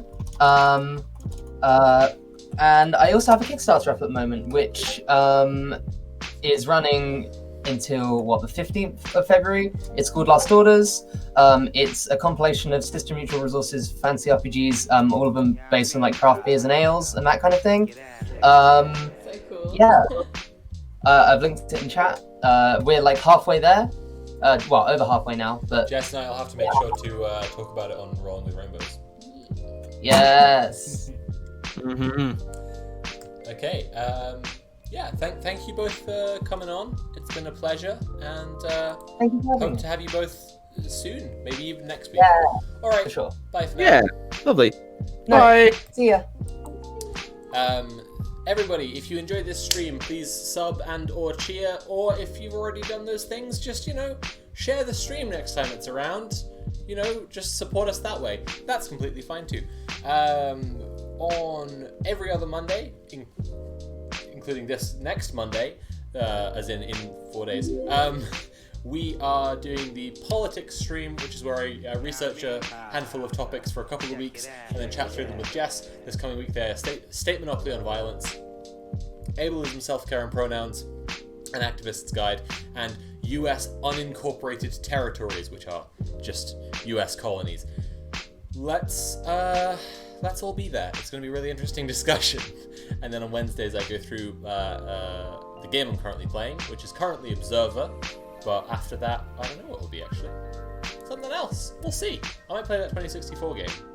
What's that? The pixel art cyberpunk one I started off the other day. I might do that. Figure it out. And then every Friday is the glorious post stream that you just witnessed.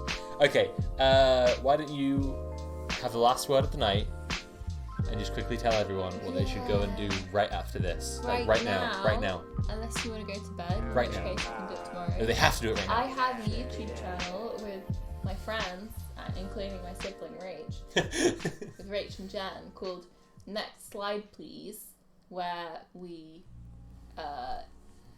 present PowerPoints to each other every Friday. If that sounds fun to you, go watch our latest vid that just came out today, in which I present a PowerPoint about hermit crabs, and it's really fun. And if you ever wanted to know what a hermit crab looks like without its shell on, don't just Google it. Watch the video. Don't just Google it. Watch the. You can't just Google it. That's not fair. Watch the video. Good night, everybody. Thank you so much.